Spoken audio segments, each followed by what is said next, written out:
Council, has a stake in this. The Supreme Islamic Council also has a stake in this. Yes. So it has to be. It has to be an inclusive kind of an approach. In addressing this impasse. But gentlemen, let us talk about the Armed Forces Day on the 18th of February 2025. It was the 16th Armed Forces Day, to celebrate men and women in uniform, and to also remember those who made the ultimate sacrifice, in the past, and who are still making this sacrifice. Sierra Leone took part in wars, especially the Second World War. We know the accolades Sierra Leone received from the battle in Mayang. I mean, in Burma, Burma in the Second World War, when the Sierra Leone, and also, yes. So let us have one discussion here. So let us look at, in the first place, why it is important for us to celebrate our men and women in uniform. I think it's good to celebrate our men and women in uniform who have sacrificed so much. For me, the 11-year Civil War, we had a lot of our soldiers yielding to the death, who sacrificed their lives in saving our democracy. But again, sometimes when I look at the aspect of the First World War, the Second World War, and that of Burma War, I start to think that was that even our own war? I mean, was that our war? Why were we in that war in the first place? What was the essence for us to be part of that war? Yes, today we are celebrating. We are talking about the Burma War. We are talking about World War. We are still not talking about the slavery that our people went to. We are still not talking about preparation. We are still celebrating Burma War, celebrating World War, which in fact was not even a war. But again, if you read history, it tells you that when our people went to war, some lessons were learned. In the fact that some people, being black at that time, you think that the white man is an angel. The white man is not going to die. The white man will not die. But when they went to that war, when our people went to that war, it's only that the time they realized that these white people, they are also human beings. They can die. They can be subjected to harsh punishment. So basically, that was the incarnation, or I would say the thinking when we started having independence. Started thinking about independence, having to rule ourselves. But I would say that sometimes the celebrating the Armed Forces Day, we should be thinking more about the wars that we fought, which were our wars. Currently, it is also inclusive. It is part of the celebration. Yes, cool. Yes, part of the celebration. Now you were asking. We should put more emphasis on the 11 years war, the people that died in that war, not those that went and died in the World War II or Burma War. No, because that in the first place, those were not our wars. Where were we in that war in the first place? Well, now that is the question. So what did we get out? What did we get out of that? Now, the question is, what did we get out of World War II or Second World War? Freedom. During those wars. Now, in fact, probably. What did we get from that? Now, freedom. Our soldiers who died in those wars. What did we get in return? Now, in fact, you see that war? That war brought awareness. In a way, there is a history. No, I know. Sierra Leone. Because we looked with man and they died. No. In the World War, we saw them die. That was not that. That was the only good thing. No, that was not that. Now the war you're talking about, especially the Second World War, yeah. We are still under the British rule. We are a colony of the British. The same way, the same thing applies to Nigeria, Ghana, as the case may be. So we are forced to fight. So that means we should not be celebrating.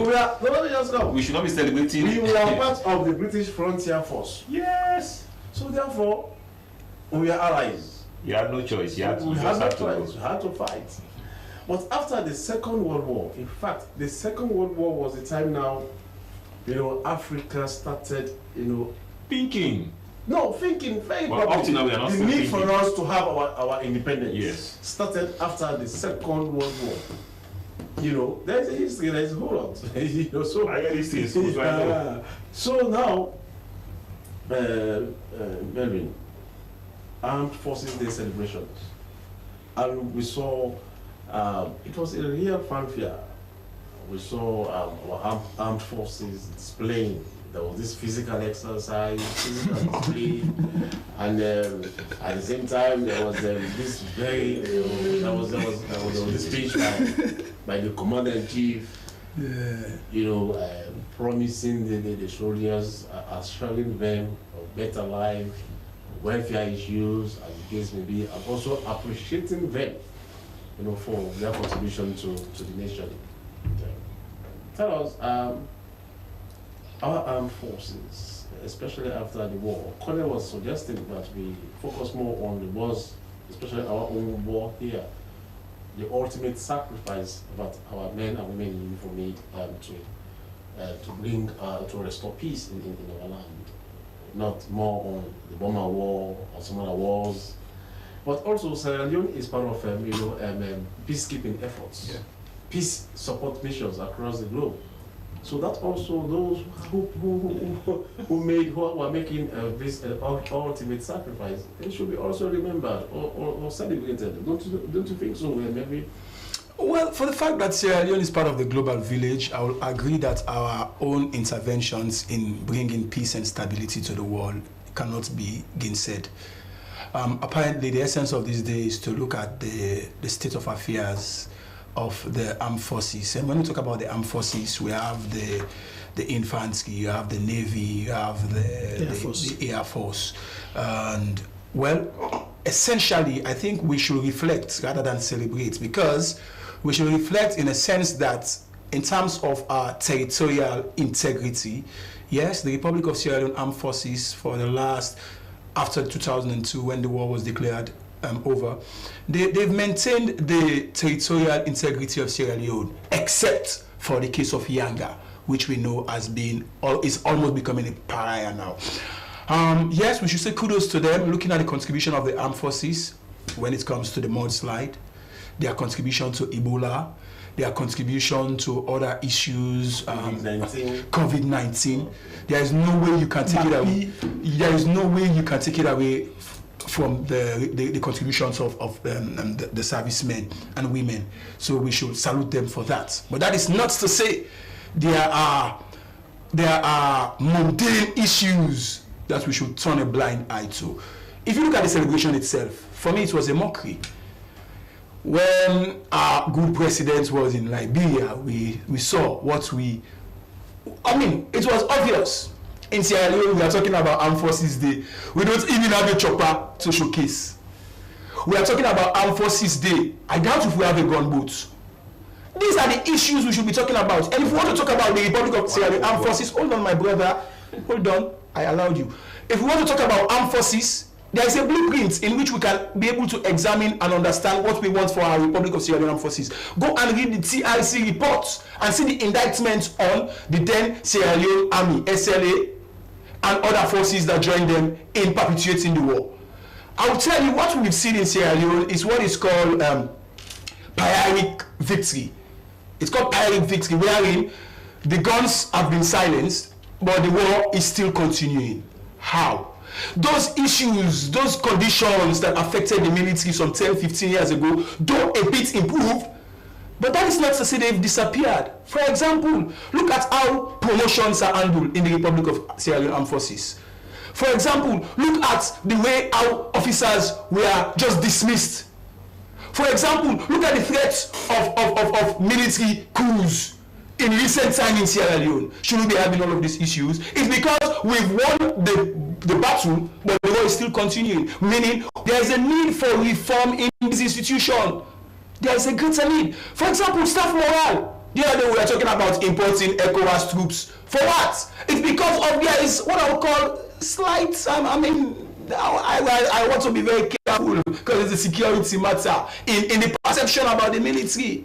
So for me, I think yes, we must reflect, but there are issues within the armed forces that we must radically address. If not, there's always going to be this threat of when will be the other Paku, when will be the other threats to security and peace. These are the realities, and until we address issues around promotion, issues around the conditions of service of our men and women in the forces, issues around even accommodation.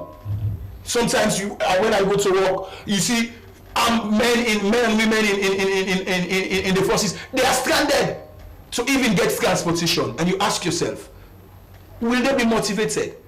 So for me, yes, they have done their work in maintaining the national peace and security of Sierra Leone, except Yanga, but yet still, that is not to say all things is bright and beautiful within the Republic of Sierra Leone Armed Forces. And when they go and celebrate with this, I'll call it mechanical celebration. It's called mechanical because the things, the sophistication it needs, it's not there. Other countries, when they have armed forces, they use jets. They will be parading with jets, parading with armored cars, troops. You see them, the show of military might. But here, we only see show of military force when there are threats to security. Outside of that. All right, okay, thank you so much, Yes, Emperor. On a very serious note, I think there is a need for celebration and commemoration. Why the two? The two events should go side by side, and the nomenclature of the events was changed or has been changed from Mayong Parade to the Armed Forces Day. And like you did say, and the previous speakers, did say, it is important for us to have an introspect of our military. Recruitment processes, because this is where you get it right at the initial stage. Recruitment, processes. How open, how transparent, how is it commensurate based on tribes or ethnicity, regions and the like. So it is very important that we bring those things on board. But the good thing about that event was this.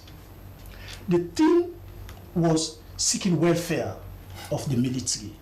And there are so many things that the military can, provide, services they can provide, even without war. That is to say, of course, we've just highlighted their interventions in national crisis management, epidemics, control of so many, violence. Sometimes they are called upon when there are national events like elections and other, security, sensitive issues. They will always invoke the MACP, and it is the military that gives power to the police. So going forward, I think we have had international accolades. The way we excel in those wars, the First and the Second World War, the way we excel at ECOMOG. Colonel was saying that, what have we gained? The military has helped us to gain freedom. Other countries, other nationals, the Senegalese, the Nigerians, the Ghanaians, the Gambians, they fought in our civil war under the auspices of ECOMOG. So those are the things we need to also take part in. We have contributed internationally in Darfur, in Somalia, and in other countries, Haiti. We have contributed under the UN system, under the AU system. So it is important. Quickly, the thing is that our peace support missions, have our missions abroad. Mm-hmm. They are doing exceptionally well. In fact, that has placed Sierra Leone at the pedestal of envy. Yes, for sure. The thing is, you just imagine Leopard 1 in Somalia. Mm-hmm. You know how the manner in which they really performed in terms of exemplary, restoring sanity to Kismayo. Yes. Leopard 1 in Somalia. Indeed. And there is something I think we should celebrate. Because our peace support missions are doing extremely well. Mr. Sumaila, let me say this. During the ECOMOG intervention in our situation in 1997-98, I heard the then Maxwell Kobe, may he so rest in peace, saying that I have trained and underwent courses with the Sierra Leonean military officers. I know their prowess, I know their ability, their capability when it comes to fighting not only guerrilla warfare, but that of the infantry. Unfortunately, we haven't. I think the only chopper we used to have is no longer there. But the important thing is this. The president was saying that how are we determined to restore that dignity in our military? Firstly, he said we should be having, frequent training, effective frequent training. Let us see how best we'll be able to give chance to the female personnel. Let us see how we'll be able to empower the military to do their own farming, to support themselves. Let us see how we'll be able to build barracks all over the country, in all the, battalion headquarters, barracks. So in making sure that even the healthcare facility, before now we used to see the 34th Military Hospital as a death trap. This is the 34th Military Hospital built by our colonial masters. I got this information just, within a tete-a-tete with another, individual. So what I am saying is this: in as much we will not be there in a daytime. It takes a process. All those, things melting, Melvin as I highlighted so far, these were challenges, and the president has seen this. Our, development partners, the Chinese and other, nationals have seen this. So if he's now saying that even the salaries, even the monies that were given for marriages between, service personnel and the like, has been increased from 800 new loans to that of 5,000 new loans.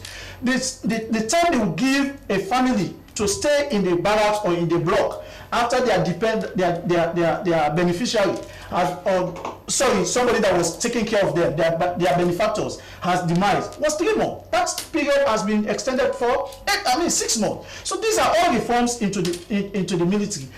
He also talk about promotion. These are areas that we as citizens, the journalists and the civil societies, the entire citizenry, should be cognizant of, should be sensitive to. Promotion, how people are being dismissed. Are they dismissed based on retirement? Genuine retire. These are all questions we need to be having in this conversation. But again, I will sit here and say with all authority that what is on paper, the vision of the president for the military and that of the leadership of the military, I think it is a welcoming news, because on that day when those pronouncements were made by the presidency, we saw and heard the thunderous applauses to those commitments by the government in providing such basic amenities in terms of accommodation, okay, in terms of training, in terms of providing farming support to the military, so that at the end of the day they will be able to farm for themselves in terms of fish farming and other agricultural farming. And then also he spoke highly about training, which for me, it is very crucial in all of this. You are saying that we have excelled, our personnel have excelled, during those, peace missions. It is as a result of training. I cannot be just taken from my cocoa farm in Kailabun and go to Somalia and, excel. I have to undergo training, both academically and physically. These are all, pointers to show that, yes, the military, for now, in as much as the guns are silent, their activities can even resonate with the Fix Salon project in making sure that it is achieved, and at the end of the day, each and every other person will be going to bed with his tummy full. In some other countries, the contribution of the military, to national service, not only during war. Yes. Road maintenance. When you go into infrastructure, agriculture, indeed, engineering, medicine, you understand? Yeah. You see the contribution of the military. Yes. Like, for example, in China, you see in construction. Exactly. Exactly. So China is. yes. Let's come to Africa. In agriculture. Go to Kenya. What I'm saying now, in contribution agriculture, of in agriculture, when there is peace, the military should be engaged. Engage in productive activities. Now, at the end of every month, the military is supplied rice. Rice. And the rice they are supplying is imported. So the question is, why not they have their farms, military and agriculture? I think that is something that very important. We should be very important. Ministry in construction. Yes. In fact, keeping people. You know why some of these things are not changing? Because we've been talking about this thing for donkey years. That the military should go into farming. The military should be providing their own uniform. They should be showing their own uniform. And the military should go into a lot of other things. You know why we are not getting all of this? Because some people somewhere are benefiting from those procurement activities. Procurement processes. Somebody that is procuring uniforms for soldiers or police or the correctional service center or fire force. Somebody that is bringing rice, that is procuring rice for the military. Somebody somewhere is benefiting from this, because when we have all of this, then all of those type of benefit will stop. But then it's a good for us all, because if you have the military, I mean, you go to Kenya and see what the military is providing. When it comes to in terms of government vehicles that are downgraded, it is the military that is performing those duties to bring those vehicles back on track. When it comes in supplying rice to both, I mean for the collection service in Kenya, they are providing their own. Even in terms of the tires that vehicles are now using in Kenya, it is the collection service that is providing them. That they are making tires. So what's the essence of keeping people behind bars at collection center when they should be taken to the farms and work there? Now let me just feeding them there. The Kenyan collection service.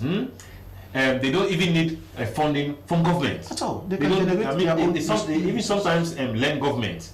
So these are the kind of things that we should be talking about, because I mean if you talk about barracks for our soldiers, that is why when I was listening to Melvin that you see soldiers walking to go to work. I mean, in other countries you don't see soldiers on the streets because they are all in the barracks. You don't see them on the streets, walking on the streets. We are all scavenging in the same public vehicle. No. But these are the things that we should be talking about. So when we are celebrating, these are the things that we should be talking about. That also, if you go to some of these barracks, barracks. You see tarpaulin, especially for the barracks have been taken over by civilians. No, not only that is not the point. Especially for the private soldiers, up to even sergeants or so. They are living in the house makeshift, like a makeshift structure, covered with tarpaulins. It is sad, and then of course this is where I will have to give the kudos to the First Lady. I was admitted at the 34 military hospital. There was nothing you can be proud of as a Sierra Leonean when you are admitted at that hospital. Sadly, even the only thing you give them for free is the bed and should I call it condo? But even the medication you are asked to buy for yourself. These are some of the things we were challenging. They were out of even X-ray machines, Komo chairs, to make you imagine a man suffering from a broken leg will have to go and sit on the WC, other than having a Komo chair that will aid his comfortability to sit and use himself. The story has changed. It has changed. Yes. So there's a You see that military barracks, the 34 military barracks, is one of the oldest. Yes, I did say it. British. I did say it. It's the 34 military. Now, Ghana is 37. Okay. So it means ours is older than the military hospital in Ghana. 37. Have you gone to the Ghana 34 minutes? I've been there. Have you seen improvement on that? I've been there. The reason I'm so what are we doing? The reason I'm comparing. But ours has been but the first lift has been given, yes. 34. Yes, by the First Lady and development schools for the First Lady. All those who played a role for that to be given about a first lift. Obviously, ours is even older than the one in Nigeria. We are 34. Mm-hmm. I think Ghana and Nigeria is 36 or so, but Ghana is 37. Mm-hmm.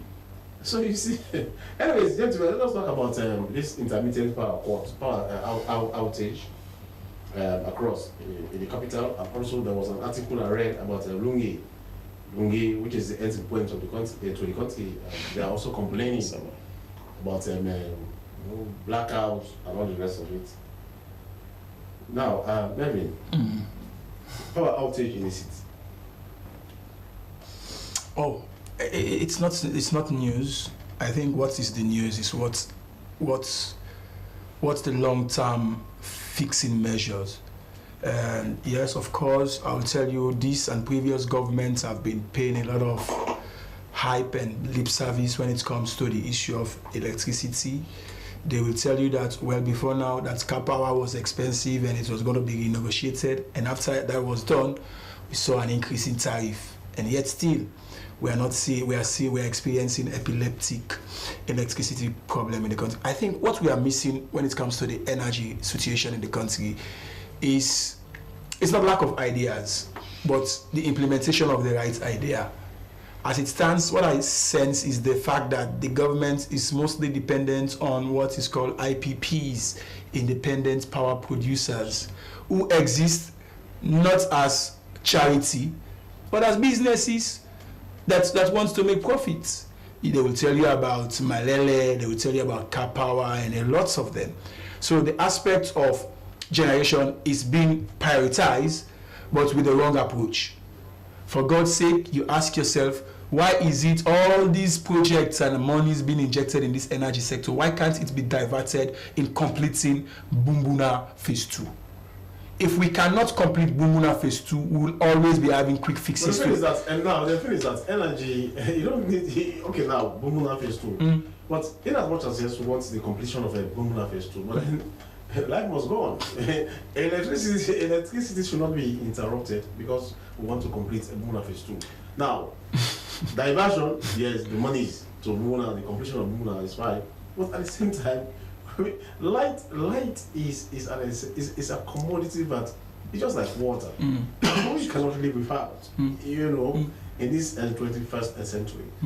So probably we need to think big as a country. We embark on mega projects. One thing that I've seen missing in our development and projection is us thinking big, embarking on mega projects that once completed, you know, it will create or it will transmogrify the entire system.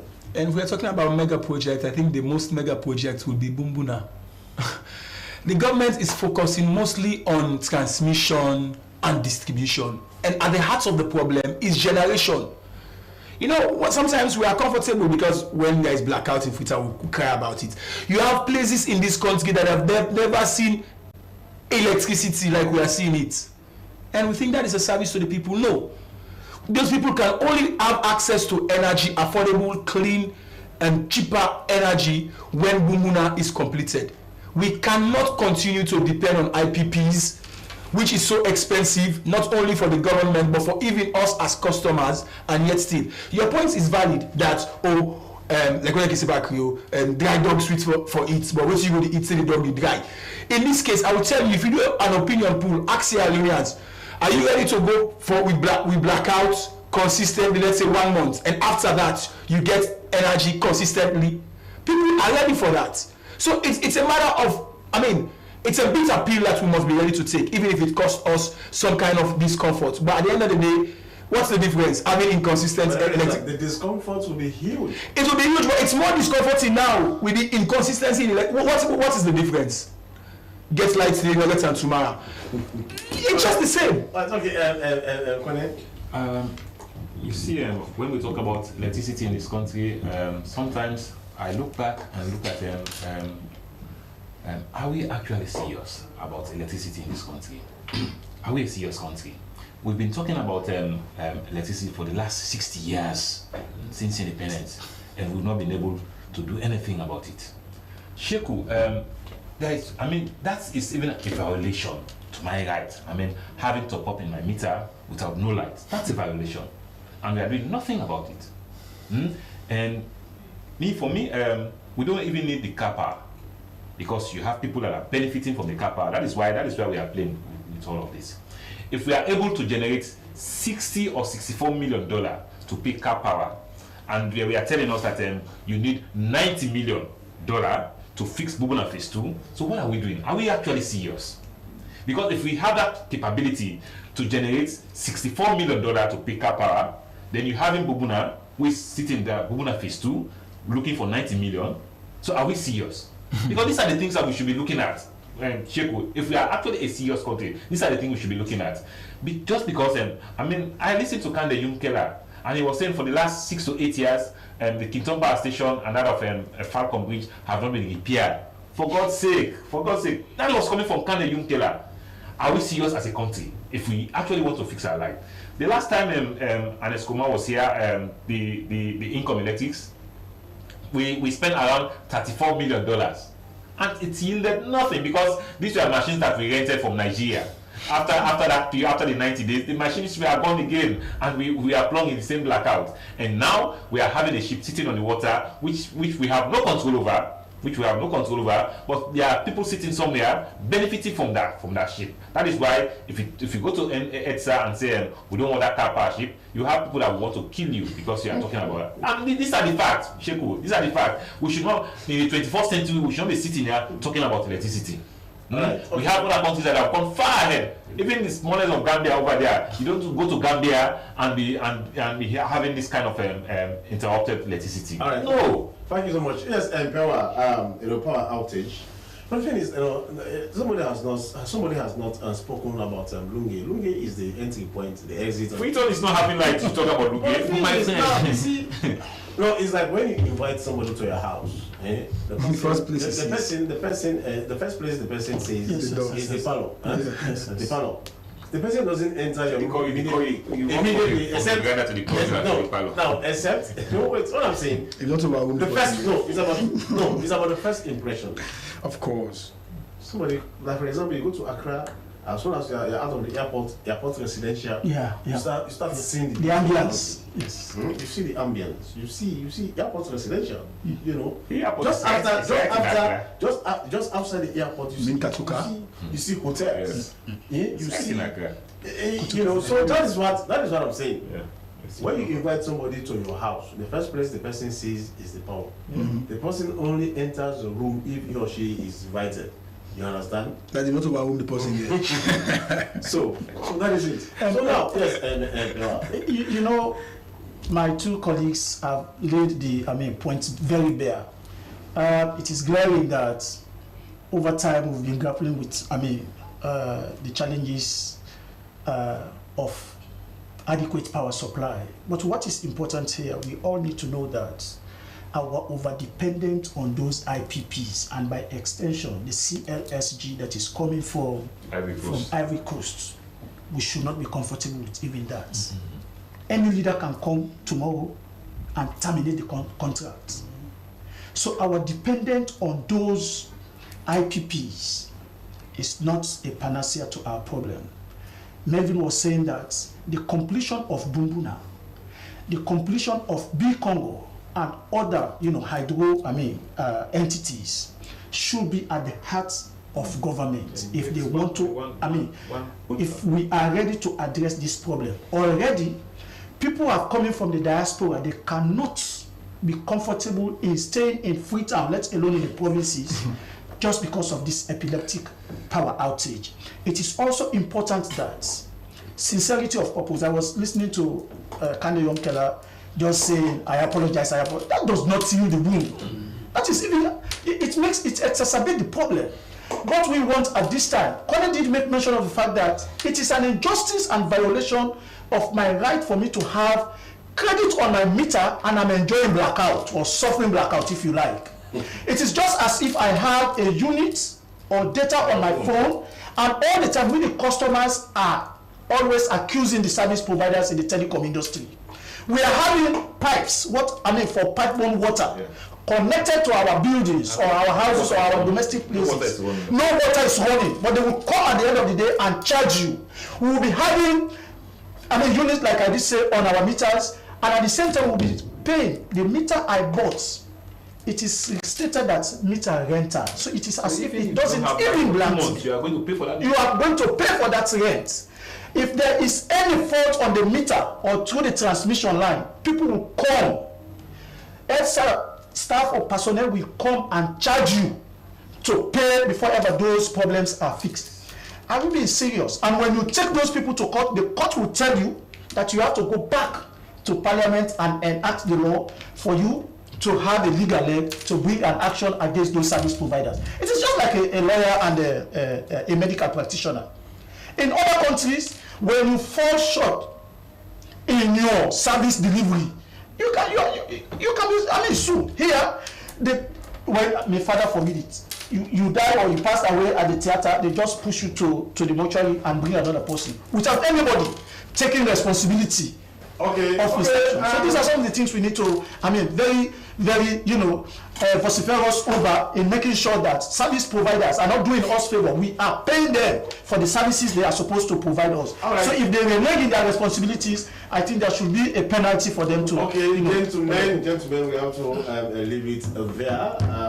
Thank you so much, Mohamed Kone, Pewa, Daniel, and also Melvin Tijan. It has been Inside the Media. As now we have an event at State House. We are in.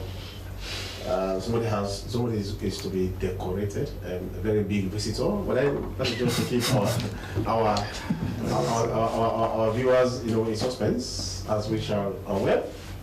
Immediately after this program, as we have come to the end, which has been Inside the Media. Thank you so much for your analysis. Many thanks to the entire production team. Well, I have my able camera operator here, Salifu Bangura, and Senesima Kavogi in the control room. And also William Freeman. These being guys who have been around behind the scene, doing things. But many thanks to everybody and our viewers especially. We now join our broadcast team at State House. Also bring you a live event there. It has been Inside Media. Join us again next week and for another edition of this program, Inside the Media. And I'm Sheko Smile. They're trying their best to stop our progress with bad propaganda. I mean the foreign press. Bad things are blown out of proportion and spread all around. But the good things of the island they will never mention. They're trying their best to stop our progress with bad propaganda. Discover Sierra Leone, a hidden gem of West Africa, where the rhythms of life dance in harmony with the beauty of nature.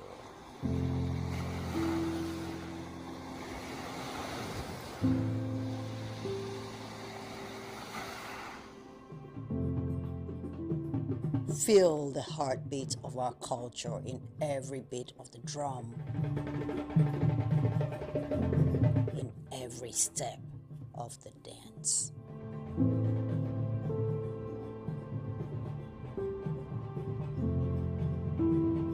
Experience the tranquility of our shores, where each sunrise brings new stories and endless possibilities.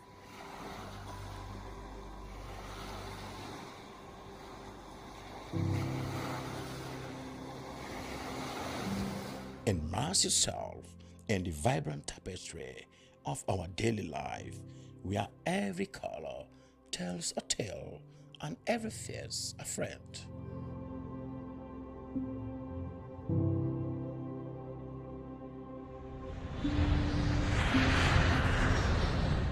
Come, be enchanted by the sights and sounds of Sierra Leone.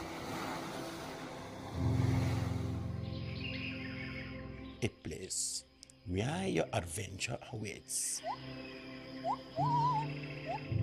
And memories are made.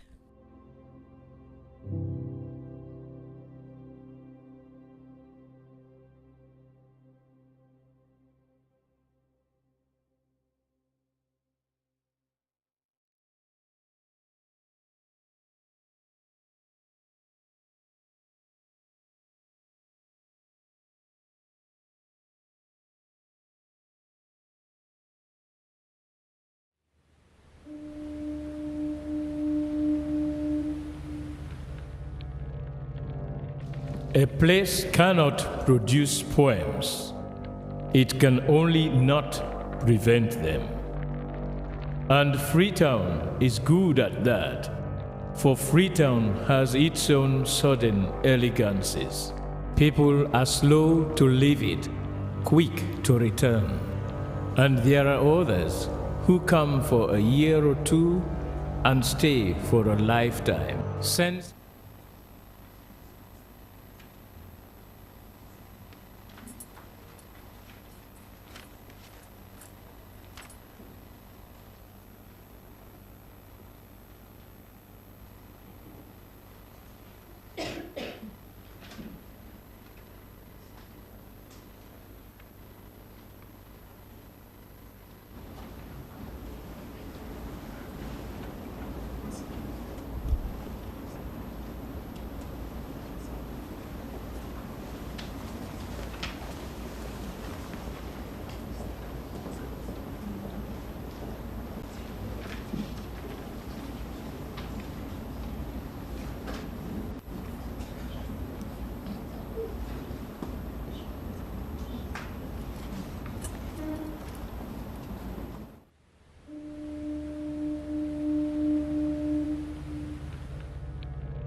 A place cannot produce poems.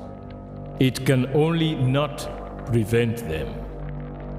And Freetown is good at that, for Freetown has its own sudden elegances. People are slow to leave it, quick to return. And there are others who come for a year or two and stay for a lifetime, sensing that they found a city that is in the world, yet sufficiently on the edge of it to have a different resonance. Let me tell you something about this city. All of us, we're all just passing through, and we've all been here forever. Those who came, those who stayed, those who never returned. Tides turn, seasons change, we've waited and we've watched. But we've always been here. We've always listened, because there is a different resonance here. It comes from the river, and the land, and the sky. It's our place, all of us. This city belongs to everyone. And you know when it's your time. And it's our time. Listen, we are Freetown. We are Freetown! The golden rules of Freetown. Don't pretend you're something that you're not. Don't go thinking you're better than anyone else, or that anyone else is better than you. Don't shout about it. Get on with it. We are Freetown. Freetown. Freetown. Yeah. We found our voice again. I'm from India and Freetown. I'm from China and Freetown. I'm from the UK and Freetown. I am from Nigeria and Freetown. I am from home and Freetown. This city belongs to everyone. The fishermen, the taxi driver, the barber, the drummers, the dancers. All of us. All of us. Everybody. We are Freetown. The past is ours. The future is ours. It's our time again. And this city belongs to everyone. The playwright, the greengrocer, the teacher, the dog. This space is ours. This light is ours. The beaches are ours. The rivers now we own. The roads are ours. The bridges now we own. We are Freetown. We are all visitors and we've all been here forever. We've got the mightiest river. And the biggest sky. And there's a resonance again. Freetown. Freetown. We are proud of this place. We love this city. And we want you to love it too. We are proud of this place. Na pass we all dey pass like stranger dem, but we all don dey from there.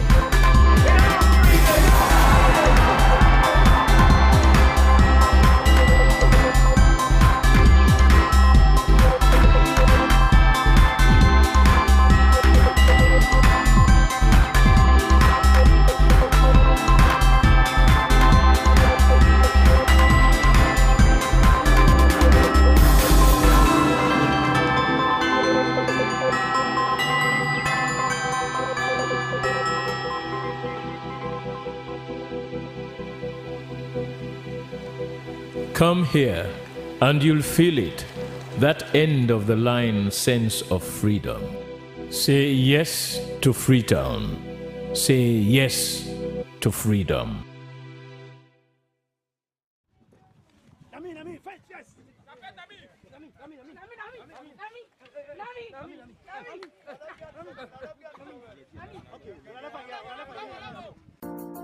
CYO music. Yeah. It's your boy Dulce again and again.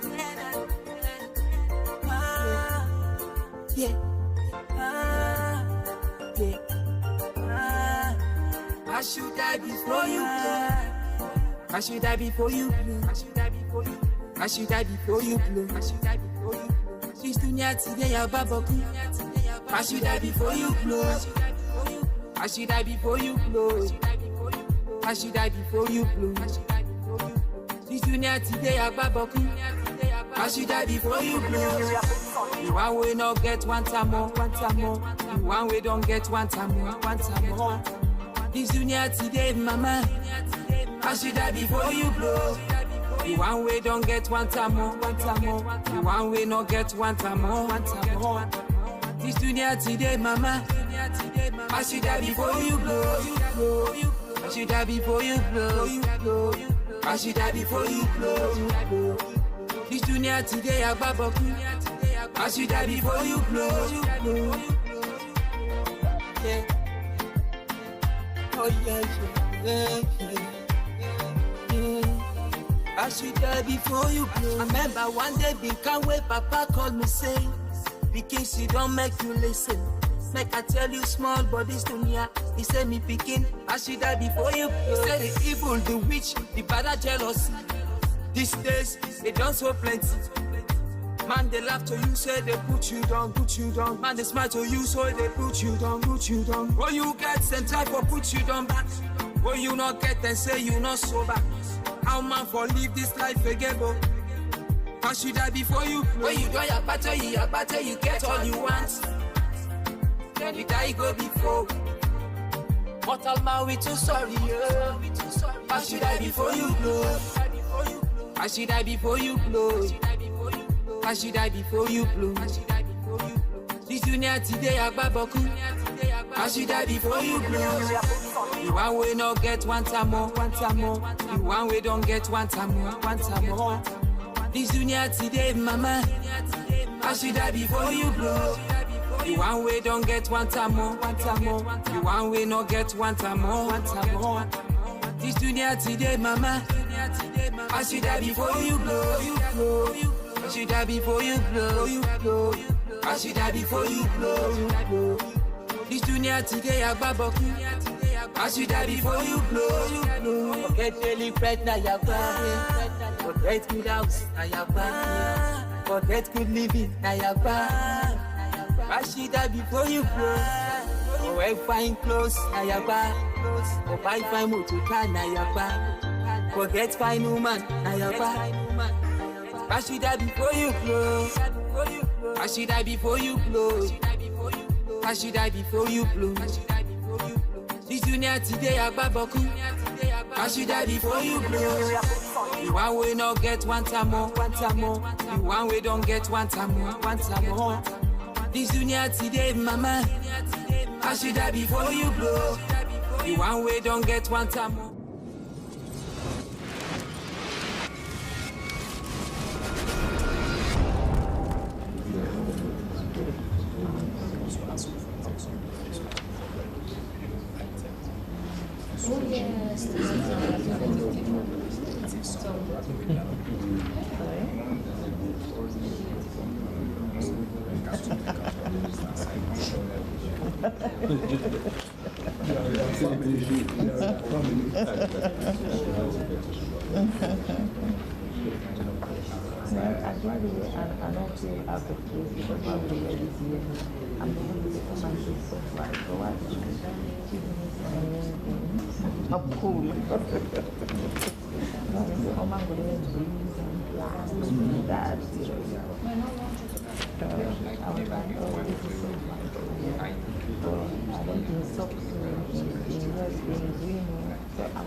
No comments.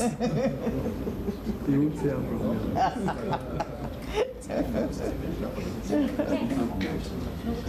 Please rise for the arrival of the former president of Malawi and chairperson of the Joyce Banda Foundation, Madam First Lady and President of Oflat,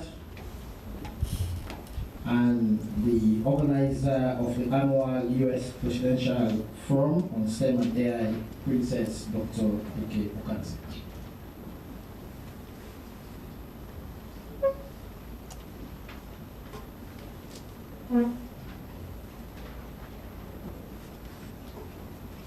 Please be seated.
The Honorable Vice President, the former President of Malawi, please rise for the arrival of His Excellency the President of the Republic of Sierra Leone and awardee, His Excellency Dr. Julius Maada Bio.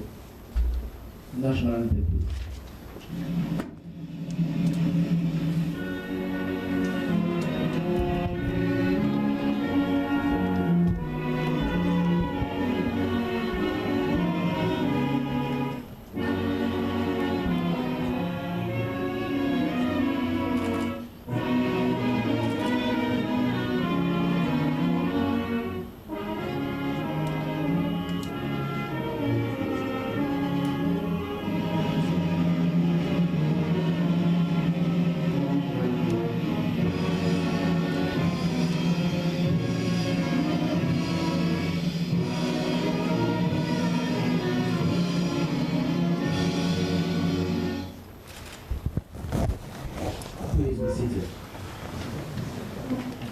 Your Excellency, the President and the awardee, the Honorable Vice President, the former President of Malawi and members of your delegation, the Honorable Speaker of Parliament, my Lord, the Honorable Chief Justice, the First Lady and President of COFLAT, the Chief Minister and the Ministers of Government, Secretary to the President, the Dean of Diplomatic and Consular Corps, the UN Excellence Coordinator, ladies and gentlemen.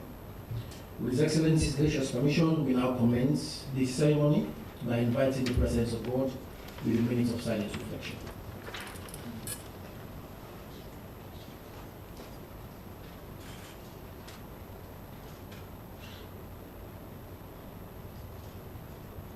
Amen.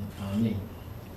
Our invited guests, on behalf of His Excellency the President, it fills my heart with joy to welcome you to this special occasion, an event to honor an exceptional leader who has served his people in leaps and bounds.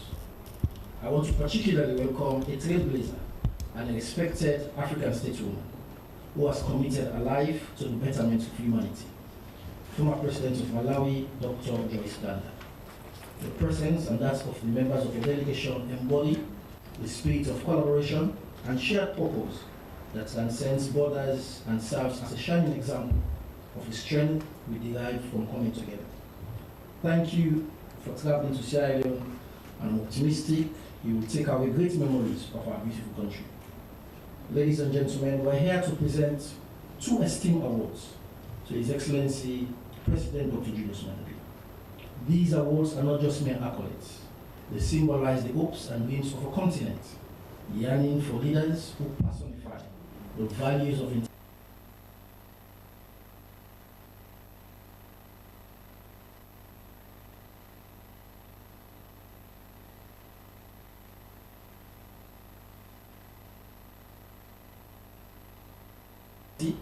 and leadership that invest in human capital development.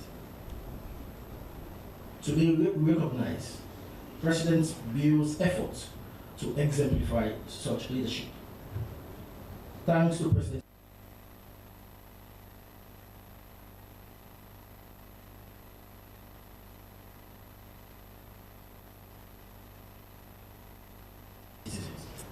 as you share in this celebration, I invite each of you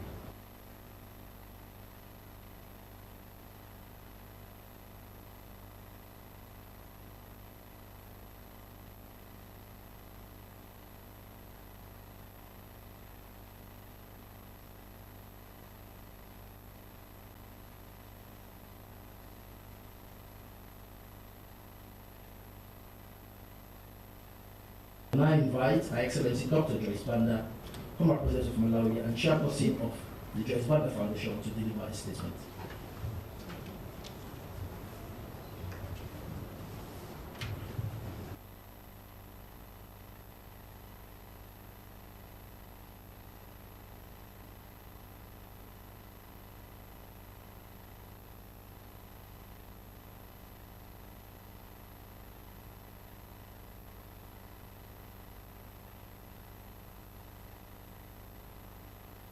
First Lady, it's nice to see you at last, personally. Presence of Council was part of my delegation. I hear we have our Chief Justice in here, and I hear that we also have our Speaker here, Honorable Cabinet Minister, and members of my delegation, distinguished ladies and gentlemen. On behalf of my delegation, I want to thank Your Excellency and the people of Sierra Leone for your warm welcome yesterday. I must apologize to the minister you sent to meet me at the airport for the nuisance that I was on the boat. I've never been in a boat ride on the ocean. Yesterday was my first time. But we have enjoyed our stay here, Your Excellency, and thank you most sincerely. I've waited for this opportunity for a long time. It's a great honor and privilege for me to be here at last, Your Excellency. We have followed the work that you have done. Distinguished ladies and gentlemen, I came to Freetown to honor one of the most distinguished sons of this land and Africa.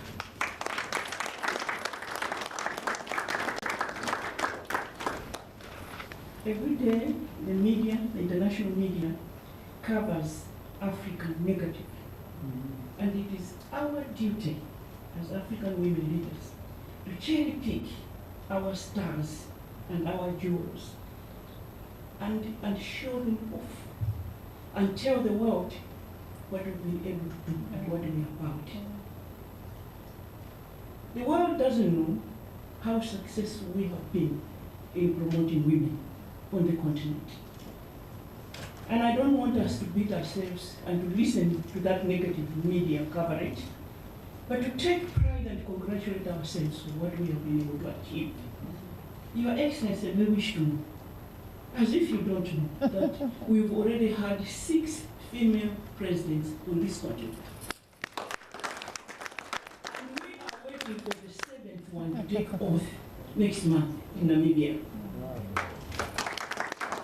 I know of the democracies in this world who are 250 years old, who are still trying to get one woman in each sector. Distinguished ladies and gentlemen, so today we came with my delegation to present 2 awards. One is to present an award to you, Your Excellency, as the champion for he for she of 2024.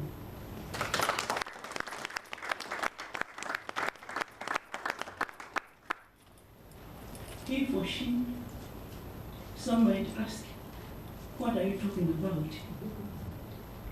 The former head of UN Women crafted this term.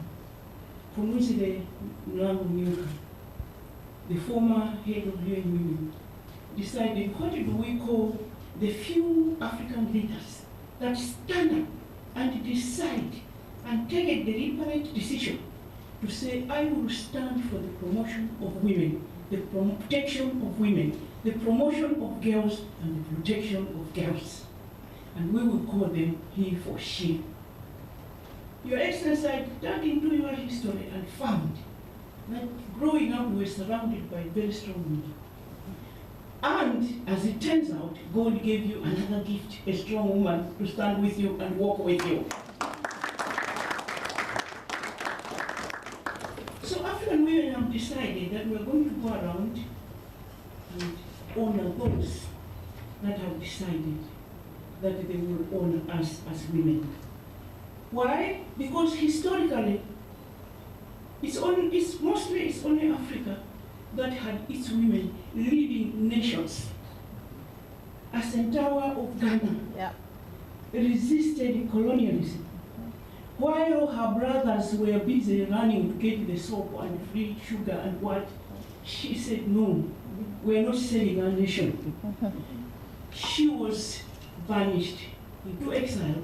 She ended up living her life until she died in Seychelles. This is common knowledge.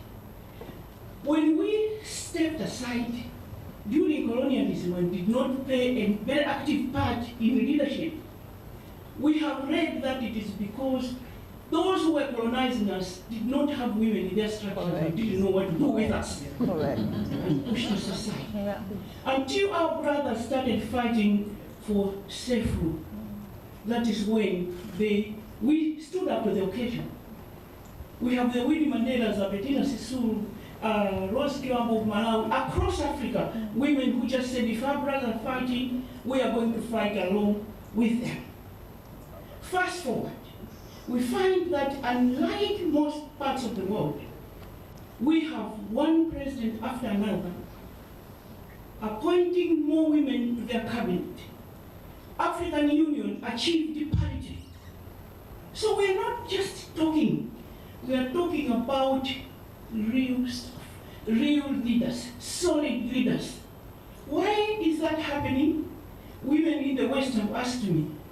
Because we are marching on the street every day and our president don't seem to listen. We said we don't march. We engage our men. We respect them. We talk to them. Your Excellency, we shall never go against you. We shall never demean your dignity. We shall respect you and engage you. When we think you need to add more women, we shall come and talk to you. That's how we treat our men in Africa.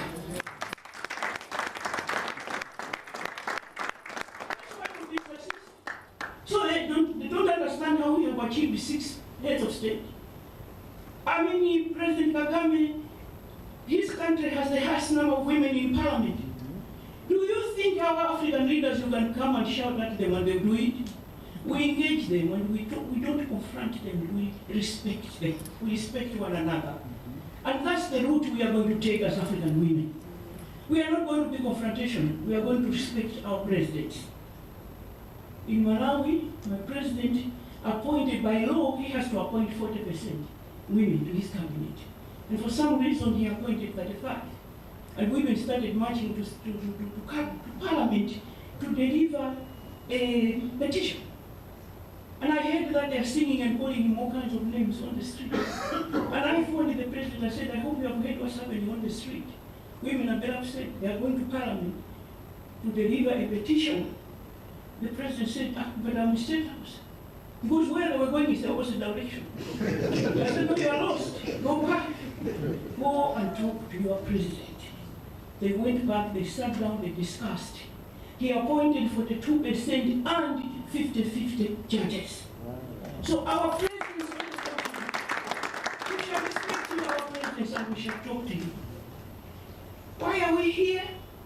We are here, Your Excellency, because first, how I got to know that you are a committed leader is when we started, me and Princess of Cancer, talking about our girls that are dying in the Middle East when they go to work there. Distinguished ladies and gentlemen, I have grown to believe that leadership is a love affair.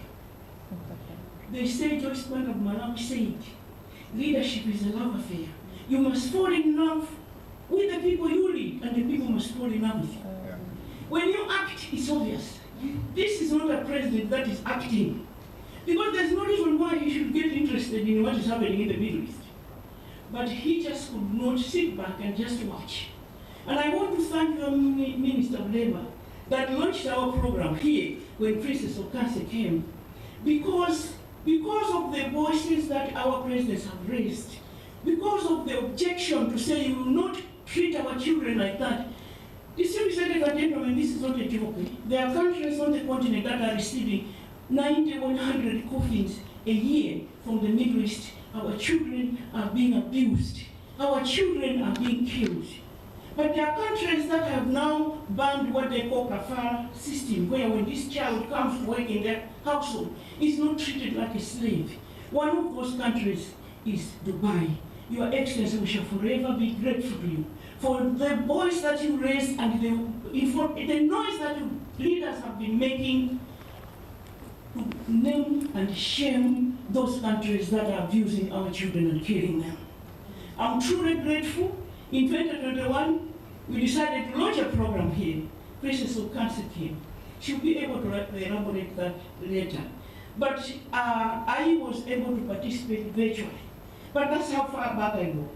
Following your footsteps, Your Excellency, before you started looking at achieving 30% representation in all positions through official legal legislation, we, as women of Africa, cannot take that for granted. Why, Your Excellency? Because I'm engaging other presidents on the continent. There are countries that are at 6%. There are countries that are at 3% representation in parliament. I have had the opportunity to speak to the male members of parliament. Please, why can't you know they are proud? You're useless women. Useless women. Here, the president pushed for 30%. So while maybe Sierra Leoneans can take that for granted, the rest of us across the continent are not taking it for granted because their countries are. So there's our children in the Middle East fighting for decent work for our children that go to work outside. There is this issue of the representation, but there's also the issue of education that my sister and I will talk about when I have finished. Because last year, Your Excellency, we were supposed to receive this award in the United States of America, where African leaders have been picked, those that are trying to encourage our girls and boys to go into science and technology, STEM, all the way to master's degree.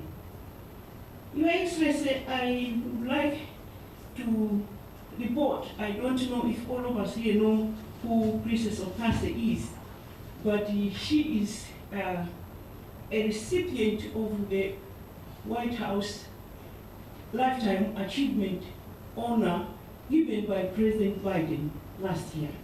Maybe you may stand so that they get to me.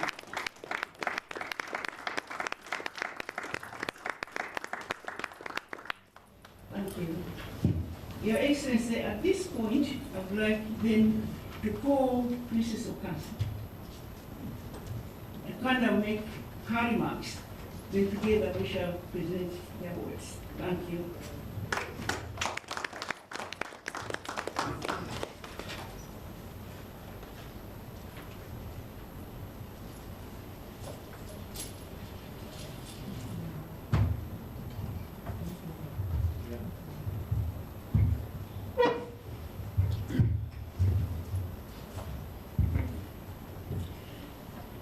This is not very good. How do you follow such an act?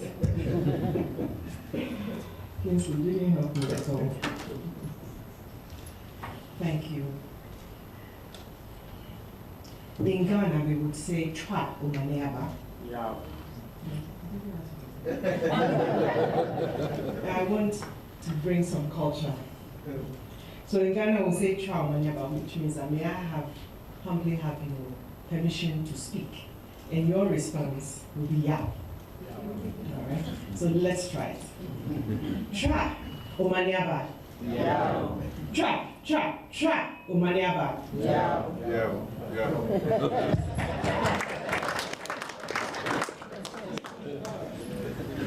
So we have the culture taken care of. I stand before you as a daughter of the soil. My great-grandfather came from Sierra Leone. Fell in love with a woman from Ghana, and I'm the result. So I'm partly Ghanaian and partly Sierra Leone. So when I say this is my president, this is my president. Thank you. Your Excellency, President Dr. Julius Mahabir, Your Excellency, Dr. Joyce Banda, my sister, my mentor, Your Excellency, the Vice President, the beautiful First Lady, Your Excellency, Fatima Dee, our Chief Minister, Your Excellency, Your Honorable, and all the honorable members, cabinet, ministers, distinguished ladies and gentlemen, the media, Tra Omaniaba. Yeah. You remember. All right, thank you so much. It is indeed a great honor and humbling privilege to be here today. I call President Mahabir a Kairos president for Sierra Leone. You know, time comes in Chronos and Kairos. Kairos is that moment which is so special that you know that the finger of God is working. I arrived at the airport in Sierra Leone. I hadn't been here for many years. I was in the US. And I knew there was a new direction. Thank you for that airport. Something is happening in Sierra Leone, and let's not miss it at all. I want to thank your cabinet and all those people who stand behind you to advise you, and the beautiful one who walks beside you.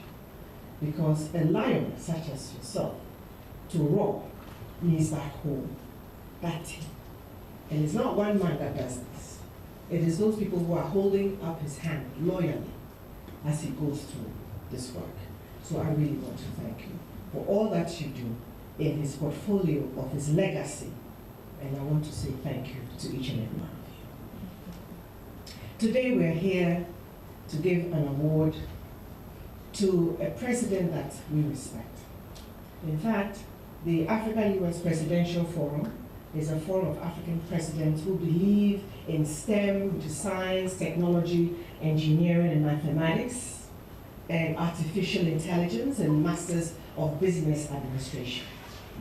They understand, like Japan, that it is the children and the youth that are the real jewels of a nation. The real diamonds of Sierra Leone are the youth. And our president has recognized that by championing human capital development. President Joyce Banda won the Game Changer Award at Stevens Institute of Technology in September of 2024. We come here today to support your 5 big game changers with a personified game changer herself in the house. Please be there. Your 5 big game changers are brilliant. And all of our programs embody and are fully aligned with the 5 big changes. The human capital development, the Feed Sierra Leone, the public sector, the presidential council that you have put together, all of it coming together will definitely put this country as a beacon of hope on top of a hill for all of us to look at in the future. Your legacy will never die because of what you have done in education for this continent and for this country. Remember when we launched the Africa-US Presidential Forum and launched in 2021, Nigeria came to Sierra Leone for the launch of the Transfer to Transform initiative, which Honorable Soiree did on behalf of the Honorable Timbo. And President Joyce Banda was right there with us. So following in your footsteps, she said, but why can't you bring this to my country? My children need the same thing. And so after you, she invited me to Malawi. And we opened up the same program there. But they were, of course, their population is almost 3 times yours. So we had many Malawians, and now, and also Sierra Leoneans. We have a roll call of 20 top Sierra Leoneans today. This is seriously talk and do. We have Sierra Leoneans who have majored and are working in mining sectors in the United States through this program that was launched in 2021. We have Rima Lako from Stevens Institute of Technology, is now working at Stevens in telecommunications. We have Mr. Jallo, who is went to the Colorado School of Mines. And there are 2 of them. They are now earning $120,000 a year. We're talking about migration that creates jobs. Because as these ones are there, whether they come back home, we've agreed with them that they will buy homes in Sierra Leone. So we're looking for developers as we speak right now to create development.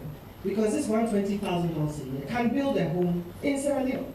And when that home is built, that means we're going to hire carpenters, we're going to hire welders, we're going to hire painters. And so these are jobs that create jobs, opportunities that create more opportunities, so that we can fulfill the 500,000 job promise that you made to the people of Sierra Leone.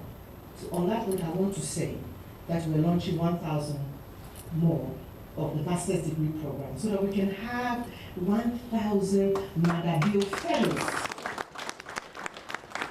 Imagine 1,000 Madabios. Imagine 1,000 Madabios. God in the 2nd book of Kings 7, 1-7, he used 4 lepers. 4 lepers were sitting down and saying, if we sit here, there was a famine in the land. They said, if we sit here, we'll die. If we go to the enemy's camp, we will die. Let's go to the enemy's camp. On their way, they said, God magnified their steps. And so the enemy ran. So within 24 hours, the economy of Israel was changed. Because when they got there, everything was there. The gold was there, the diamond, everything was there. So they went back and they changed the economy of Israel in 24 hours. I believe that 1,000 can change the economy of this nation. If God can use 4 lepers, he can definitely use 1,000 master's degree, science, technology, engineers and mathematicians, artificial intelligence, students and workers to create the glory of Sierra Leone. That was before. When people looked at this place as a center of education, many Ghanaians came here to get their education. Teachers came out of Sierra Leone. So Sierra Leone has always been the place of education. And that's why today we are so pleased and honored to be able to give the first ever African Intelligence Award. You see, people say AI and they mean African, they mean artificial intelligence. But in this room today, please join me as we present to His Excellency, because he's the first African president. When we said the concept African intelligence, he said, I like that, I like that. So in his closing remarks, he said, place of African intelligence. We are naming Sierra Leone today as the home of African intelligence. Led by the president, who's the first president ever, not African president, but the first president ever to get the African Intelligence Award. Ladies and gentlemen, please join me. I'd like to call my big sister to come forward as we get to it.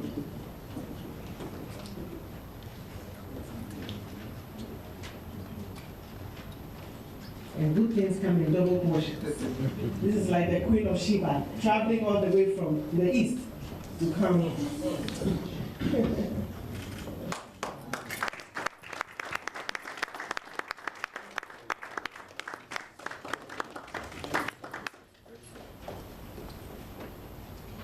It's called double portion.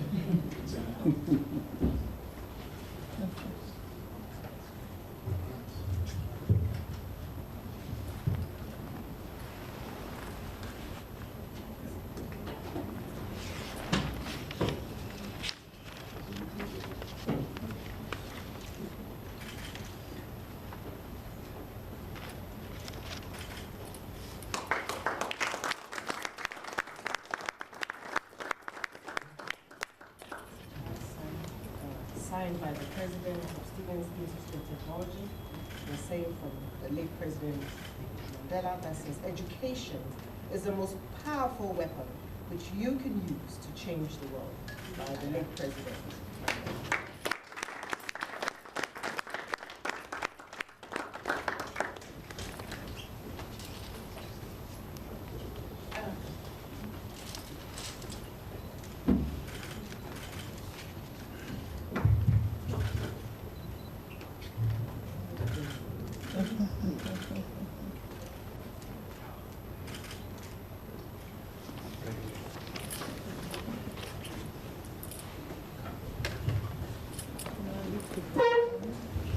Thank you very much, Her Excellency Dr. Joyce Banda and Reverend Princess Ike Kansi, for those words of commendation and presentation of the awards.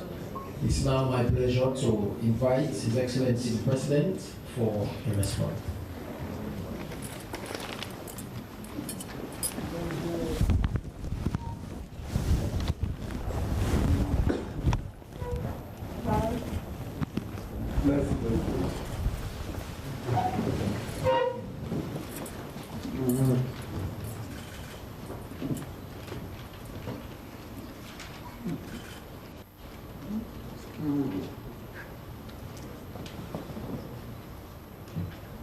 When you have such brilliant women speaking before you, it becomes intimidating.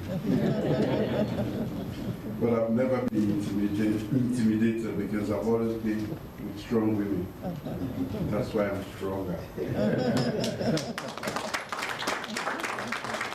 The Honorable Vice President, Her Excellency the former President of Malawi, and my dear sister, Joyce Banda, Madam First Lady, the Honorable Speaker of Parliament, the Honorable Chief Justice, ministers, my dear hard-working ministers of government present here today, the Executive Chairman, Persin Necotech Center of Excellence, Her Excellency Dr. Princess Asikabuki Okenzi, my dear sister, the Dean of the Diplomatic and Consular Corps, the United Nations Resident Coordinator, distinguished gentlemen, ladies and gentlemen, a very good morning to all of you. I'm profoundly honored, ladies and gentlemen, to receive the African He for She Champion of the Year Award 2024 and the first Presidential African Intelligence Award 2024. Both of these awards recognize our work in promoting women's socio-economic empowerment and girl-child education, especially STEM. I've used the word our. And in here, I have a sample of people who've worked with me to drive this aspiration. I can see right on my left, the Honorable Vice President, Madam First Lady, some of the ministers are here. I didn't do this alone. I infected them.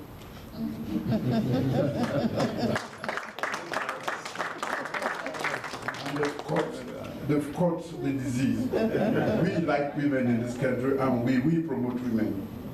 These two awards are not just personal honors, but a testament to our collective effort as a team and the citizens of advancing education, gender equality, and women's empowerment in Sierra Leone.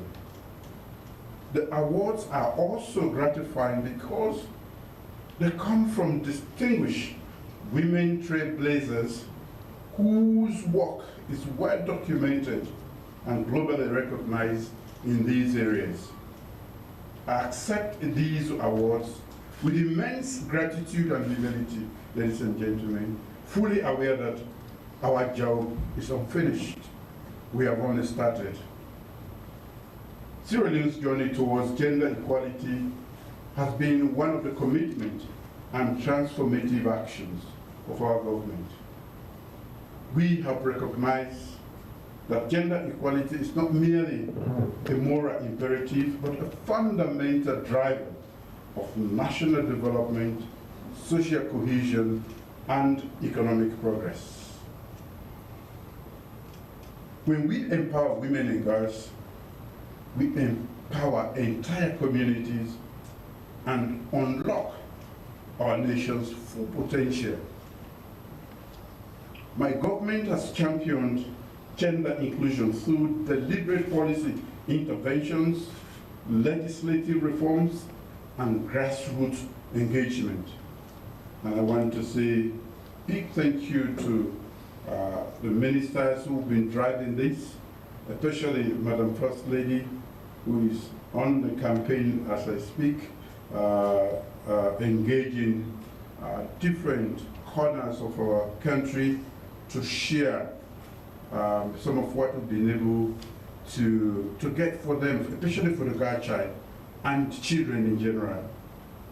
My government has championed gender inclusion because we believe that for a very long time, women have been kept at the back, and now we need to bring them to the fore. We have enacted progressive laws such as the Gender Equality and Women's Empowerment Act, which ensures increased women's representation in leadership and in decision-making roles. We have increased access to education for girls, enhanced support for women entrepreneurs, and strengthened measures to combat gender-based violence. These are not just policies, but pathways to a more just and equitable society. However, while we celebrate progress, we recognize that the road ahead remains long and demanding. The call for gender equality is not a task for women alone. It requires the unwavering commitment of men and boys as allies in this movement.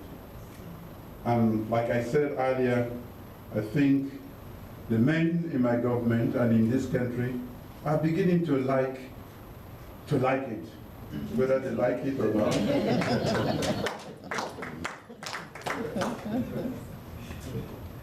He for she is more than just a campaign. It is a clarion call to all of us to break barriers, challenge biases, and foster an environment where women and men stand together as equal partners in shaping our collective future. Together, we can make a significant difference. So, I'm going to dedicate this particular award to every girl who dares to dream beyond societal limitations. To every woman who strives against the odds that are stacked against them. To every man who believes, like me, in and advocates for gender equality. This recognition fuels our determination to build a Sierra Leone where gender justice, not electoral justice, is not only aspirational, but a lead reality for all. As I receive these prestigious continental honors today, I want to reiterate my unwavering support for the He for She movement and human capital development. And we continue to advocate for policies that uplift and empower women, because when women succeed, nations thrive. Let us collectively amplify women's voices, protect their rights, and create spaces for their leadership. Sierra Leone and Africa's progress depends on our ability to harness the strength of all our citizens, regardless of their gender. Your Excellency, Dr. Joyce Banda, thank you so much for your tireless efforts towards telling the next generation of women that their dreams are valid and leading an intergenerational exchange of batons among women. I hope we can aspire my women in this country by your mere presence. Your Excellency, Princess Dr. Okansi, thank you for your work in legal migration and science, technology, engineering, and mathematics STEM. Your efforts to equip our young people for the jobs of the future are commendable. Thank you so much. Distinguished ladies and gentlemen, the spirit of he for she and the ideas of human capital development, I invite each and every one of you to join me in this laudable quest for universal access to education and gender equality in all spheres of life. Let us walk hand in hand towards a future where gender equality is the norm, where every person has the opportunity to thrive, and where human capital is our most prized asset. Your efforts are invaluable in our collective journey towards a more just and equitable society. When women win, we all win. When women achieve, everyone benefits. I've always said this in other ways. You know, sometimes when the men take salary before they go home, they'll go elsewhere. And by the time they get home, not everything is there. So I want to thank you again for these awards, and we are truly appreciative and gratified that you are here to honor me. I believe in women because I have a lived experience, and I think I have dedicated this to all the women, all the girls. Now I dedicate this to the women who have been in my life. My mom, my elder sister, and Madam First Lady. Thank you. May we stand for a loud round of applause for His Excellency, the President. Thank you very much. Please be seated. Thank you, Excellency, for those words of rededication and inspiration. And that is how we formally bring to an end this special award ceremony. And His Excellency the President has kindly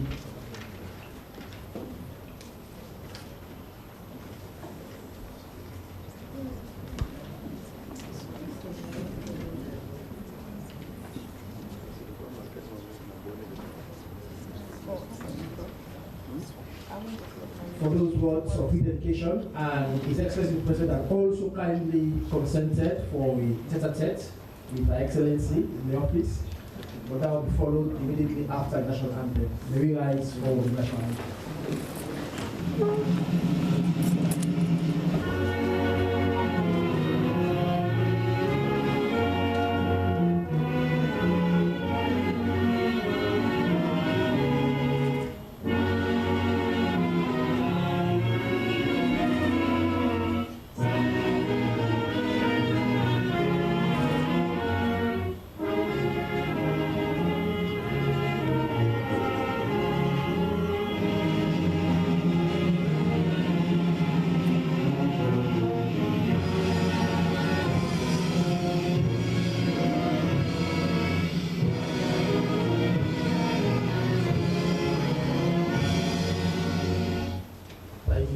Standing while His Excellency departs for the tete-a-tete. Albert, bring him up.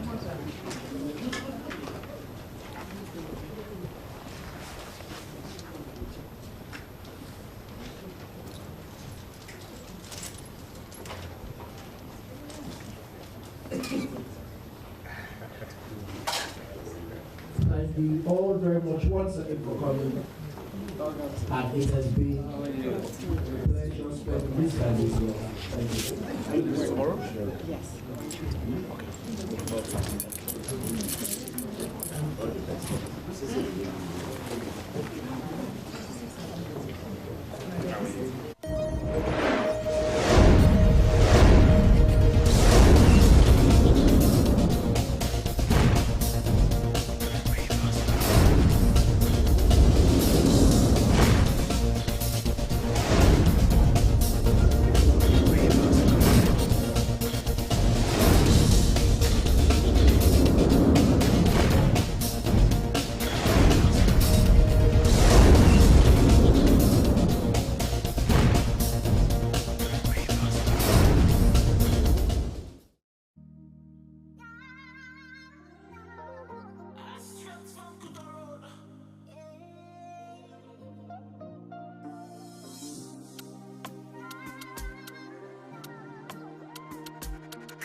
Girl, I dey craze for you. I done the mad over you. I can't stop falling for you. Cause you make I dey jolly dey go. Every time I see you, girl, butterflies all over me belly. I just dey call it on you. Cause your beauty is so natural. Nah. Oh my gosh. And girl, you are a diva. You hot just like tequila. And you got me in the mood. Oh my gosh. You pure like gold and silver. Hot just like tequila. And you got me in the mood. You my heart desire. For you I no go tire. Butterflies all over me belly. Fine girl, you got me in the mood. I go be you maga. Spend on you all me cheddar. Butterflies all over me belly. Fine girl, you got me in the mood. Oh my gosh. And girl, you are a diva. You hot just like tequila. And you got me in the mood. Oh my gosh. You pure like gold and silver. Hot just like tequila. Girl, you got me in the mood. Baby girl, that you tumba. They make a craze. I just a look you and just a wonder. And I no go lie, say I no want you to follow me, come to my place. So girl, you give me vibes. You're cute, I see you do sexy as my darling. I no go lie, say I no want you to follow me, come to my place. So take you around everybody. I no go love you, girl, undercover. Tell me mama, tell me brother. Hyping your name like a vuvuzela. My woman, my chargy. My lover, my baby. Oh my gosh. Girl, you are a diva. You hot just like tequila. And you got me in the mood. Oh my gosh. You pure like gold and silver. Hot just like tequila. Girl, you got me in the mood. Oh my gosh. And girl, you are a diva. You hot just like tequila. And you got me in the mood. Oh my gosh. You pure like gold and silver. Hot just like tequila. Girl, you got me in the mood.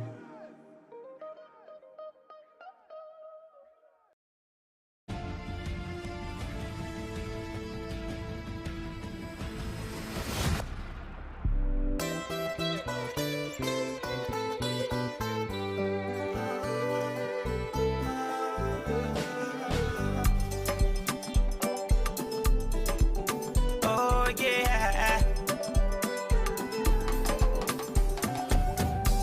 Now you be safe and not get money. Me not so you party. You say I will let Congolese. Oh no, say me not nobody. You say me serving na kowata. And me salad na try carry. I make a try for change me position. So one day you go call on me, Mr. Money. No hesitate, cause I get money. I get 3 billion now overseas. If you shake body, I go spray money. I said this that true story. If money not there, you not get money. They make me say if they change position. So what did they look on me? Call on me. Call on me. Say me I know say, me best friend can be me worst enemy. Say me I know say, the people where I like and then go they jump out. Me mama be tell me say, na poor man they can turn to butter. I'm not born for suffer. I go on myself and scatter the dollar. Big for you don't get money. Nigga don't get money. Salon DJ then get money. If you need money, make it call on me. Call on me, Mr. Money. No hesitate, cause I get money. I get 3 billion now overseas. You shake body, I go spray money. I said this that true story. If money not there, you not get money. They make me say but they change position. So when they don't call on me. Yeah, call on me. Call on me. Yeah, call on me. Put me enemies on lockdown. Give them bell out and lock mouth. Gif and G, I don't give bench. Give them fire for fire. This life is a story. Everybody gets young. I don't make a was a knocking forcing. They must call on me. Call on me, Mr. Money. No hesitate, cause I get money. I get 3 billion now overseas. If you shake body, I go spray money. I said this that true story. If money not there, you not get money. They make me say but they change position. So one day they go call on me. I go make you smell like dollar, oh. Call on me. I go play you like a baller, oh. Call on me.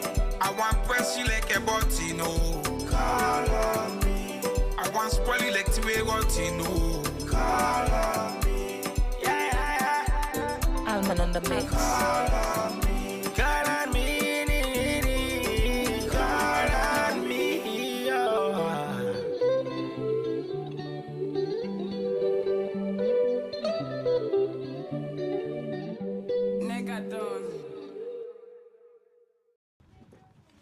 Nami, fight, yes.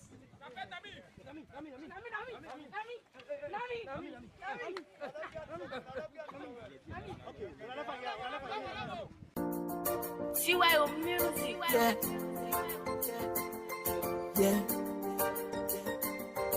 It's your boy Dulce again and again. Yeah. I should die before you blow. I should die before you blow. I should die before you. I should die before you blow. I should die before you. This dunya today a baboki. I should die before you blow. I should die before you blow. I should die before you blow. This dunya today a baboki. I should die before you blow. You one way not get one time more, one time more. You one way don't get one time more, one time more. This dunya today, mama. I should die before you blow. You one way don't get one time more, one time more. You one way not get one time more, one time more. This dunya today, mama. I should die before you blow. I should die before you blow. I should die before you blow. This dunya today, I baboki. I should die before you blow. Yeah. Oh yeah. I should die before you blow. I remember one day can't wait, Papa called me saying, because you don't make you listen. Make I tell you small bodies to me. He said me picking, I should die before you blow. He said the evil, the witch, the bad jealousy. These days, they don't so plenty. Man, they laugh to you, say they put you down, put you down. Man, they smile to you, so they put you down, put you down. When you get same type for put you down back. When you not get and say you not sober. How man for live this life again, bro? I should die before you. When you do your battle, you get all you want. Then you die go before. Mortal man, we too sorry, yeah. I should die before you blow. I should die before you blow. I should die before you blow. This dunya today a baboku. I should die before you blow. You one way not get one time more, one time more. You one way don't get one time more, one time more. This dunya today, mama. I should die before you blow. You one way don't get one time more, one time more. You one way not get one time more, one time more. This dunya today, mama. I should die before you blow, you blow. I should die before you blow, you blow. I should die before you blow, you blow. This dunya today, I baboku. I should die before you blow, you blow. Forget daily bread, now you're back. Forget good house, now you're back. Forget good living, now you're back. I should die before you blow. Oh, I find clothes, now you're back. Oh, I find motor, now you're back. Forget fine woman, now you're back. I should die before you blow. I should die before you blow. I should die before you blow. This dunya today, I baboku.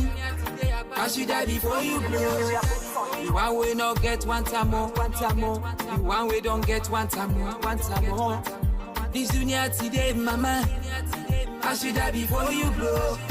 You one way don't get one time more, one time more. You one way not get one time more, one time more. This dunya today, mama.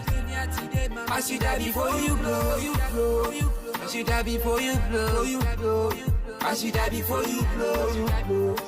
This dunya today, I baboku. I should die before you blow, you blow. Shit. I should die before you blow. Dunya Natia. See why you taking over. Say music. Don't see on this once again, y'all.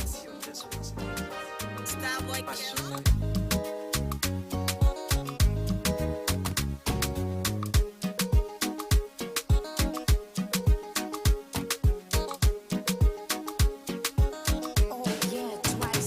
Okay, girl, I want me a ghetto. I say no pull and pa me. Nice have you make me sweat so. Baby, no pull and pa me. I say no pull and pa me. No, I say no pull and pa me. No, I say no pull and pa me. Baby, no pull and pa me. I say no pull up, no pull up, no pull and pa me. I say no pull and pa me. No pull up, no pull up, no pull and pa me. Baby, but no pull up. I say no pull up, no pull up, no pull and pa me. I say no pull and pa me. No pull up, no pull up, no pull and pa me. Baby, but no pull and pa me. Oh yo, yo. For me, baby, yo. Don't let me go. See, okay, see. Now you sabi pretty pata. I mean no more, sabi pretty pata. I gotta give you good loving, pretty pata. I say no worry, baby girl, tell me what's the matter. Say wanna money, wanna night, every night and day. I give you good loving every night and day. Wanna money, wanna night, every night and day. I give you good loving every night and day. I say no pull up, no pull up, no pull and pa me. I say no pull and pa me. No pull up, no pull up, no pull and pa me. Baby, but no pull up. I say no pull up, no pull up, no pull and pa me. I say no pull and pa me. No pull up, no pull up, no pull and pa me. Baby, but no pull and pa me. Girl, you love inside me. You dey burn like a fire. Yeah. I go love you forever. I no go tire. Yeah. If you pull and pa me, you go pinch like a plier. Yeah. I for you sake make so. We dey sing like a choir. Yeah. You sabi for ziggy ziggy zo, ziggy zo. Every night you dey give me more, give me more. You sabi for ziggy ziggy zo, ziggy zo. Every night you dey give me more. I say no pull up, no pull up, no pull and pa me. I say no pull and pa me. No pull up, no pull up, no pull and pa me. Baby, but no pull up. I say no pull up, no pull up, no pull and pa me. I say no pull and pa me. No pull up, no pull up, no pull and pa me. Baby, but no pull and pa me. Girl, I want me a ghetto. I say no pull and pa me. Nice have you make me sweat so. Baby, no pull and pa me. I say no pull and pa me. No, I say no pull and pa me. No, I say no pull and pa me. Baby, no pull and pa me. I say no pull up, no pull up, no pull and pa me. I say no pull and pa me. No pull up, no pull up, no pull and pa me. Baby, but no pull up. I say no pull up, no pull up, no pull and pa me. I say no pull and pa me. No pull up, no pull up, no pull and pa me. Baby, but no pull and pa me.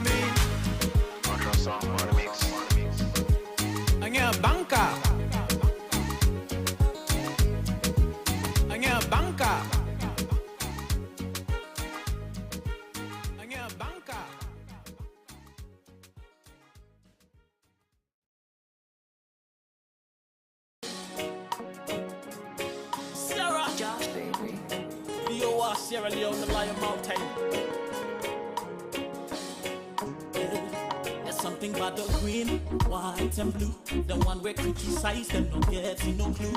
There's something about the green, white and blue. And when we step in at the land, yes, I feel so good. People are happy, counting the blessings. We so blessed, we got the natural resources. There is no place I would rather be. Mama Salon is the place to be. Yeah. Come let me take you around the Lion Mountain to see the beauty and to see the fountains. Let me take you around the Lion Mountain to see the beauty. Oh, come to a sweet, sweet, sweet salon. Any side where I go near this wall, I don't go forget salon. Welcome to a sweet, sweet, sweet salon. Any side where I go near this wall, I don't go forget salon.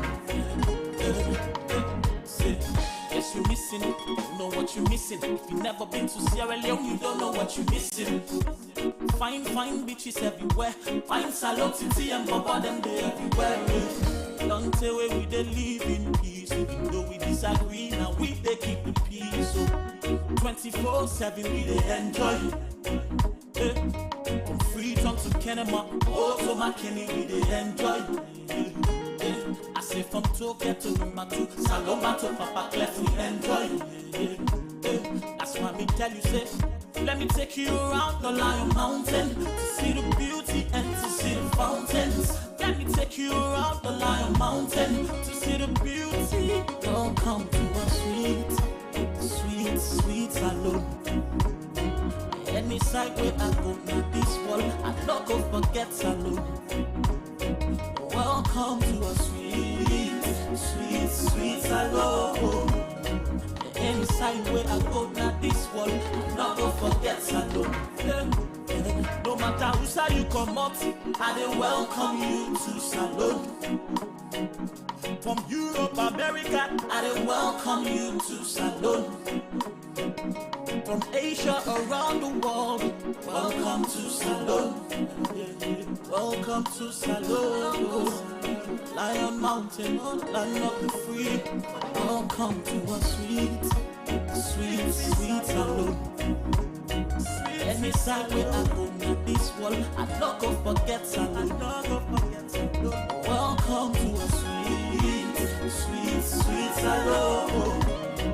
Any side where I go near this wall, I don't go forget salon. I say welcome to Sierra Leone, wherever you're from. Welcome. Beautiful country, nice organic food. West Africa, Sierra Leone is the place to be.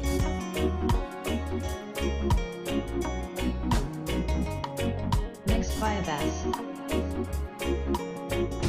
Hello and welcome to Entertainment News with me, Abdul Mansari. In this edition of Entertainment News, Jelly B to be laid to rest on the 24th February 2025. Mary Yen Yongai receives nomination for the Imagine Breed African Award, and Alonzo and US artist Black China are set to hit the stage on Fashion Week event in London. Now, it has been confirmed by a press release that the late Betty Lamboy aka Jelly B will be laid to rest on 24th February 2025 in Teama Town, Moyamba District.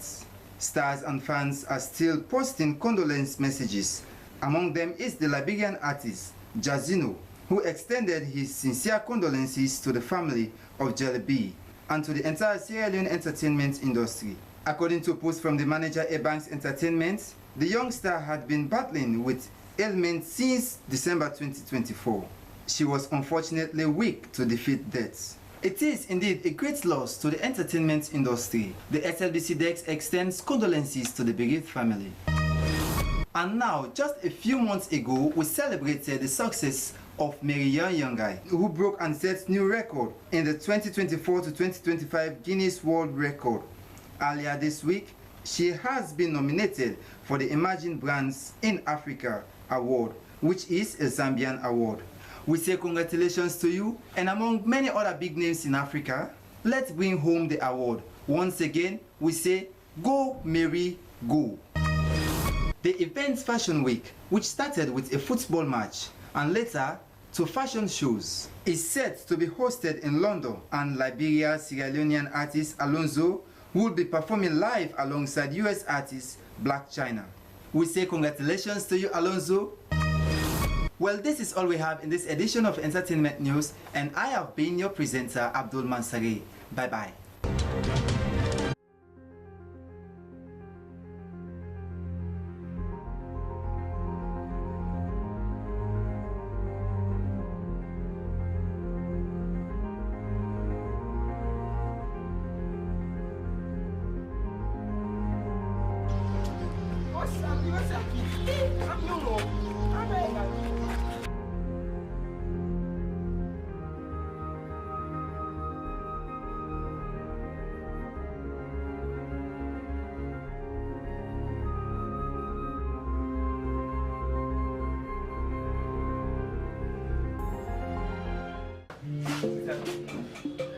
It's right to add multimedia.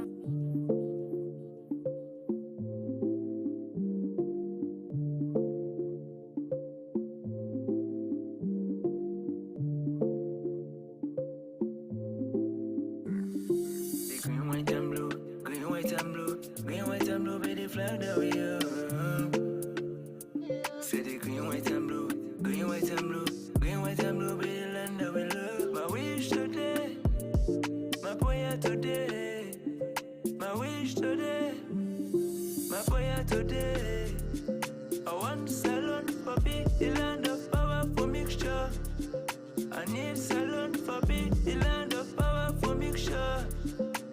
So we go work as one, we go live as one. So we go make it together. Oh no, so where we fighting ourselves, where we killing each other, where the shedding of blood. The green, white and blue is the land that we love. Where we fighting ourselves, where we killing each other, where we fighting ourselves. The green, white and blue is the land that we own. Oh yeah, there's no other home. Mama Salon is a holy home. My wish today, my prayer today, my wish today, my prayer today. I want salon for be the land of powerful mixture. I need salon for be the land of powerful mixture. So we go work as one, we go live as one. So we go make it together. Oh no, so let we spread the love, let we breathe the peace, so let we engage together. Put fingers across, so mende timni limba loka. We say no tribal war, full of money go Creole yalunka. We no need no violence, mende timni limba loka. We say no tribal war, full of money go Creole yalunka. We no need no violence. Oh yeah, it's Diana again. Supremo that man, mixed by S.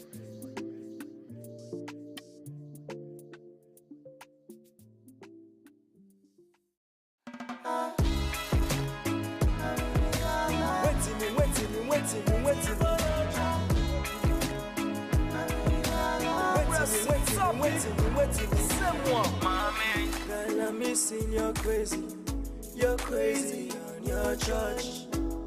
And I know you've been waiting for so long. On a lonely night you hold is the shit. Me want for die for you, come give me kiss. On a lonely night you hold you say shit. Me want for die for you, come give me kiss. Waiting.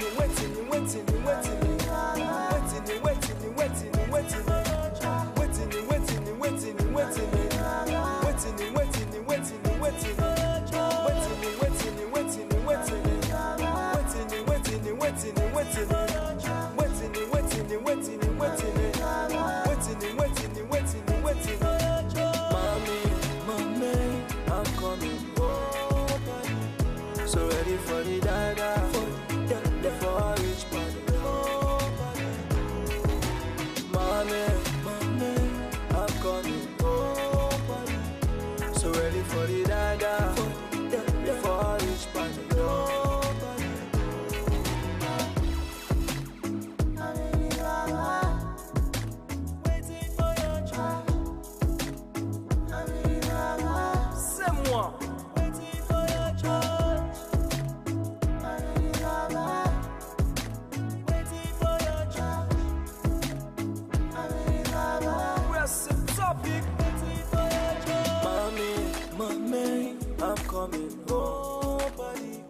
So ready for the dada, before I reach party. Nobody do. Mommy, I'm coming home, party. So ready for the dada, before I reach party. Nobody. Waiting, waiting, waiting, waiting, waiting, waiting, waiting, waiting, waiting, waiting, waiting, waiting, waiting, waiting, waiting, waiting, waiting,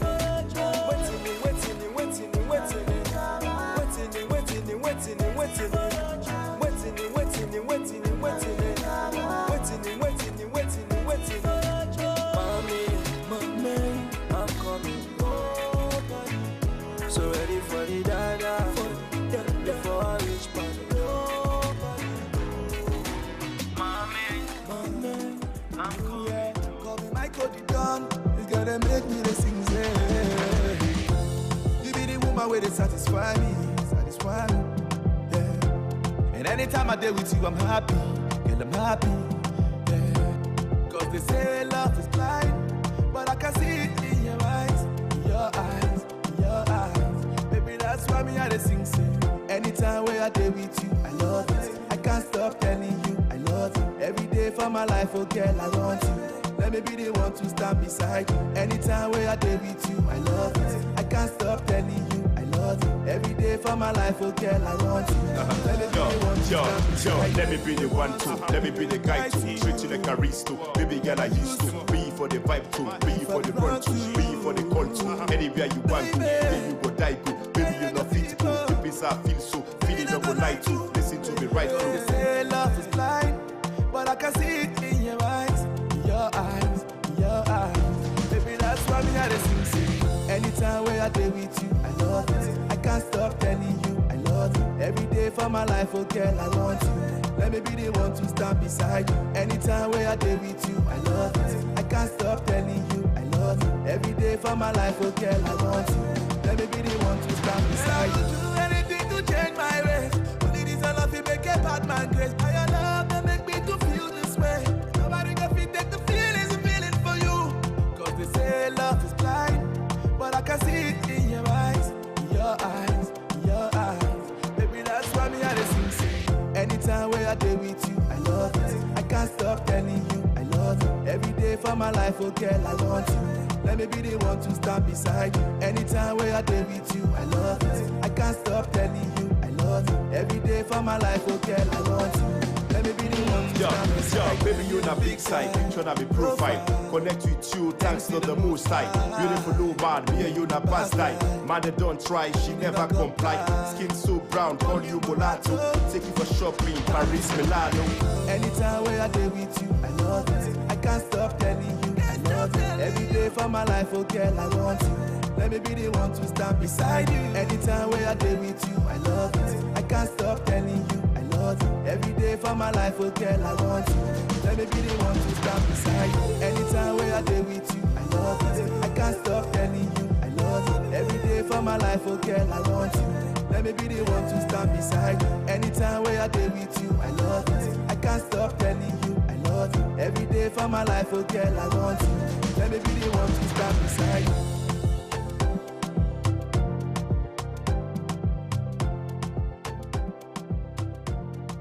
Ultrasound.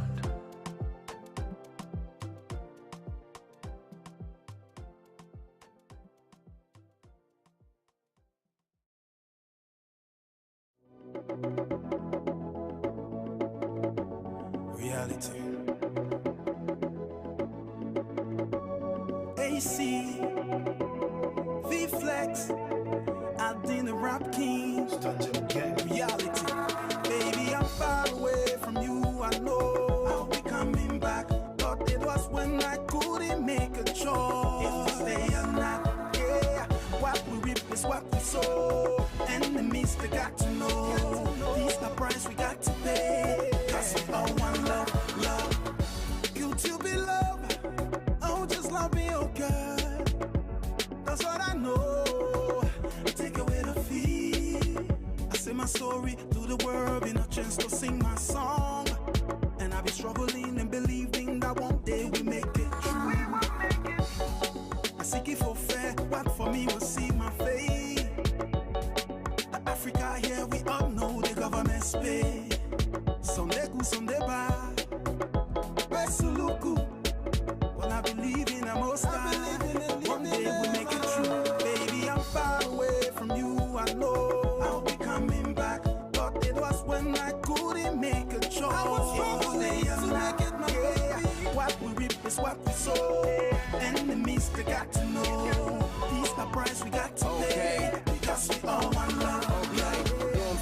money, but you gotta keep the faith. You're damn when I move, thank you for my first year. Better days on the way, just for us, Joe make a way. So you gotta keep the faith, you'll find a while, find this blessing. The storm is over, forget about the stressing. Amen, forget about the stressing. When there was nothing, she still call me honey. Life without you, I'm feeling so funny. Life without you, I miss my corny. Flexing the hook, we keep the fire burning. Found girl that you are admiring. Found girl, you deserve my diamond ring. Found girl that you are admire. Reality, you deserve my diamond ring. AC. Baby, I'm far away from you, I know I'll be coming back, but it was when I couldn't make a choice. I was wrong to make it my baby. What we reap is what we sow. Enemies, they got to know. This the price we got to pay, because we all want love. You're my true love. Sijali the distance, na come back to you, believe me my baby. Love in my veins, affairs of the heart. Usijali za mtaa, wataongea tu zap. Hatuachani, wabaki na mshangao. My beautiful, sexy angel of my life. How deep is your love? Depending shall dive. I put a ring on it, baby be my wire. I love you, I love you, I love you. See maybe I marry you, family we go be. Nikupeleke Kenya, Nairobi. Usi play hard to get, baby let it be. You're the far away from you, I know I'll be coming back, but it was when I couldn't make a choice. If we stay or not, yeah. What we reap is what we sow. Enemies, they got to know. This the price we got to pay, because we all want love, love.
Discover Sierra Leone, a hidden gem of West Africa, where the rhythms of life dance in harmony with the beauty of nature.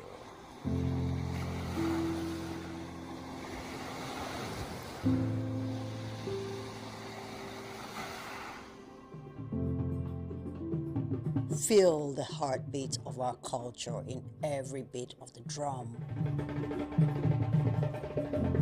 in every step of the dance.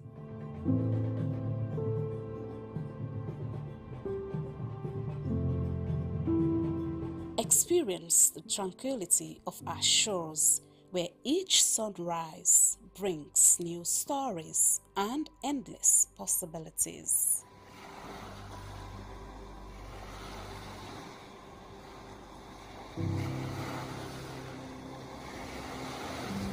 Immerse yourself in the vibrant tapestry of our daily life, where every color tells a tale and every face a friend.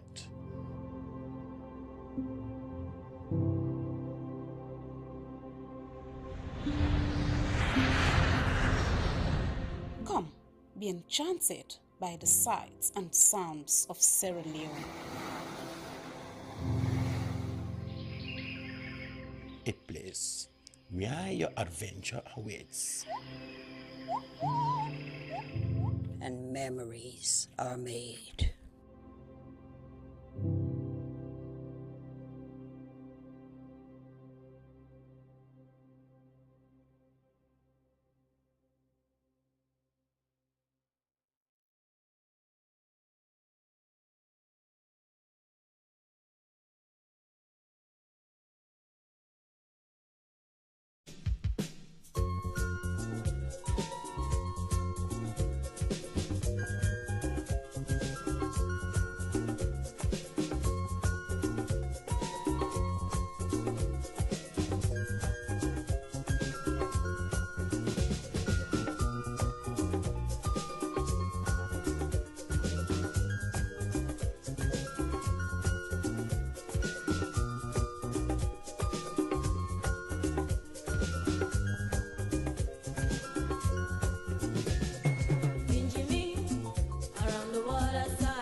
Welcome to another edition of Saturday Spelling Bee, coming to you live on SLBC TV and Channel 31 on Facebook.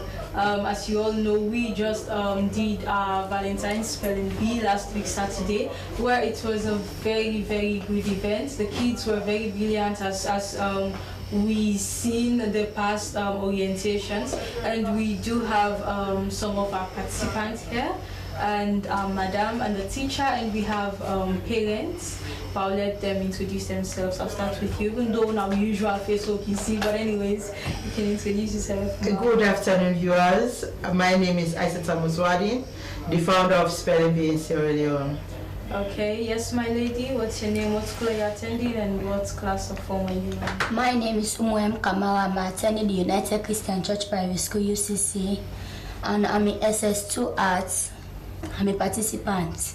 Okay, thank you very much. Yes, ma'am. My name is Nadine. I'm in Ayub International School, and I attend grade 4. Okay, thank you. Yes, sir. Good day, viewers. I'm Kamara Siaka. I'm a teacher at the Ayub International School. Okay, thank you very much. Well, in today's edition, we'll be having our discussion program and no orientation.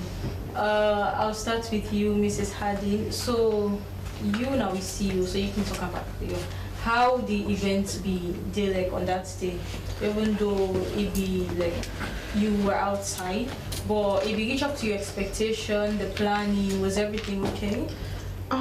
Yes, because one thing what I will say is that where I can always organize activity or event, I can want know the views of the audience, not to me own view I can want.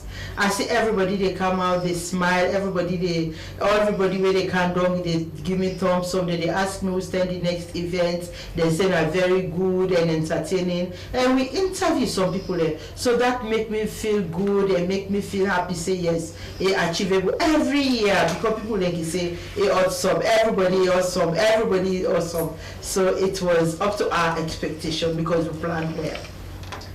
Okay, thank you very much, Mrs. Hadi. And for the first round for the elimination, when we started, I gave the 4 to 6, the list of the words, sorry, but they all missed the words. So as we can do when we don't get any qualifier, we go back. So we had a particular student, he gave up. So I had to run to her, convince them to come back, and not knowing that I got a win for me. So yes, my lady, you won the 4 to 6, right? So would you tell us your experience with spelling bee? I was nervous and I was excited. Okay, nervous and excited. So how were you able to master the words on the list? Who helped you? Did mommy, daddy? How were you able to master it? From my mom and my teacher. Your mom and your teacher. And that is what we always tell the parents and teachers out there. You need to help these kids to focus more on the spellings. They're very smart, they're very brilliant. All they need for Muna are confidence. And words for telling say, yeah, they're smart, they can do this. So, yes, my lady, you're in SSS2, right? Yes, ma'am. What was your position? Second position. Second. So, how was it like? Because at first you were given words that you couldn't spell, and later on you were able to spell these words. How was it like for you to win the competition? It was a tough time for me because it's my first day and I was panic. Okay. But I ended up became second position. Okay, that's good. So how were you able to master the list of words? Did you search for the meanings as we said? Yes, ma'am. I have a dictionary. You have a dictionary. Yes. Okay, that is good. And the day for the competition, it was very tough as we had certain participants that every word where we give them, they ask for the meaning and the definition and the word to be used in a sentence. I remember I gave a particular student a word. I don't remember again, but he missed that word, and that was why we always tell them if they come for orientation, we always tell them you can ask for the meaning of the word, the definition or the word to be used in a sentence, anyone or the origin of the word, because it helps you to know the particular word that is given. Because we do have words with the same pronunciation and different meanings and spellings. So we have a teacher here, and you can just tell me small thing about the competition, your expectations and everything. All right, it was tense, yeah, and that is what is expected in a competition. Yeah, the kids were peers, meaning they were of the same age. You know, what I saw on that day was kind of tense, which I was expecting actually. Most of the kids were asking for the meanings of some of the words, but like the one I tutored at home, okay, I told her that most of the ones you should ask for are homonyms, or rather, yes, homophones, okay? I was referring to homophones. For example, the word C, S-E-E, and S-E-A. So to know which is which, or which is required of you to spell, you have to ask for the definition, okay? So that kind of mentorship is what I did. That was one step that helped her in winning, okay? Because you can't ask for all the words. You only ask for all the homophones. Any homophone given, okay? That is what you should ask the meaning of, okay? For example, C and C, okay? Weak, for example, W-E-E-K and W-E-A-K, okay? They all have the same sound, but different spellings and different meanings. So if you're asked to spell week, you have to ask for the definition.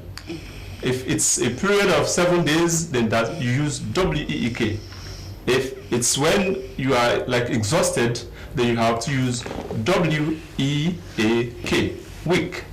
Okay? So those are some of the things I used, and it worked well. Also, another challenge that I noticed on that day, the kids have different teachers and they are from different schools. Some words were kind of, let me say, they were not pronounced well. Maybe they were not pronounced the way the kid used to hear them. Okay? So that was also another challenge. Thank you. Okay, thank you very much. That is why we encourage these kids and we do our orientation on Saturdays for them to know the rules to be proper and to follow those rules. Because we always tell them they can ask for an alternate pronouncer. If a particular person pronounces a word and they do not understand, they can ask, can I have an alternate pronouncer, please? We cannot just pronounce it for you, you need to ask. It's the same thing as the rules, wherein they can ask for the definition of the word to be used in a sentence. For the test round, say if they're not asked, we can ask them. Or say, do you need an alternate pronouncer? Do you want the word in a sentence? We ask them. But for the elimination round, we do not ask. And even if you spell the word correctly and you do not pronounce it after spelling that word, you come with the mic, you say you're done, you'll be eliminated. That's the rule to the B. We go strictly to the rules. So they should have asked for an alternate pronouncer, and that is why we also always encourage them to use dictionary. When you use, more especially phones, you use it, you listen to the pronunciation, it helps a lot. So if that kid can understand the pronunciation or they have been practicing it, it will be a lot easier, because most of them are aware and pick them. The teachers not get much time for teach them. They're like, you have school things, you have this, you have that. But they forget to say most of them words here, they're part of their school curriculum. So if only they can put effort and study them care so well, it will be great. So Mrs. Harding, do you have any other thing to say? Yes. One thing I like about the competition on Saturday, the competition was very competitive and I did not see anybody cry. Most times when we have a competition, when it's time for elimination, you see parents going out with their kids, but the orientation this time, it's really enhanced what we wanted to see. We are trying to train our kids a healthy competition. Competition is not a do or die game. Spelling bee, winning is not at all costs. In any competition, there must be a winner, and it was ensured. We saw the children, we see them laughing, they made friends to each other. We always make sure we tell them that everybody is equal and we treat them equally. I do believe the teachers can testify, or the parents gave them the same starter, same food, everything was equal. We don't differentiate. Even though we have, most of the parents did not patronize our ticket, but we don't put that into consideration. We make sure we want to see these kids happy. We want them to go into the competitive world. We are trying to train them to be part of the international competition, as we've already had the best African speller. Sierra Leone won the global ambassador for spelling bee. So we are proud. We want to make more global ambassadors, more best spellers. We want to see them going to script spelling bee, come out with trophies, come out with, you know, all of these things. So we have to motivate them, we have to encourage them, and we did that. And kudos to you all, congratulations. And another thing, because I had a lot of talk with one or two parents whose concern was the trip to Dubai. It was open. It was not tied to the price that if you come first, second, third, that's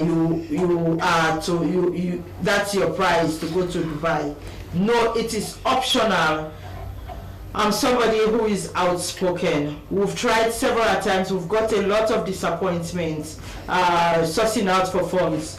So reason being, we told the kids, we told the participants. I do believe if parents were there, they can testify, or teachers were there. The few teachers that were there know exactly what we told them, that if you want to, if your parents can afford, or if your parents have the powers be, or they know people who can sponsor, you want to go, you can consent with us immediately after the competition. That was not a price tag to any of the competition. Our price tag was trophies, medals, certificates, and a purse, that is to motivate the kids. So that was our price tag. I had a talk with one or two parents yesterday. They were saying, why should they pay? We made it optional and we made it clear. Isa was here. She was the presenter. She explained to them that her parents sponsored her to Dubai twice. So because we could not get funding or support, that was why her parents, her family members stepped in and sponsored her to Dubai. And she went there. She came first at the 9th grade, and she was pronounced the global ambassador. The second time again she went, she is the best African speller. So that was what we told the participants. Okay, thank you very much, Mrs. Hadin. I'll add to that. If it's optional, as she said, if you want, or if your child has participated with spelling bee and you know you can afford for that kid to go, we do not just pick these kids to go. You know, they just say you will afford and we go with them. We do tutor these kids. We have a tutor. He helps them, he teaches them these words and the antonyms, synonyms, and everything necessary for them to be able to do well. They know they just go normal because you mama able for afford, but we make sure say we study them and then teachers them back, they put more effort on that day, so like where them go, they will able to do something very good. So my lady, you're in grade 4. You won, right? So you're going to show people that you deserve your winning. Okay? Okay. So I'll give you your first word. It's metal. Metal. M-E-T-A-L. Metal. And that is correct. Your second word is scratch.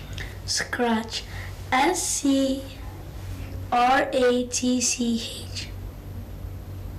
Scratch. And that is correct. And your final word is safety. Sorry? Safety. Safety? Safety. Safety? Yeah.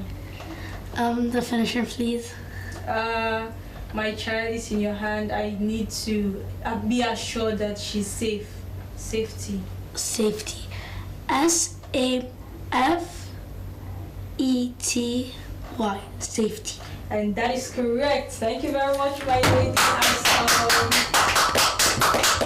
As we've since she proved winning, wherein she followed the rules to the beat. That is why I just did it for her to show you. Let everybody know, say, waiting with they give them the rules, then they follow with the rules, then wherein they need to ask for the meaning or the definition of the word. If it's a little bit tricky, then as you see, she asked for the definition of safety, where I gave a small though. And she pronounced the word, spelled the word, and pronounced the word again. So it tells us that she really deserved. And these are random words she gave to her. This is not part of the list. That's how Guma kids say should always be prepared, should always be ready. Okay. Okay, thank you very much, Mrs. Hardin. And my lady, you're in SSS, right? Yes, ma'am. Okay, okay, I'll give you your first word is choco. Choco? Yes, ma'am. Choco. CHUCKLE, choco. And that is correct. Your second word is piano. Piano. PIANO, piano. And that is correct. Let me give you the final word. How about encyclopedia? Huh? Encyclopedia. Encyclopedia. Encyclopedia. Okay. ENCYCLOPEDIA, encyclopedia. Okay, that was wrong, but anyways, you did well. And do you want to say something? May I try answering that? Okay. Encyclopedia. Yeah. Encyclopedia. ENCYCLOPEDIA,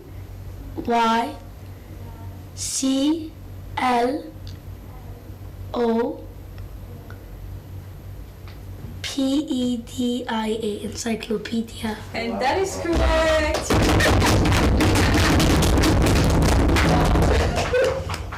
Thank you very much, my lady. That was good.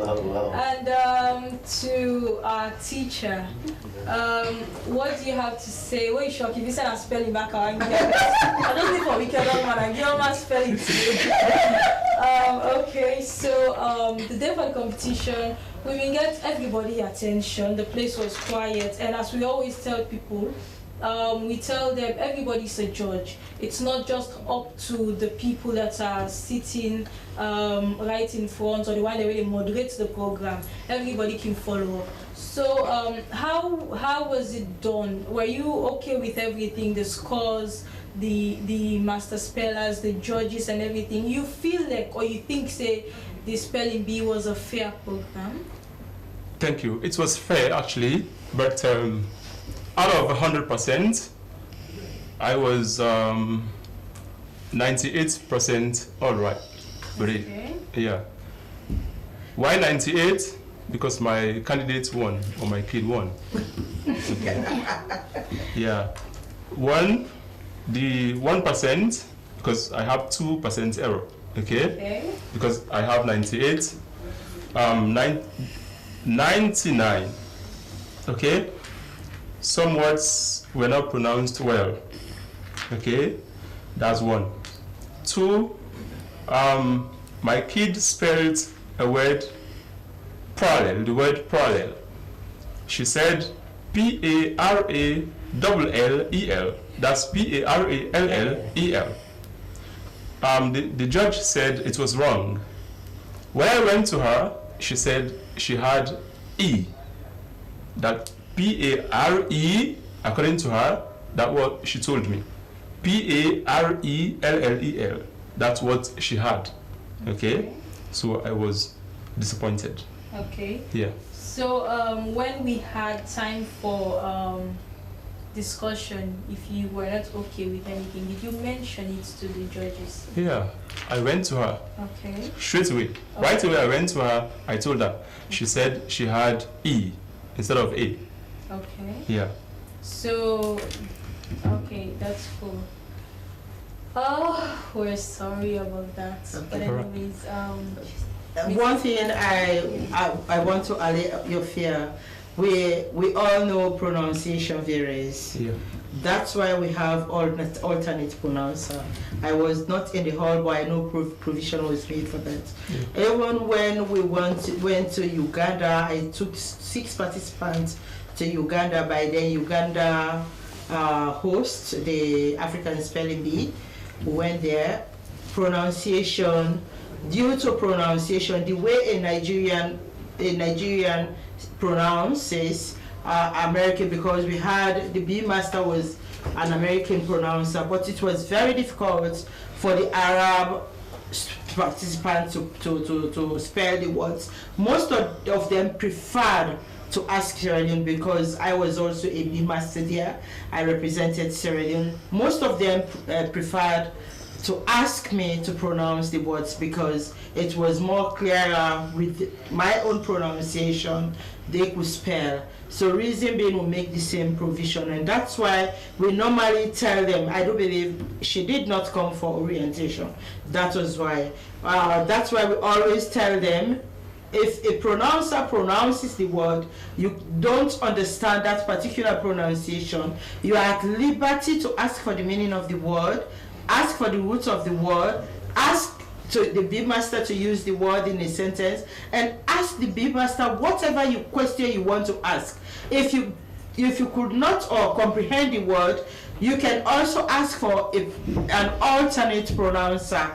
After that, if it's not okay with you, but you know the way you pronounce the word, just have confidence in your own word and pronounce it. Because we all know the way an Indian, American, Lebanese, Timini, Mende, with the way we pronounce it varies. So next, I do believe she has learned that, and you teach her that. That's why we normally ask parents to please allow them to make sure you take care of your phone, because these kids are very brilliant and they are very smart. They use the Google the words. Google will pronounce the word for them. Even at that, it might not be effective. The way a Ghanaian pronounces, obviously, maybe if a Ghanaian pronounces here, I might not be able to spell. So thank you. Okay, thank you, Mrs. Hardy. Thank you very much. We'll go for a short break, and when we come, we continue with our discussion. Thank you very much. So mothers, thank you. No. Mothers, the two of you come as a mother.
Sierra Leone Spelling Bee, where they come live to you on SLBC TV and Channel 31 on Facebook. We now get to parents them, and as I know with parents them, we can always do we discussion in Creole.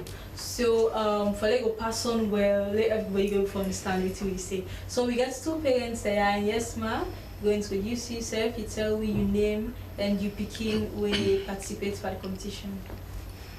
Good afternoon, everyone. My name is Binti Kamara, and I became Umu Kamara.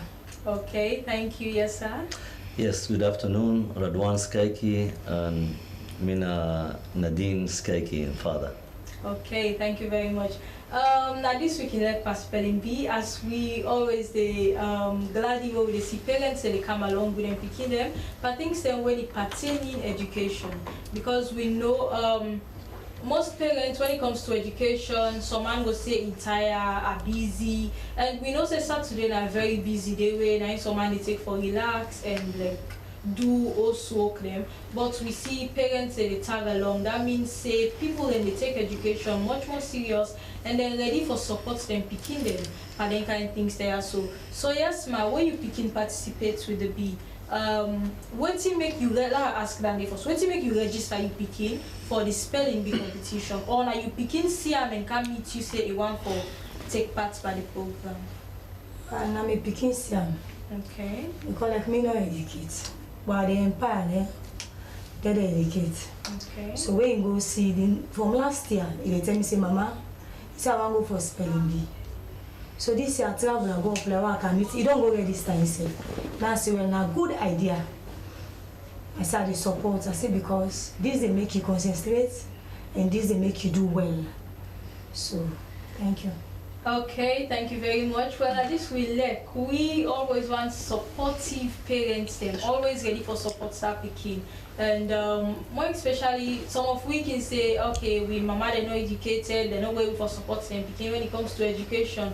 But it was shocking for the reason here some of we get parents their way they're very much educated, but when it comes to educational things, and then first they begin crying, they begin them down. It be like, hey, then they never talk in public, oh, then they shame, oh, then they go this, so then they go that, so. But we let parents the way when the picking come with that idea, you just push them and put that effort and ready for support that picking, and you will see say that picking will do extremely well because they are very smart. We don't need for like limits them. When we give them, some of them register a week to the program, some of them are 3 or 4 days to the program they register. But we see their performances because most of them were there, it is part of their school curriculum. So it is very easier for them able for spell them. We think it much more easier because we tell them say when I learn for spelling syllables, no matter the word we then give them break them down. You get all the time. You get all the time for spell them word and day. We can always tell them say just pretend as if nobody know it before you. Now you want great in up here. Now that's make we can do your orientation for them comfortable and then know how the spelling begin for be like, because today it was very tough. Some picking would tin up in public.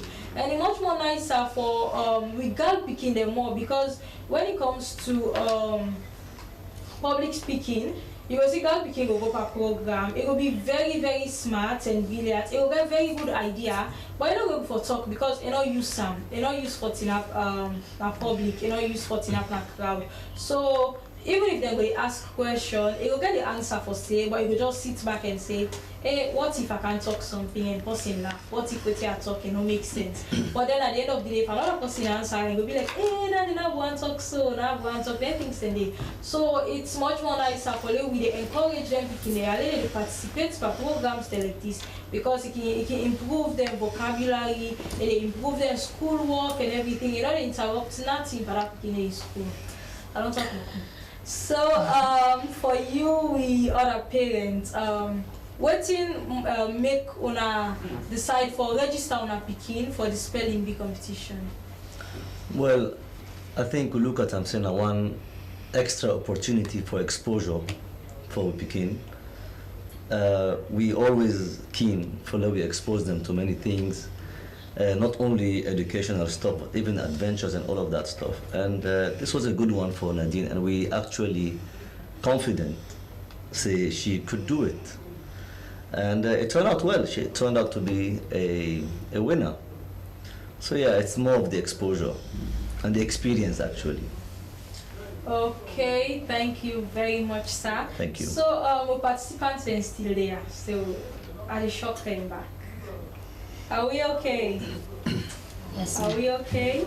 Yes. Okay, I'll just give you one. So Nadine, your word is flexible. Flexible. F-L-E-X-I-B-L-E. Flexible. And that is correct, my lady. Your word is trophy. Trophy. T-R-O-P-H-Y. PHY12A. And that is correct. As soon as it today, I just decided for like the shock participants there. The SSF feel say they deserve them winning because they did extremely well. Their performances were good, as we see them here. So it means they are always prepared. And then they always train we participants them for B, and as Mrs. Harding also train we for always be prepared for like anything. At any time you can just come and you say today I get for present talk on this certain topic. So if you're always prepared, you go always be able to conquer things then. So we mama, how yes, you tell we say you're not educated, but how you been able for like help the pikin apart from where you get the money for can register for the competition, how you be able for like help them for like go able for study and words they also for the competition? Is it that you find person for them or you show them to person they go able for the teacher then words they also for they able do well so for the program? Okay, thank you. Our friend teacher for my name be the assistant. Okay. So the matter of fact, I don't know say this now good moon and now better thing for we all. And first of all, I tell you thank you for so now found this year because it help we begin there for focus at school and it help we begin there for do better thing.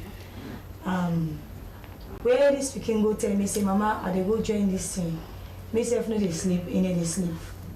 I say now you first send this, you know one day present self on stage. I say so if you say you go for spelling bee, I say so me no go sit down. I find 2 people there with their assistant after school. So now that.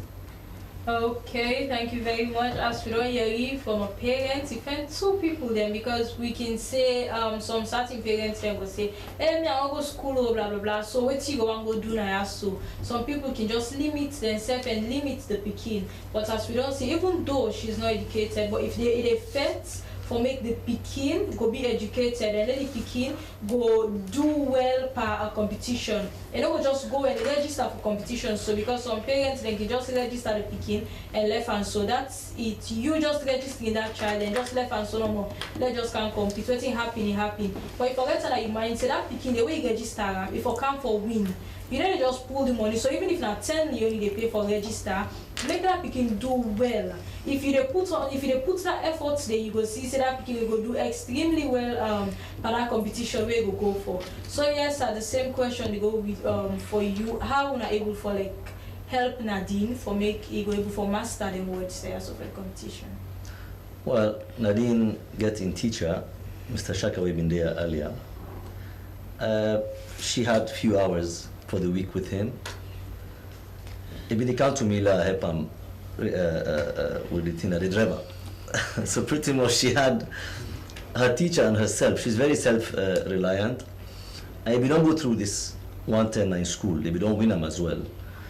So I think it was very graceful for her. She did it with ease and with the help of a teacher as well. But the main motivator behind this whole thing was her mom, Colena Dean Goody. Yeah. I think it wasn't really a hassle for me. Okay. Okay, thank you very much, sir. We also been get particular participants where instead now it be win. But not get nobody will be help him. Now instead be the study for himself, he go take him my phone or in daddy phone and be like use the dictionary, but they make sure that they monitor when they use the phone. They use the dictionary, look for the words, the definition, the pronunciation and everything. It will help them greatly. So when he came, we asked him mommy the same question. She was like, all things just be there to she did everything herself. We get some certain picking their way. They don't need like people for just they push them, then be able to do something for themselves. While we do get all picking their way, then they are also brilliant, but they just need person where they push them and person where motivate them for tell them say yes, they do extremely well.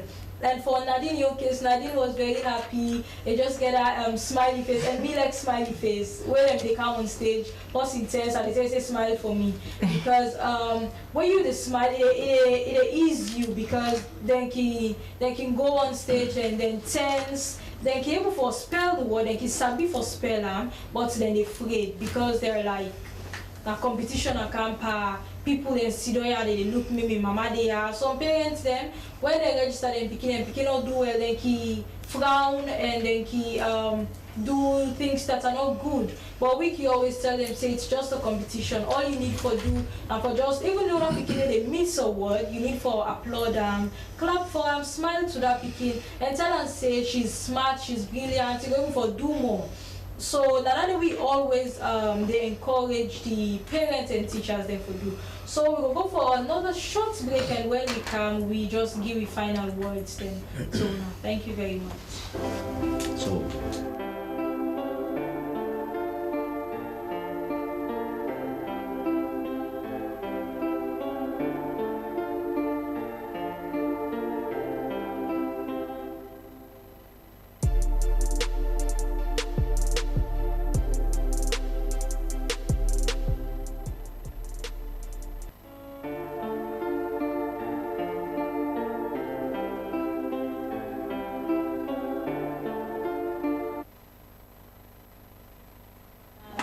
Spelling Bee, where you can like to on SLBC TV and Channel 31 on Facebook. As I will say, when we come, we'll just give you final words and we close the program. But Madam here gets an update where you go out for share with you. So yes, Mrs. Hannah. Good afternoon, viewers again. We done with the Valentine Spelling Bee. And now we get the private school spelling bee where they come up in November. We dey start registration soon, end of the month or first week in March. We go start registration because people in there, even at that, then go wait till last minute. Then everything go tell like say now we dey at fault. So we dey encourage everybody first week in March or second week in March. Contact we on 0763748442 WhatsApp number, or you go now we office 12 E12 Beaconfield, or you contact Winner 97 Kambutong. We get picking their way for go the African Spelling Bee in April. We will get for organize a breakfast lunch. Please, you not go regret her. It will be on a Saturday. We will give una the date soon. Una get una picking and go there, make them buy tickets, make them go breakfast and lunch with picking there. Now one way down there for support we. As we don't tell una where the year starts, we embark on fundraising.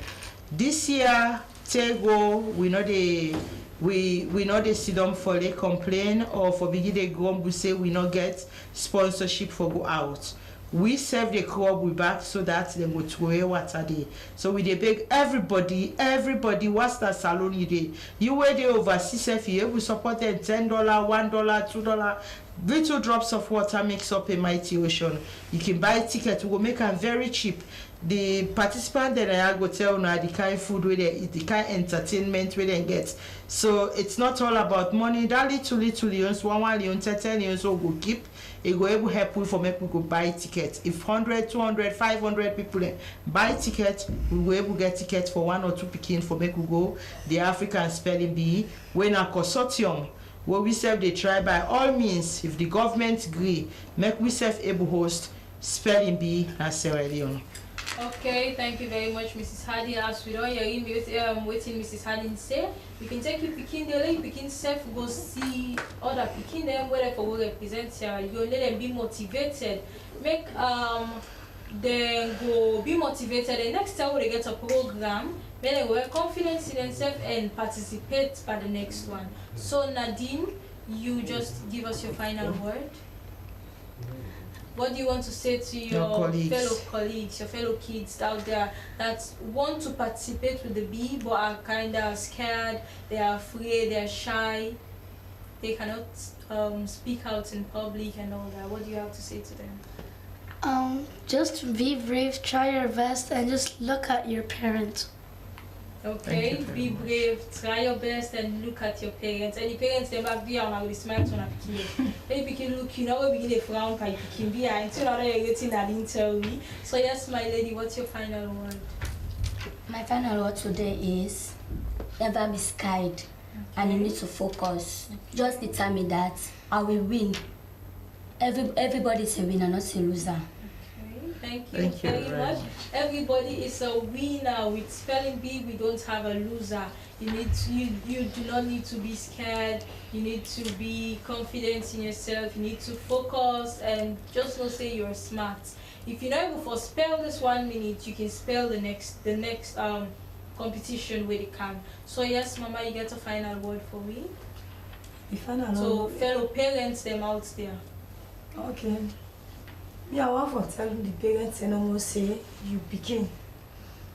After God now begin a wabopa. Whatever little thing we will get for support and the educate, God will and not support them. Because when begin they are right now, now they go for make now they go for save we, hold on. Now they wabopa. So if we get away for low fights for let educate, because education now God now they direct speaking for let educate. So me tell una plenty thank you, una self, una don't do a big job and I admire una for create this how they call am this talent have a salon. So I tell una plenty thank you. Una not mind me I not sabi talk. So now you say yes, we admire you. You're really so good. Yes. This is what una do, so I admire una because una dey empower pikin dem. For let them educate, una dey empower pikin dem, na expose pikin dem in another good way dey. And more especially then way how una dey do so, then they see them on TV. Me say na the first thing is me on TV. Because I know anything I'm saying na crowd and talk. So na the thing is. So I tell una plenty thank you. Let God guide and protect una all. And let God give me the one they would help we, would they support me. And let government back no say we don't do great job. Let government say we support we and support una. Let them know say na good thing una they do. So thank you. Okay, thank you very much. Yeah. We don't anyway too Mama say even though in talk say and also we talk, but in do extremely well. That make we always give everybody the opportunity for come out and talk. We not say because you know go school or you know sabi talk, you know sabi this. Whatever everybody they say must get sense where they talk inside it. If we just give them the opportunity and listen to people. So now yeah, we go close the program for today till we meet again next Saturday. We say ta-ta.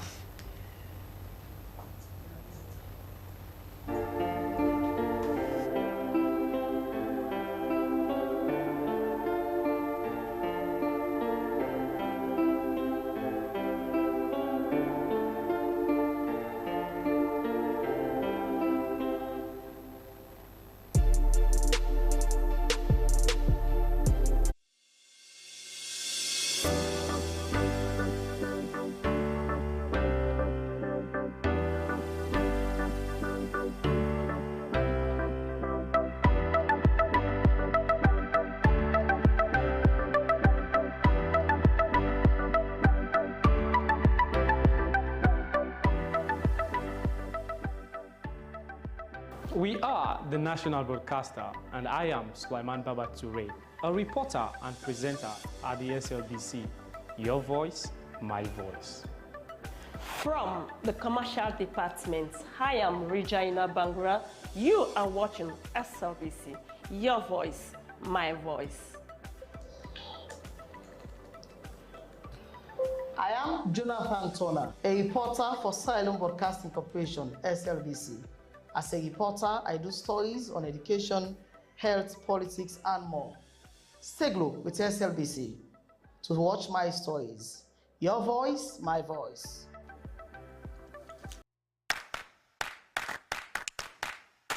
Do you know the TV show that brings to you the decision makers who determine and shape the country's policies and programs?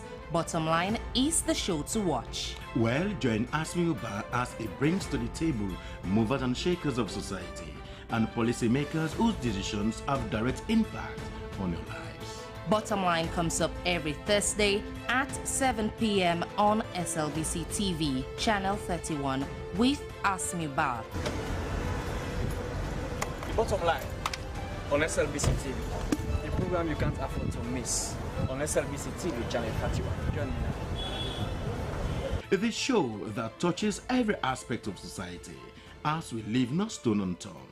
It's Bottom Line, only on SLBC TV.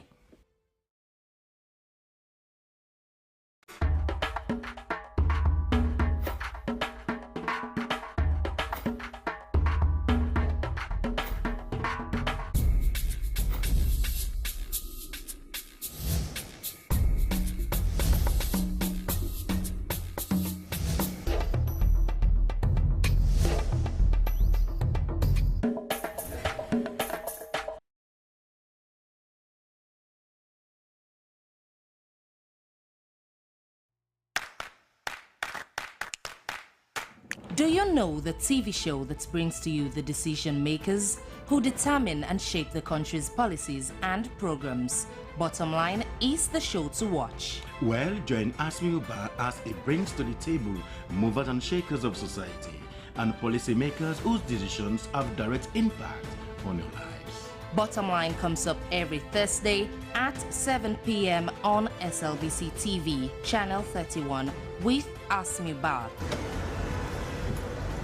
Bottom Line on SLBC TV, the program you can't afford to miss on SLBC TV, Channel 31. Join me now. The show that touches every aspect of society as we leave no stone unturned. It's Bottom Line, only on SLBC TV.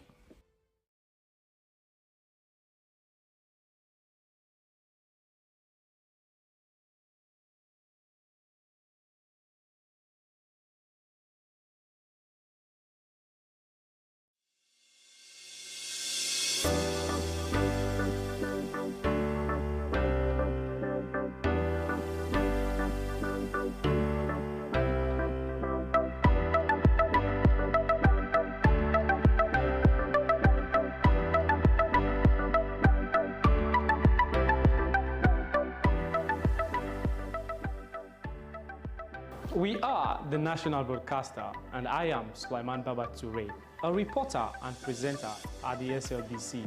Your voice, my voice. From the commercial department, I am Regina Bangura. You are watching SLBC. Your voice, my voice. I am Jonathan Turner, a reporter for Silent Broadcasting Corporation, SLBC. As a reporter, I do stories on education, health, politics, and more. Stay glued with SLBC to watch my stories. Your voice, my voice. Lucian Ganda, producer Weyus, and producer and presenter Christian Editions on TV. This is the SLBC. I am William Wise, presenter Weyus and also reporter at the SLBC, and this is the SLBC.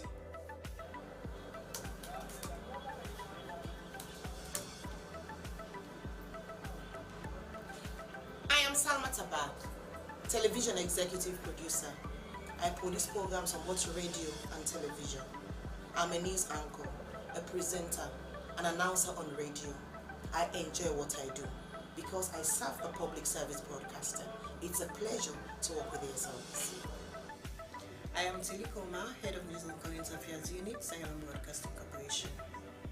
Our news hour now covers several segments. We have entertainment, business, weather, sports, ferry schedule, and human interest stories, not forgetting politics. We are doing all that to keep you people posted on what's happening all over the country.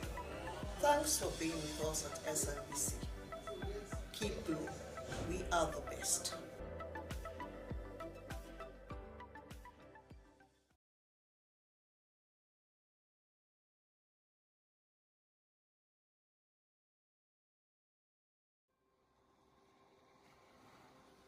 Discover Sierra Leone, a hidden gem of West Africa, where the radiance of life danced in harmony with the beauty of nature.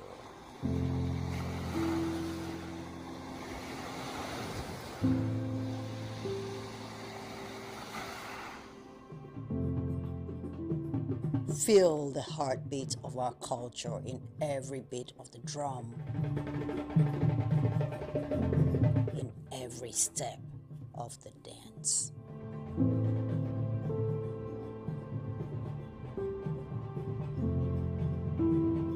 Experience the tranquility of our shores, where each sunrise brings new stories and endless possibilities.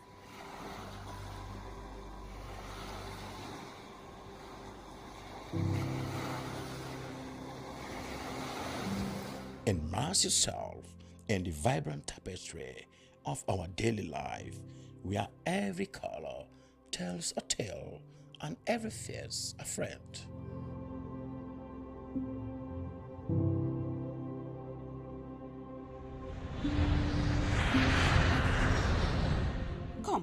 be enchanted by the sights and sounds of Sierra Leone. A place where your adventure awaits. And memories are made.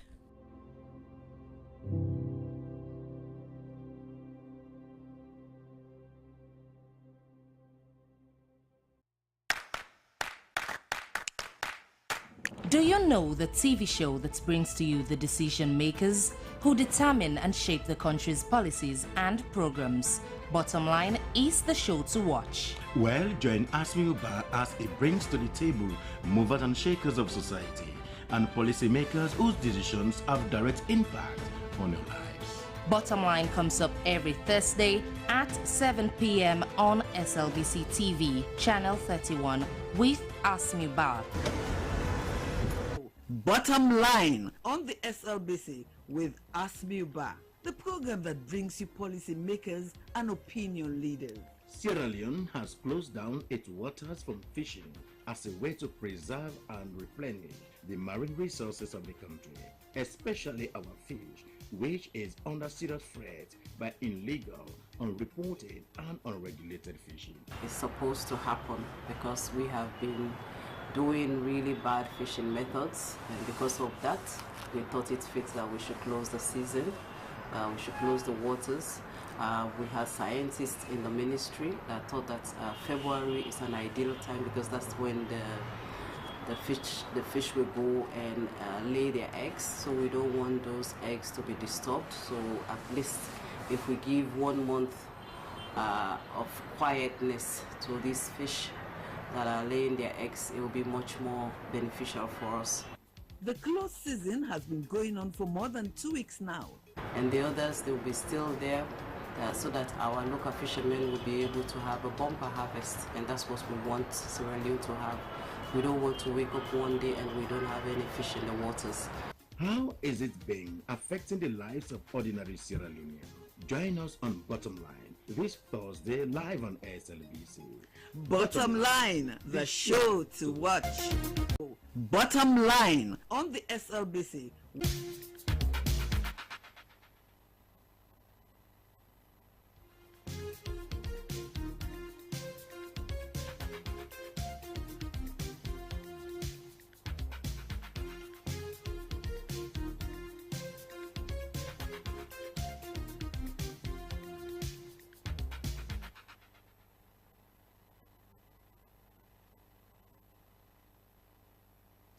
Hello and welcome to another fresh edition of the program Bottom Line, which is coming to you live from the Sierra Leone Broadcasting Corporation. I am Asmiuba, the program that brings to you the decision on policymakers. Be with me for the next 1 hour as we delve into different issues today with my guest, who is the Minister of Fisheries and Marine Resources. The program is Bottom Line.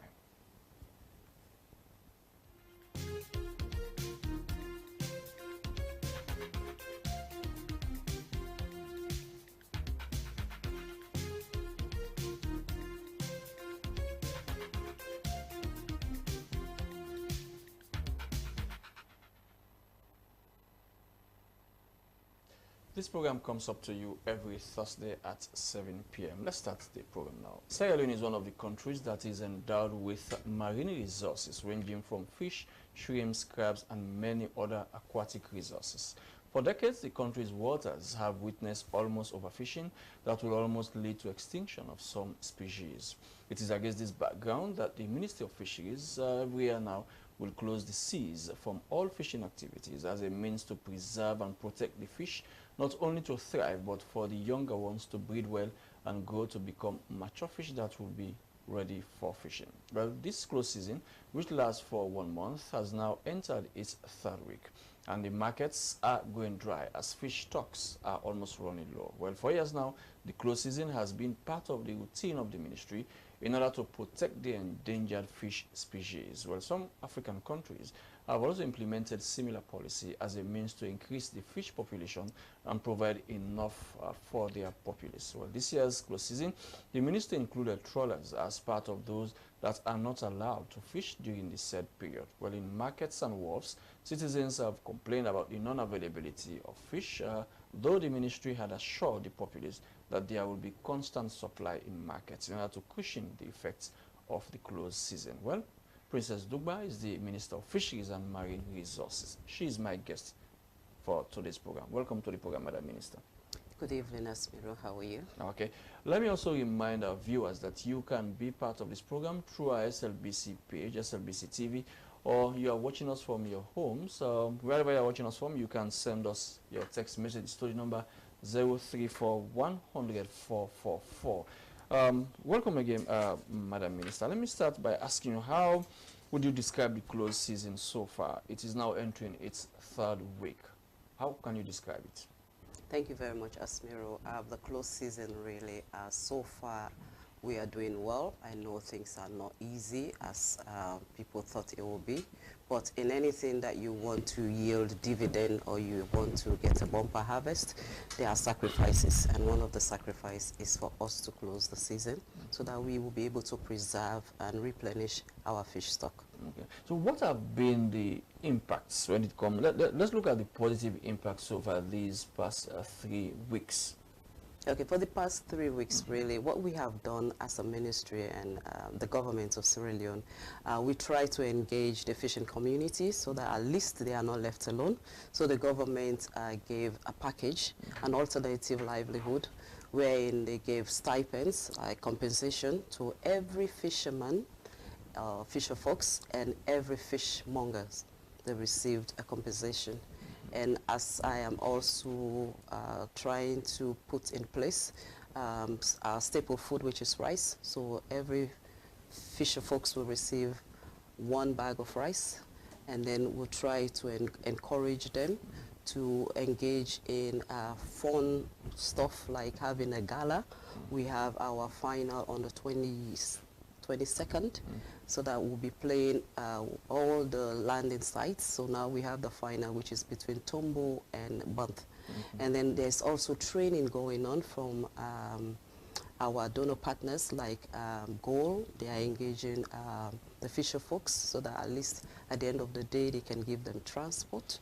We are also trying to get them to do their health status, which I have already engaged the Ministry of Health. So we are working on that. So we want to make sure that this 28 days is fun-filled and there's so much engagement that they won't really feel it, so that they are able to go through their normal activities and be able to mend their mates. I mean, is that the reality on the ground? That's the reality. Because Mike, we have visited some markets, and so yes, especially markets you hear citizens say there is scarcity in fish supply. Okay, that's one thing really that I really want to address, because I spoke to one of our industrial company, which is Sabco. Sabco does the sardine and also fish. So he sent me a snapshot yesterday, and at his compound in Joy, you have loads of fishmongers there, and he said he has even reduced the price of fish. And I was able to visit Sabco and other fishing companies. They have stock to maximum, wherein there is no space. So their fear is they don't have enough space. So people are just really, most times really what I see is people just want to do this like fear, instill fear into the public. So they are hoarding the community. Yes, so they are hoarding. Some of them are buying, you know, some of them are just saying, oh, well, we thought this would not happen, you know, now it's here, what are we doing? So it's when you are not prepared for something, really, it makes you very jittery. But really, we are trying to speak to them, and even with the wharfs, we want to do a cleaning. So we have already engaged the youths. There are people that are used to carry the fish from the canoe to the market. So those people, we know that definitely they will not be able to have the sustenance. They are not fishmongers. They are not fisher folks. So we're trying to engage them so that they can clean the wharfs, and then we will be able to pay them. So all of those things are going on. So I don't think really to say that there is no fish, no, we don't have scarcity. Now, what about the enforcement, enforcing this closed season? Does the ministry have the capacity to police and monitor our waters to ensure that no one does fishing within these 28 days? Yeah, it will be interesting for you to know that I think we only had like 2 casualties that they were caught. But other than that, none. We have the Navy. The Navy is all over the country. They are patrolling. We have community patrols.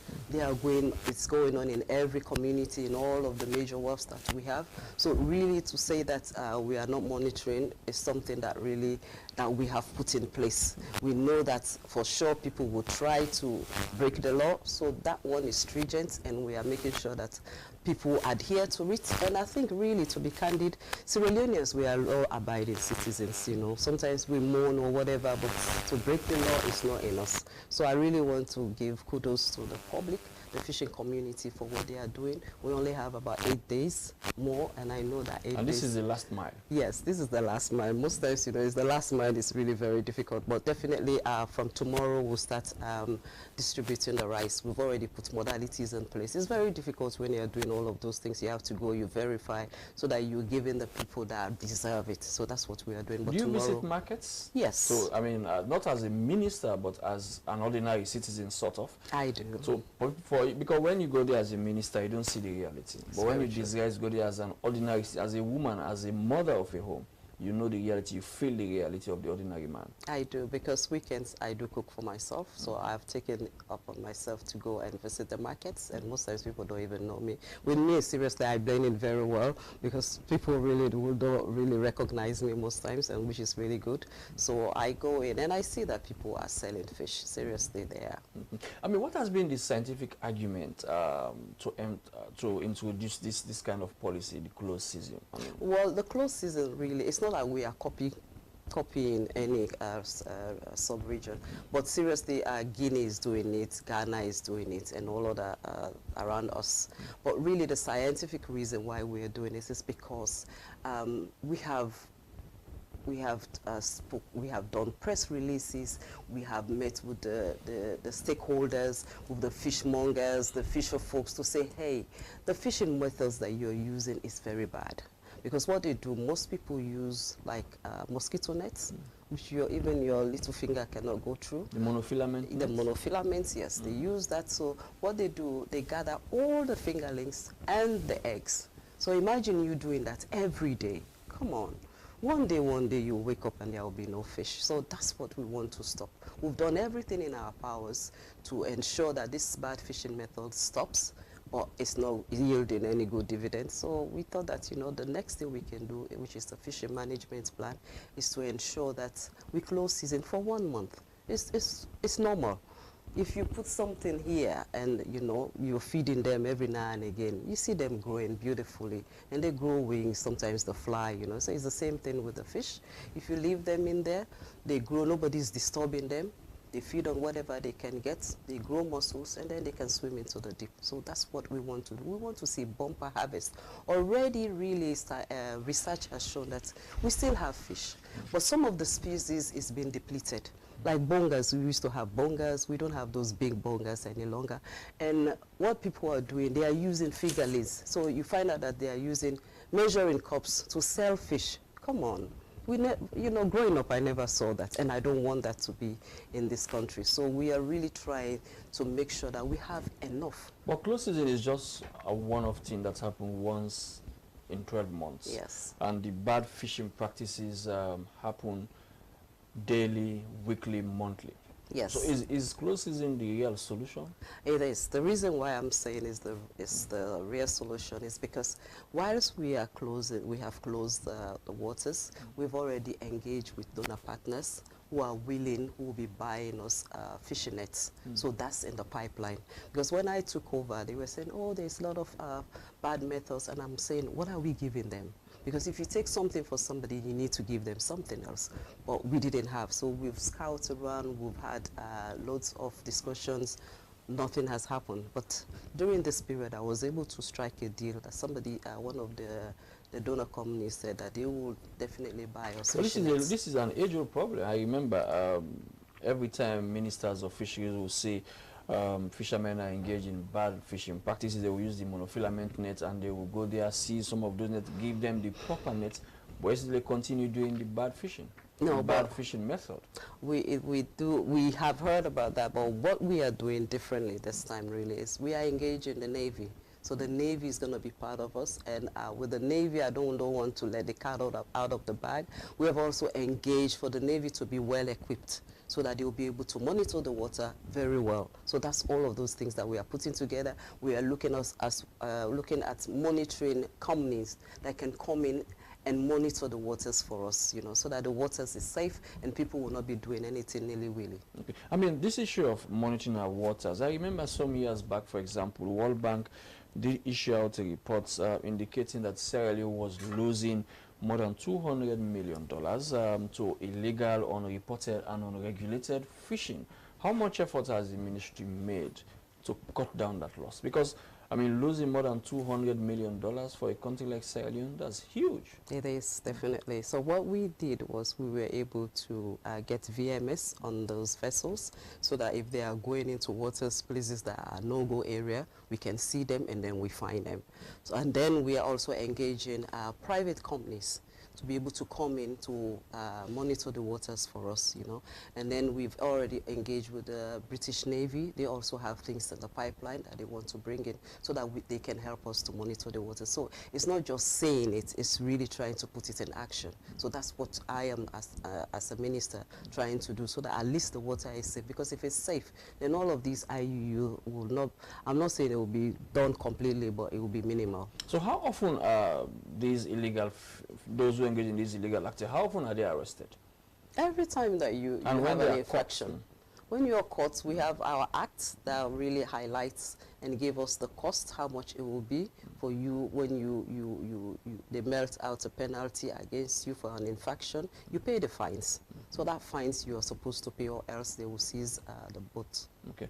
Yeah. And also many times we see trawlers engaging in, they are here, most times they buy the package and they sell these our fish to the European markets. But unfortunately, the European market had placed a ban on Sierra Leone. But it would interest you to know that those people who come to Sierra Leone, they take our fish, they package it, they give it another country's name, they take it to Europe. Yeah, that is what is happening, and it's saddening. We are losing out as a nation. We are. It saddens me to see that, you know, something that we have worked so hard, that somebody will take it, sell it, and then they get the forex, you know, the foreign exchange. We don't want that to continue. So we were able to engage with the Chinese government, and they were able to give us their certificates so that we will be able to export. And we are also having an active discussion with the EU so that at least they can lift that ban for us to be able to export. It's very difficult. Why are they still maintaining that ban? Well, there are a few things that they want us to be able to do. They want us to, especially when it comes to how we handle our fish. That's why I was also engaging the UNICEF. They have started doing a very good work. They have like toilet facilities, they have wash facilities, you know, but it's not only in one place. We want it to go around in all the landing sites. We have to have all of those wash facilities. So we are trying to engage UNICEF and other partners so that they can come in and help. But we have done very well in that aspect. Normally, after the close season, do you have figures to show that the catch has increased? Yes. Because we have more fish than we had before the close season. Definitely. You know, when we started, we did our assessments. The middle, we've already done our assessment, and at the end, we'll do the assessment, and then we compare. Then definitely we'll come back to SLBC to tell them that, you know, this is what we have found. It was successful, you know, and all those challenges we'll take in cognizance so that we'll be able to do a better thing the next time. But seriously, to be candid, so far so good. I think we have, I will want to, not even the ministry, but just to applaud the fisher folks. What they have done is something that we are not thinking that it will happen, but I really want to thank them and say they've done a very good job. Okay. So hopefully the 8 days will be much easier. Okay. Thank you very much. She is the Minister of Fisheries and Marine Resources. Today we are discussing about the close season. If you don't know what close season is, it means nobody is allowed to fish in Sierra Leonean waters for the next 1 month. Well, the close season began on the 1st of February. It will end on the 28th also of this February. No one is allowed. And interestingly, Madam Minister, this year you included trawlers. No, that's what because as you were, okay, yeah, yes, as you were talking, I was just thinking that this is one thing that I need to correct. Okay. Because what is happening, people are saying that no activity is happening. No, it's only to the artisanals. Okay. The local fishermen. There are trawlers out there trawling. They are catching fish because it's not their own time. They usually come in April. That's when we close season for the industrial. So this time it's just for the artisanal. Okay, yes. Okay. So there are activities going on. That's why I'm saying there is fish because they are catching and they are selling. So there is no need for us to panic because people are just trying to create this artificial scarcity, which is not really good for us. So, but really just really to clear the air that yes, okay, they are. Okay, so now this issue of for the trawlers, they are engaged in this industrial fishing, if I could put it that way. When is their own time? It's in April. In April. Yes. And sometimes do they really go by the dictates of the ministry? They to go strictly by what the ministry wants them to go to? Yes. With them, every vessel has a VMS. We monitor. So if you go, we'll see you. If you don't go, we'll know. If you switch it off, we'll know. So it's so easy with the industrial. With the artisanal, it's very difficult. You just have to patrol all the time to see who is out there. But with industrial, to be candid, they do abide to it because they get prepared for it. They know that it's coming. It's not something new. They've done it since 2019. So it's something that they are used to. Okay. So I mean, the artisanal fishermen, they are very difficult to be regulated because I wonder if the ministry have a statistic, real-time figures for artisanal. It's very difficult to be candid because not all of them are registering, not all of them are paying their license. The only way we got, I think, most of them to be able to license is when we said, if you don't license, you don't come and pay your license, we'll not give you the goodies that the government is going to give to you. So most of them did for the very first time. So it's really very difficult to know exactly how many boats are out there. But I think as a ministry, I know you come to that, I don't want to spill now the milk, but definitely when you ask me about that, I'll try to tell you. You can go ahead. Yeah, so what we really want to do is to evolve into fiberglass. Because with fiberglass, you have all those gadgets that will monitor. You know how many fiberglass boats are out there. So it's easier to monitor. It's easier to even know the catch that they have. Because most people say, oh, I don't have money to pay 1 million or 1,500,000 for a whole year.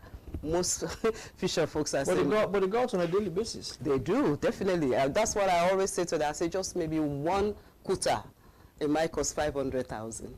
So are you saying that, you won't be able to get 1 million or 1,500,000 to license your boats? They don't, because they know that we don't have that mechanism really to monitor them. But if we get fiber boats, we'll know the catch that they have in their boats. We'll monitor where they are and whether they have registered. So we are still doing our database, but during this period, we've been able to clean and be able to get a snapshot of what is happening out there, because most of them did pay for their license. Madam Minister, growing up in Freetown, I recall we have many of our wharves who are very busy, but I mean now this time is not the case. Some of our wharves are also facing some serious challenges compared to what they used to face some 15, 20 years ago. Much activities are not happening as they used to. What are some of these challenges? Well, really, most of these wharves do not even have toilet facilities. So you find out that people are really shying away, or sometimes they defecate in the waters. And those are the things that we are trying to discourage, so that we have toilet facilities. We try to encourage them to mend their nets, because they don't have time. Some of them are there Mondays, Saturday, every day they are out there. So really is try to get some activity going on and try to engage them. Because if you teach them how to mend their boats, how to mend their nets, how to have health training, because what they do, especially the women, they go out, they smoke the fish, the health hazard, try to explain to them. So you have loads of other donor partners that come in really to try to train them, to explain to them how they should be able to mitigate those effects. I mean, there was a project that the ministry that provided cool rooms for some wharves. Yeah, we do. But some of the problems that we have, to be candid, is when they try to explain to them, don't put the cartons on the floor. because you need to allow the air to circulate so that it will cool, you know, your goods. But they will put it on the floor, overstock it, then the cold room got broken. So most of these cold rooms are broken. Wow. Yeah, so, but we try to speak to, because it was UNDP that was doing some of our cold rooms, but it takes time because they also have to ask for funding for them to get and be able to repair those cold rooms. So it's very difficult, but I think really if we go on training them and, you know, just trying to say, you know, if it got broken, you will suffer the most, you know, so that, you know, they are So do you normally comply with some of, I mean, if they are told the economic problem that they will face if they do not do what they are supposed to do? Some do, some don't. In some areas, really, we've had partners like the UNICEF. They complain to us that the community doesn't even want them to put like a wash facility. They put a tap there. They got the head broken, or somebody stole the tap. So it's really very difficult. It's like you are climbing. It's an uphill task, really. But we are really trying to say this is for your benefit. If we get all of these working, then we'll make things much easier for yourself, you know. So it's really just trying to engage them over and over so that they know the benefits. When you say Ministry of Fisheries and Marine Resources, people most time focus only on the fish aspect. Now let's look beyond the fish aspect. Let's look at other aquatic resources. For example, I mentioned shrimps, crab, and other things. Are they also facing extinction? No. Because seriously, not many people are focusing on that. Even the industrial, I think it's only 2 industries that are doing that.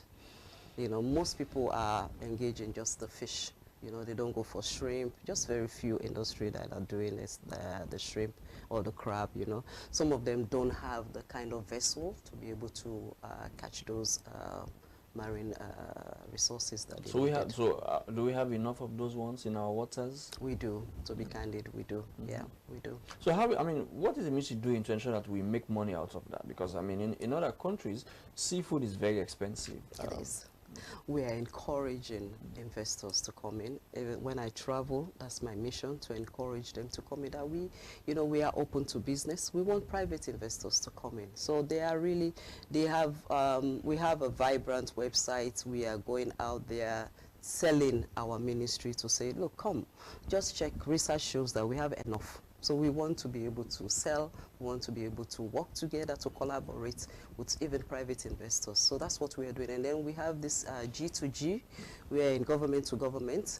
We have engaged with Egypt. So Egypt, they were here 2 weeks ago. They want to do shrimp farming. So we looked around Freetown, we couldn't find any suitable place.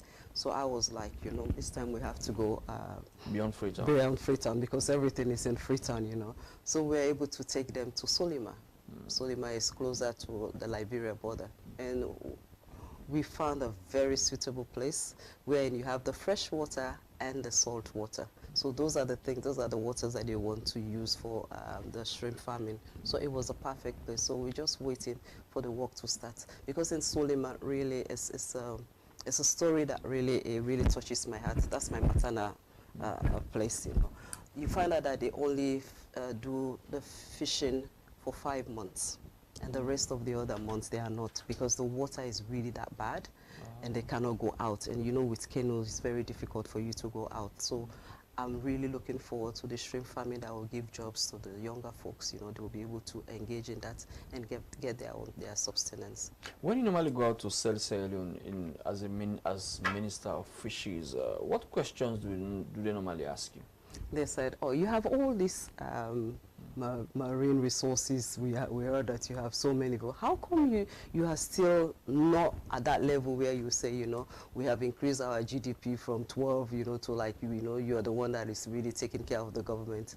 And I'm like, yes, that's what is on paper.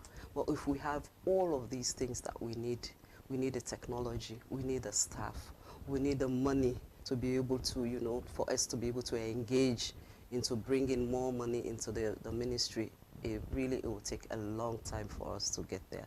But even at what we are doing, the meager resources that we are getting from the Ministry of Finance, we are still working hard. This 2024, we are able to raise 150 billion So 2023, the revenue was 120. 2024 is 150. So I'm looking at maybe by next year, we'll try to do more. Yeah, in other countries, the fishery alone can change a lot for a country. Yeah. It can be a revenue generating ministry for some countries. Yes, it is, definitely. That one, we know that, and that's what I want that ministry to be doing, so that at least we have a revenue that we'll be proud of. We can stand out there and say, hey, we've raised, if not even in Leons, I don't even like to, although it's Leons that we deal with, but, you know, be able to confidently say, look, we've raised over 200 million Leons, you know, something like that. And I know we can, because we have the resources. Not that we don't have it, we do.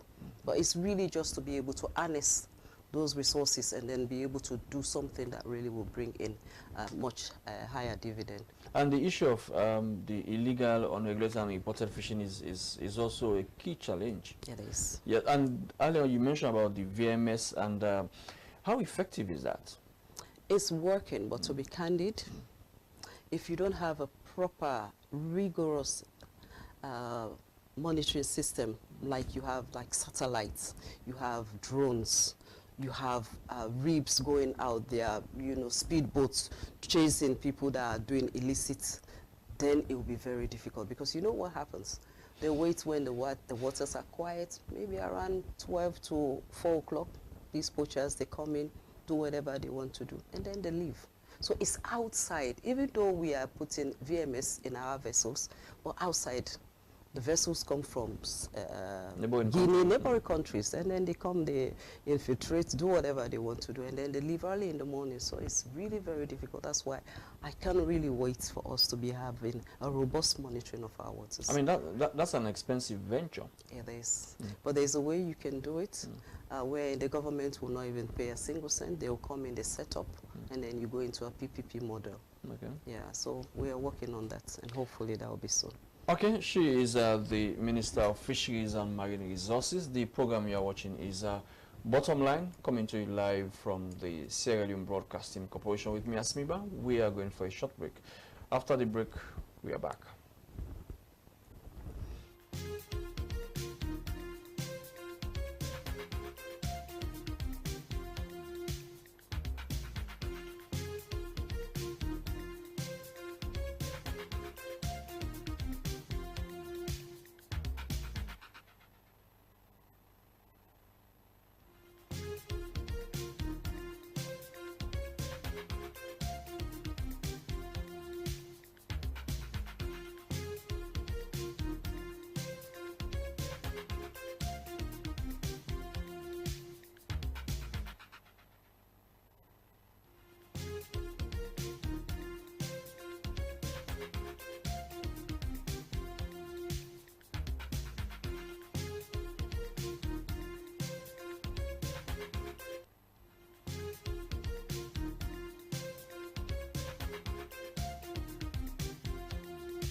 We are back with the program Bottom Line from the Sierra Leone Broadcasting Corporation with me, Asma. One message here says closing the water for almost a month is timely because it will safeguard the future of the fishermen and their communities by fostering ecological balance, security, more abundant catch in the future. I'm happy the initiative targets artisanal fishing using local boats. It's coming from someone in New England. Now, Madam Minister, let us look at also the issue of the safety aspect of fishermen at sea. It's a crucial situation, really, because we don't have the facility. I remember when I visited Falklands, they have, they call it the Haven.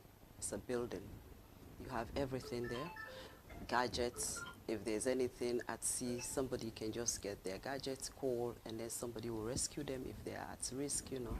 But we don't have that here. It's very difficult. And imagine them using wooden canoes. These wooden canoes, after a few years, because of the waters, sometimes in the middle of the water, it got broken. What do you do? Who do you call? So that's one area that I think we have to work with the Maritimes, because it's not just Ministry of Fisheries, so that we'll be able to establish something that the fishermen will be proud of, so that when they go out there, we know who is out there. We give them all the gears that they needed, so that if they are stranded, they are able to get back home. But we don't have that now, and that's one of the things that is forefront the agenda of even the ED in Maritime. Okay. So working on that. Okay, well, let's just give our viewers a flashback when the close season began, and on the 1st of February, we did send our team out there to look at the close season.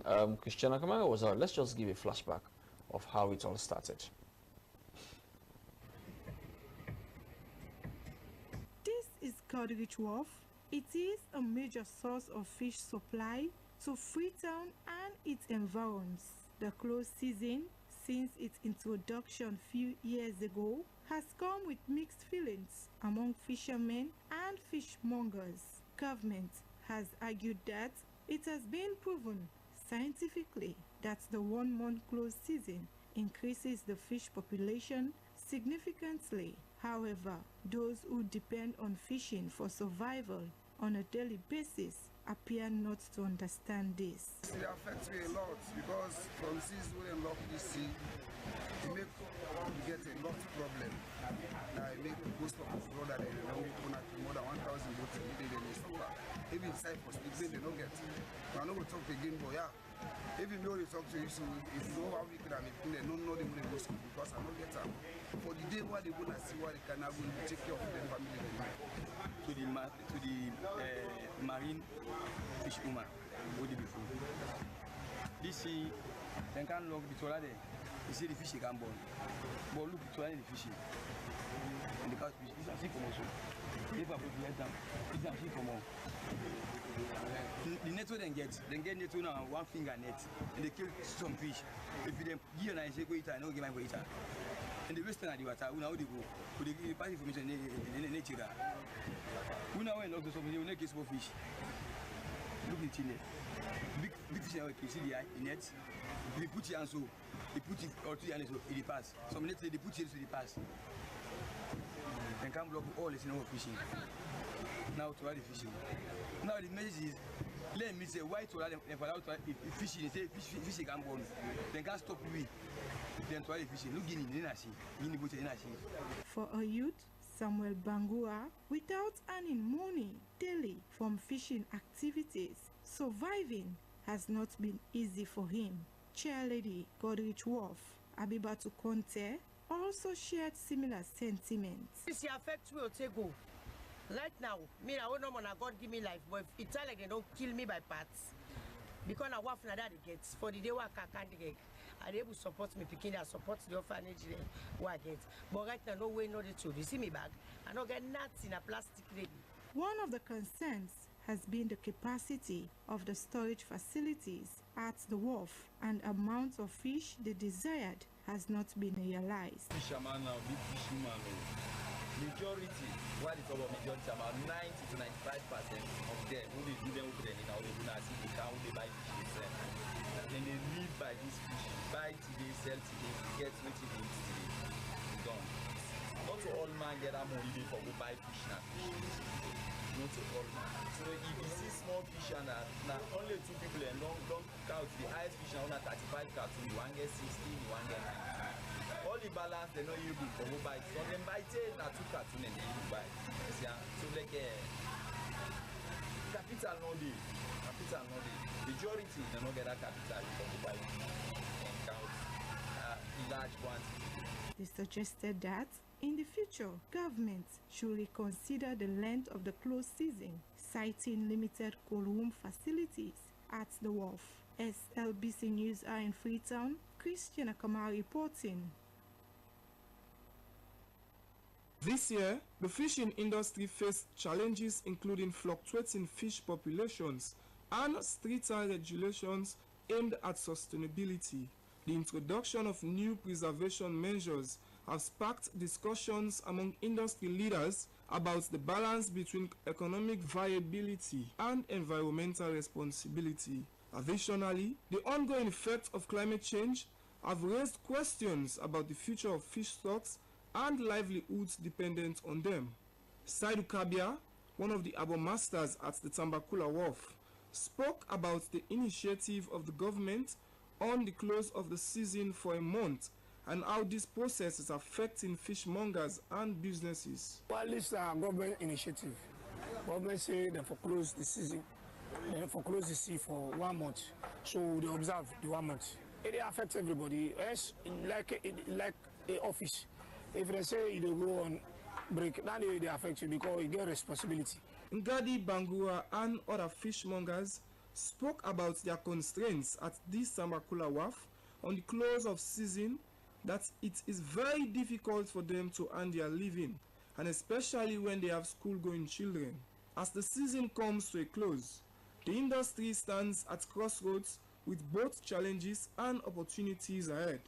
It is essential for all stakeholders to collaborate and innovate during this 1 month of closing season. For SLBC Business News, Abubakar Kamara reporting.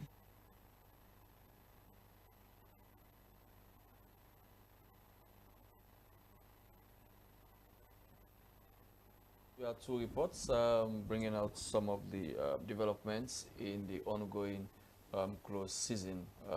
Madam Minister, it will end on the 28th? Yes, the 28th of February. So the wharves and the markets you visited, give us a picture of what you saw. The market is still busy. People are still selling fish. The wharves, just like what they've shown us, it's quiet. Most of them are mending their nets, and some of them are also trying to fix their boats, you know. So people are walking slowly, doing whatever they can, you know. But it's quiet, and that's really what we want to see. You find out that the boats are all bathed. They've packed them there. Nobody's going out because we've got the Navy that is monitoring. So it's quieter. And Okay. that's the time we really want to be able to engage them. Yeah. Okay. So, I mean, as a ministry, what have you learned from this for the past years now? What has changed, or what new thing did you bring this year?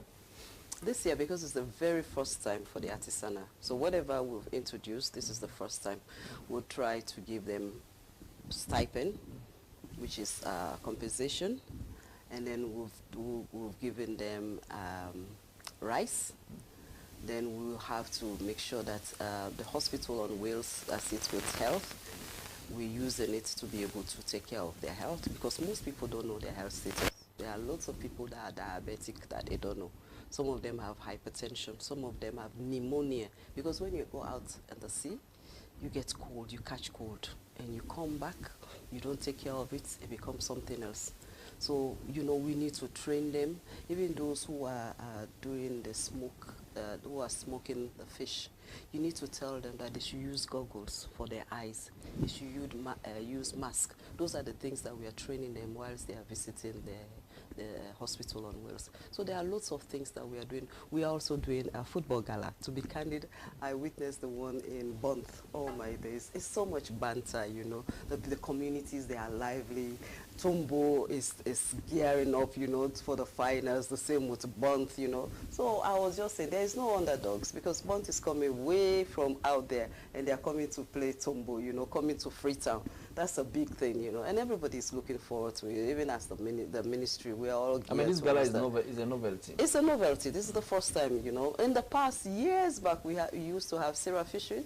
Yeah, yes, definitely. But that one stopped. So now we're trying to, one day we'll be in the Premier League. Who knows? Because we have very good players. So everybody is excited. We are doing all of those things. And training is going on, just like I said before, from other donor partners, you know. So it's not a quiet moment, you know.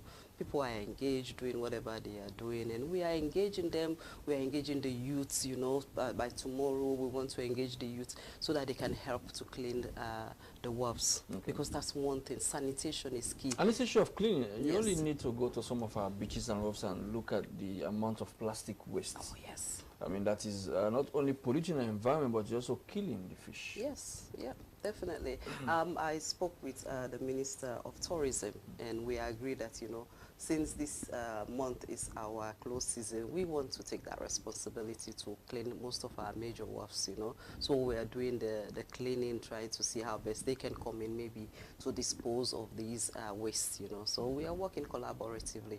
But at the end of the cleaning, I want SLBC to go and just look at the wharf to see the miracle that might have happened there, because it's really good when you go to these wharves, you see it's clean, because some people might drop the fish, and that's one thing that people don't know. People don't know that they get diseases. You know, they drop the fish, take it. You think that when you cook it, you cook everything. No, most of the viruses or whatever is in it, sometimes you are not able to cook everything in it. So you get diseases from fish. And that's why the European Union are saying, if you don't take care of how you handle your fish, we will not allow you to send it to our country. So it's key, and we want people to know that, you know, the way you handle the fish, don't get the fish from the waters and then you put it on the beach thinking that, oh, the sand is clean. No, somebody might have defecate on that sand, you know, urinate on it, and then you put the fish there. So we are trying really to get the beaches clean, especially our wharves, so that at least we will be able to send our fish and fish products to the EU markets. Okay, I mean, this is something previous fisheries ministers battled with to see how the Sierra Leone fish can be sold, can be exported to the European market, but they did not succeed in that. How do you want to be remembered as a fishery minister? To be the one that will lift that ban, to be able to sell our fish to the EU. We were not able to send our fish anywhere. We've done with China.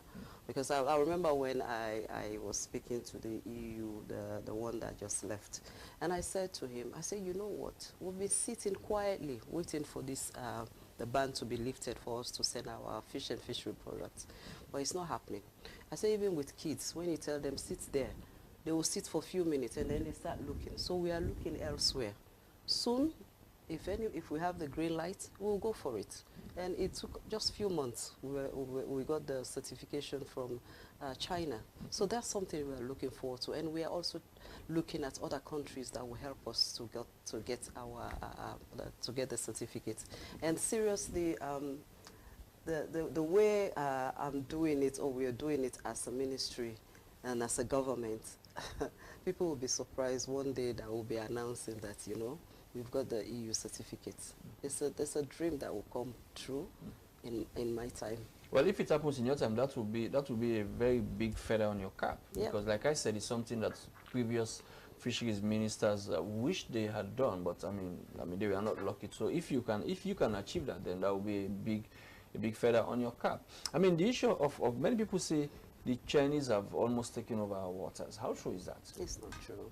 Because even you look at the industrial, how many companies are Chinese companies?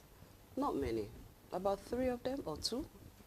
So the others are all, you've got Sierra Fisheries, which is headed by Basim. You've got Sabco. You know, you've got Oki Global, which is a joint between the Chinese and the Ghanaian and Sierra Leonean lady, Mami Milian. And then you've got MacDean. You've got John. So it's about 3 really, if I want to be conservative. So they are not taking over. And really, sometimes, you know, I don't want to get into that really, but I think the Chinese, they have done very well for this country. For them to be able to give us a grant for a fish harbor that we don't have in this country. It's a shame that we don't. Because in other countries, they have, every town has a fish harbor. We don't. And they gave us something free. You find with John Obi? No, that's Black Johnson. Black Johnson, sorry. Yes. So Black Johnson, it's going to happen. That's another thing that people, you know, they are saying, oh, it's just a dream, you know. That dream will come true. Because already we've signed the agreement plan. So we know step by step what we'll be doing. And as long as we've signed that, it's something that is going to happen. So what they are doing now, our Chinese counterpart, is to get somebody, they are doing the bidding, to get a contractor that will come in and be able to build whatever they promise to do. So soon, we'll be turning the sword at Black Johnson. So definitely. But there are lots of shoutings concerning that Black Johnson, especially from environmentalists and what have you. People said we sold out as a nation. No, we didn't. Seriously, it's about 252 acres of land. So that's a huge area, but still we have lots of land wasted, lying, nothing is being done. One thing with us Sierra Leoneans, you know, the moment we say we're going to do this, then everybody will come, oh, it's my grandfather's land, it's my mom, it's my... But when it was there, nobody did anything. So now the Chinese said, okay, give us 252 acres so that we can do something beautiful for this country. And people are crying. And what the government did, in fact, for some government, they will say, we've gone to court, we've already gone to parliament, this is government land, shout as much as you can, we're not going to do anything. But no, they gave them money, they gave them land. So what else really do you think that a sensitive government will do for its citizens? We've done everything for this process to go on amicably. There are very few people that are still disgruntled, but majority of them are okay. So, I mean, this Black Johnson project, how is it going to change the fishing dynamics in Sierra Leone, the fishing sector? It is. Let's pray, Asmiru, that we are still alive, because it's only 2 years project, when that project will be completed. Because definitely it's going to have we have an office there, it's going to have a fish market, it's going to have the jetty, and then we are encouraging private sectors to come and build processing plants. They come and have where they can repair their boats, lots of stuff. I was even thinking that we can have an aquarium where people can see, you know, somewhere that we can even get revenue. So we work with tourism and get things that really will be amazing, that it will make the place really lively. You know, sometimes, you know, when you dream big. And I know that, you know, as we dream, we'll see the results, and Sierra Leone will definitely head for something that people will be proud of. When you visit other countries, I'm sure one of the things you like to do is to taste their fish. Yes. And I'm sure you do that. I do. Yep. What experience do you get? Oh, come on. You know, with our fish, oh my days. Even, you know, I was speaking to the guy, that, the country rep from JICA, and he said, I love the fish here, the taste. It's just the flavors. When you cook, you know, the way the things that comes out, your taste bud, you taste something that is unique. You go to other countries, you have to be adding pepper, adding salt, you know. There isn't much. It's just so bland, you know, what they give you. But here, the fish is sweet, and people want it. That's why the Senegalese, they use our fish, they put their labels and send it to England. I always say to them, I say, you're eating Sierra Leone fish, you know. But we'll try and change that trajectory. Okay. Yeah. Now, okay, let's go back to our close season. We are rounding off the program shortly. From now, we have only few more minutes to go. We have one more week to, as we said earlier, this is the last mile. Maybe you want to send a word to the fishermen and also the fishmongers as well. Yes, I know these people. You want to put it in Creole? Yes. Okay. Thank you very much, Asmiro. Me fisherman them, me fisherwoman them. You know, sometimes when you dip on something, you don't they talk over and over because they don't so used to me. They say, that mommy, they not easy, mommy. You know, go do that and day. This close season, no, they happen. But yet it happened. So from the first to now, we all don't hold ourselves together. For let this thing, let it come out fine. And I just want to tell you, plenty thank you for una patience, una love for Mama Salon, una love for Abide, to waiting government say it be. I'm really so proud of una. It left 8 more days. That 8 days, the rest they come. We don't begin tomorrow. Get tomorrow. We they go Godrich. They will go na upline. We want to make sure say within these 28 days, all what you will say we will give una. You know, say me president na talk and do it. I in a talk and do na so myself na talk and do. What I say we will do. And the government say it will do for una. President Bio say it will do for una. Now they happen. So everything una they get up. But I want una member say this thing are not for one-off. It they happen every year. You know, when we start with the industrial, then they said they be the grumble. But seriously now, they don't use her. Because they know say every April, they lock what happened there. So now the same thing our law now say, law now used to and say every February we dey lock the water. So we'll lock them, the industrials, and they work for let them go bring the fish car inside. Now so April back we'll lock for the industrials there. Una say go for the fish for let the country no go there and no get fish. Do ya? If you get your fish, no keep them. For no more you go say, oh, fish no dey na the country. Fish dey. I mean, I don't visit all them co room there. Fish boku. Anybody who want fish, I don't say if you know able for go na there companies then forget you fish. Kana office. When you kana office, me say they take phone and call them say, hey, I get this me fish umaya, I want for buy fish. So then they wanna no worry. I don't tell wanna say anything wanna want this 28 days here. I they make sure say una business in non stop. We will able for help una so that at least things then go to continue. But I want for tell una plenty thank you because seriously una don't do well. And at this one now what they call say we na salon people them na law abiding people them, and because we na law abiding we left with presidents, we left with people them, we dey make sure say fish in no down at the water because we great grandpicking and they say go come for can enjoy this fish we God be done bless we with. Thank you very much. As a mother, you normally visit the markets to buy fish. Do they recognize you as a minister of fishes? And some do, some don't. But when I'm going, usually I And do you buy fish in the markets? I do. You know I love them, Mina. Those small fish, I'm not a fan of big fish. No, I don't like it. It's too fleshy, so I don't really enjoy it. I like my mina, I make my lafidi, you know, when I'm eating it, oh my days, I can really, my taste bud will be really crying, to taste all of these good fish that we have in Senegal. I mean, what is interesting about your ministry? My ministry is a ministry that I just love. When I see the people, I just think about my mom. My mom had 9 of us. So going out there, sometimes selling rice, it was so difficult. So seeing them going out there for their family to ensure that the house is still running is something that I can't really pay them for it. But I'm so proud that as a mother, they are trying to do something that will better Sierra Leone and better their family. So I love seeing them. I love talking to them. I come from Solima and Bont. Those two places are all, we are saturated. Exactly. So definitely it's something that I'm looking forward. I love them, and I just want them to thrive. Thank you very much. She is the Minister of Fisheries. Well, that's how we end this edition of Bottom Line. Well, Bottom Line only came to you because of the capable hands of my colleagues behind the scenes. Special thanks to my producers, David Williams, Bobby Clement, and Shaku Sumaila. Well, my camera operators and the rest of the team. This is how I say thank you for watching and joining us. Don't forget to join us again next week, but don't forget the program is also repeated on Saturday at 2 p.m. Well, till we join you again for a fresh edition of Bottom Line next week, I have been your host, Asmiuba. God bless you. Goodbye.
No, yeah, that one where una kide si don't know una kide play love.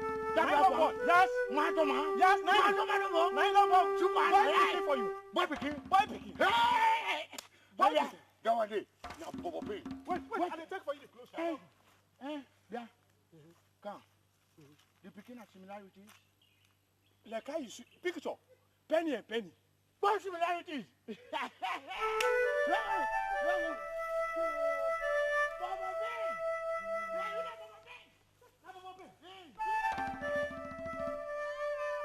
You not boy picking. You don't carry this war. Now war we full of pain. We were not born to meet them. Let we get hope, say one day we go make them. We were not born to meet money, less opportunity. Still we want be somebody. It's not easy. We not pop in. But one day we two go turn to but not design we from home. We have beats go one day show, and the entire world go know. Say we not been bubble pain. We not bubble pain. We not bubble pain. We not bubble pain. We not bubble pain.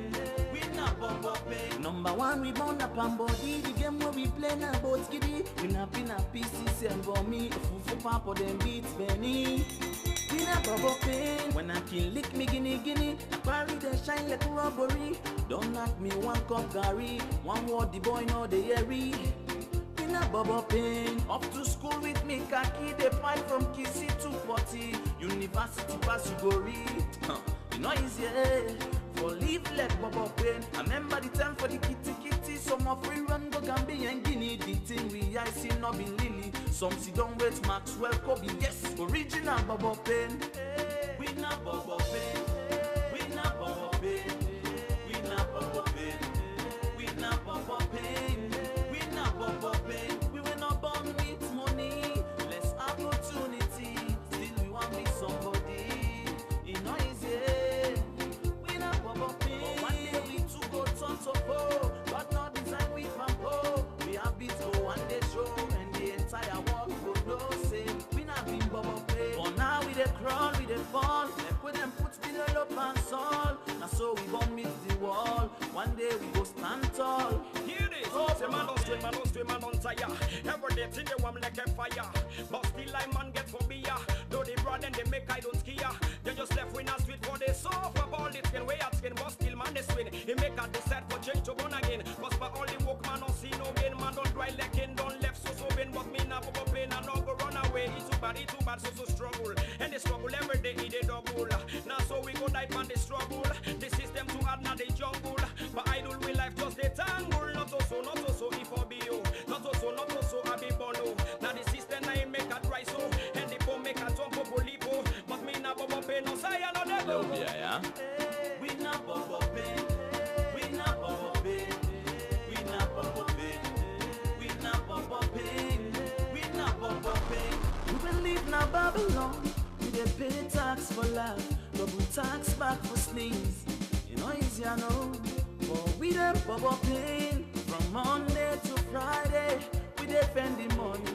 Forget for Johnny. Merciful daddy God forgive. We dem bubble pain. Society where we belong. Full of enemies among. To survive you get for be strong. Can't join sing the song. Yes, like bubble pain.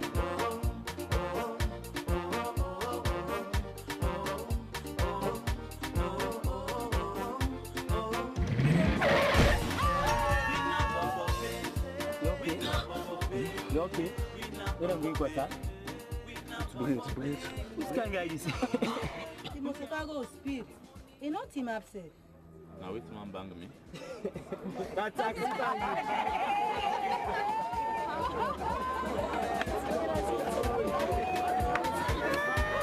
We have beats go one day show, and the entire world go know. Say we not been bubble pain.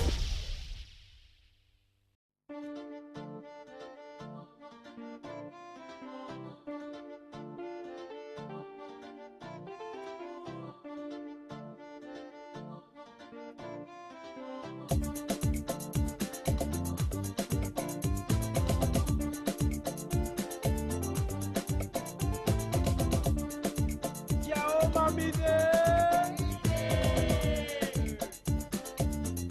Uncle daddy de. Ima pama de. Flower girl de. God daddy de. Oshiet de.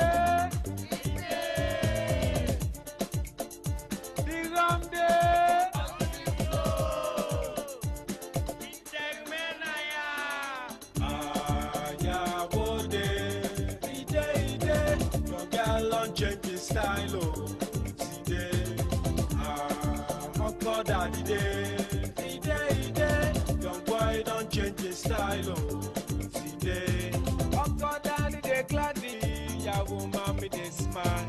Look up people that to line for God's sake, Kunana church. Look up people that to line for God's sake, Kunana marks. Una done ready, we self done ready.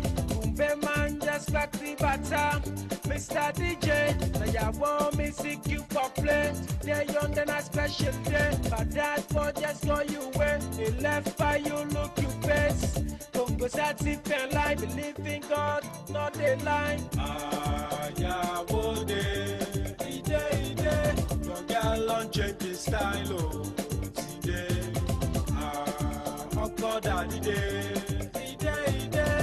Boy don't change his style, oh, today. They never dance except to say, you know they go passing way.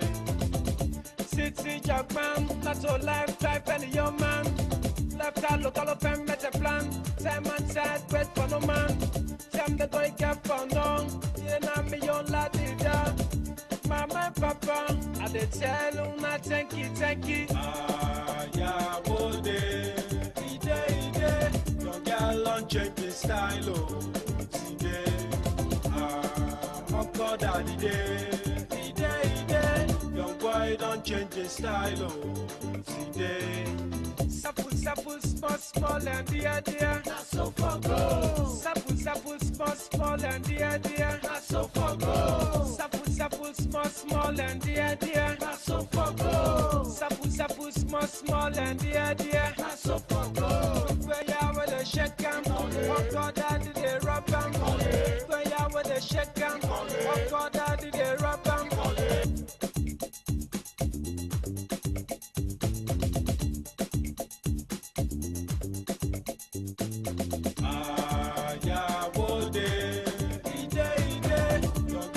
change his style, oh, today.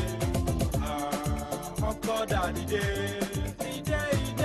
Young boy don't change his style, oh, today.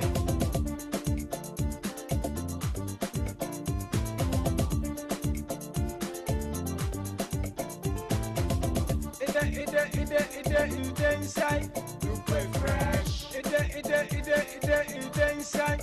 Look way fine. It inside, looking sharp. It inside, it play. It inside, it play. Bread and butter, jaran, no gonna. Soup where sweet up from the scent. Penny on left for rum. Fish and bucky eat fat bone. You one day ya, they yonder. I young girl dance over. I young girl dance over. See then you there now for gladdy. Call you for this, celebrate this party. Neighbor them picking, then you family. Waiting God on my cool stuff, no come on, ya work fresh and smooth. Nice like a pool, Uncle Daddy day. Yao mommy day. See then I did they grab and shake. For the Lord can't let me dance. For the Lord can't let me dance. For the Lord can't let me dance. Sister Lord can't let me dance. Me father then can't let me dance. Flower girl can't let me dance. All she gets can't let me dance. Me pinking and can't let me dance. This day not special day. Yeah, what day? Your girl on change his style, oh, today.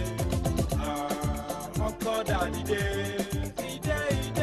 Young boy don't change his style, oh, today.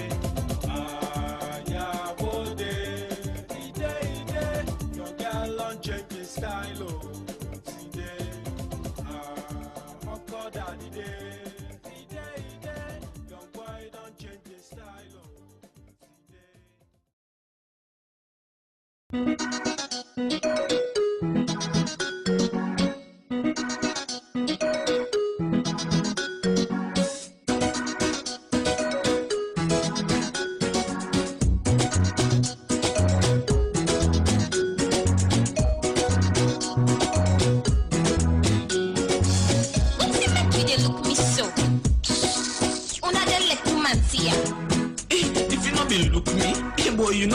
didn't look you.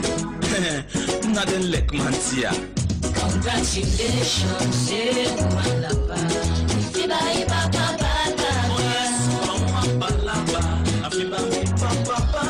You said congratulations, say Manjobo. Mama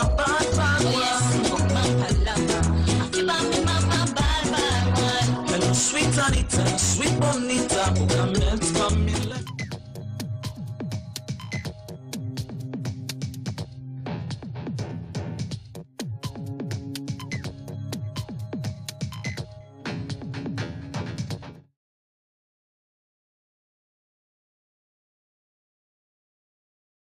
Sense of patriotism and pride as Sierra Leoneans, the SRBC brings together enlightened senior citizens with much experience to help steer Sierra Leoneans on the path of a defined course of pride and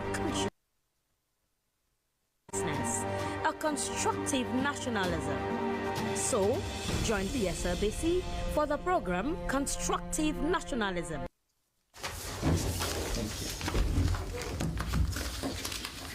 Hello and welcome to the program Constructive Nationalism on the Sierra Leone Broadcasting Corporation Television, but also on our social media platforms. With me, I'm Sheko Sumaila. But the program itself, Constructive Nationalism, is a program that looks or tries to look at issues around good governance, accountability, and the way we should have as a nation, develop that culture of national cohesion as well. But manifesting nationalism is something that is sometimes done inadvertently. But then how can someone contribute to nation building with that nationalistic vein? This is what we are going to discuss today.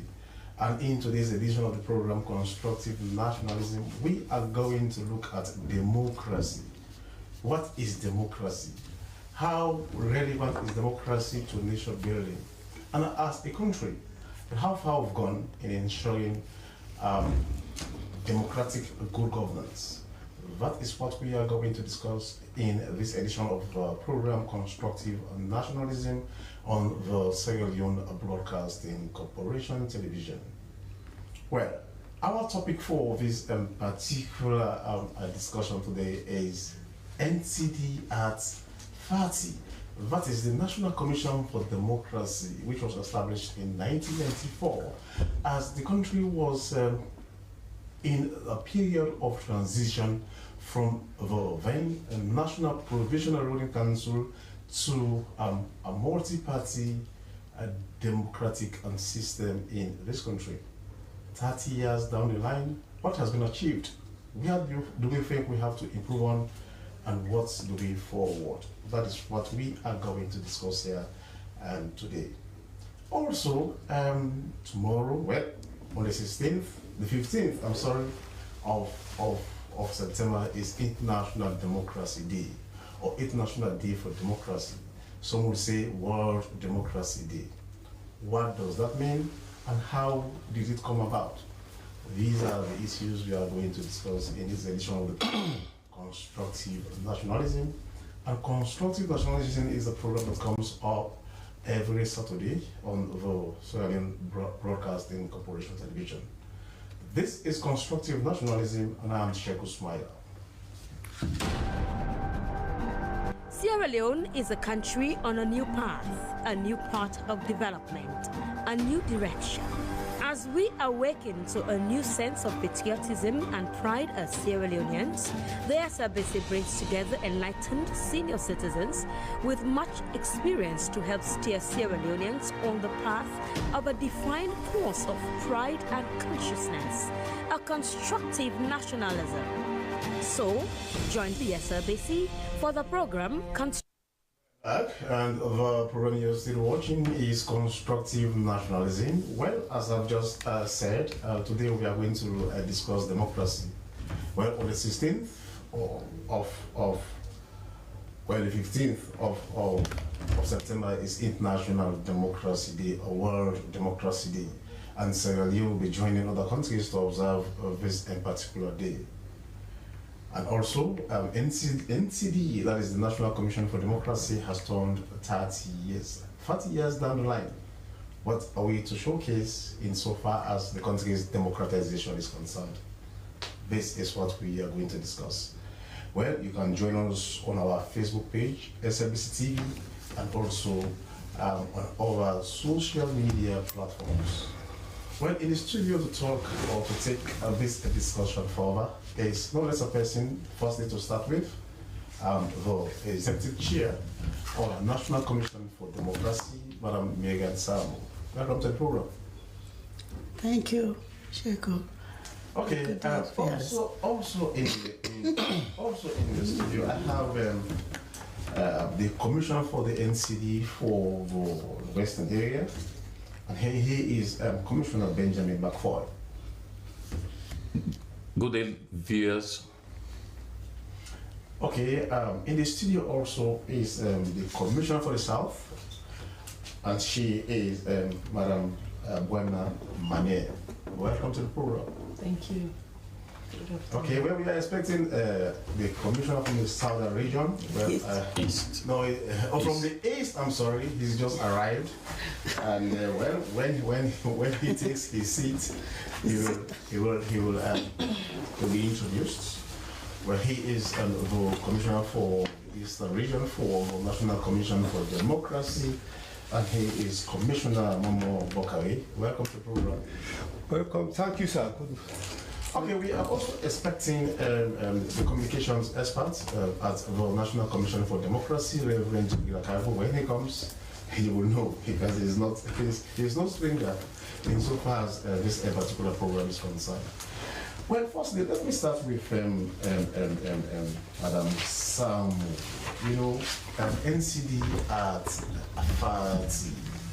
Now, just give us, I know that we have a lot of Sierra Leoneans, you know, who probably were not around when the NCD was established, the reasons for its establishment, and how far it has come since it was established in this country.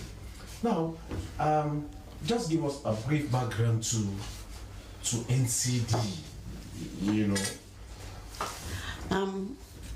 NCD was established by the National Provisional Ruling Council, NPRC, in 1994, when they felt the need that the country, as a long time, the country lacked democratic governance. We were in a one-party state since 1978 or thereabout. And when the rebel war struck us as a country, then the NPRC took over governance in 1992.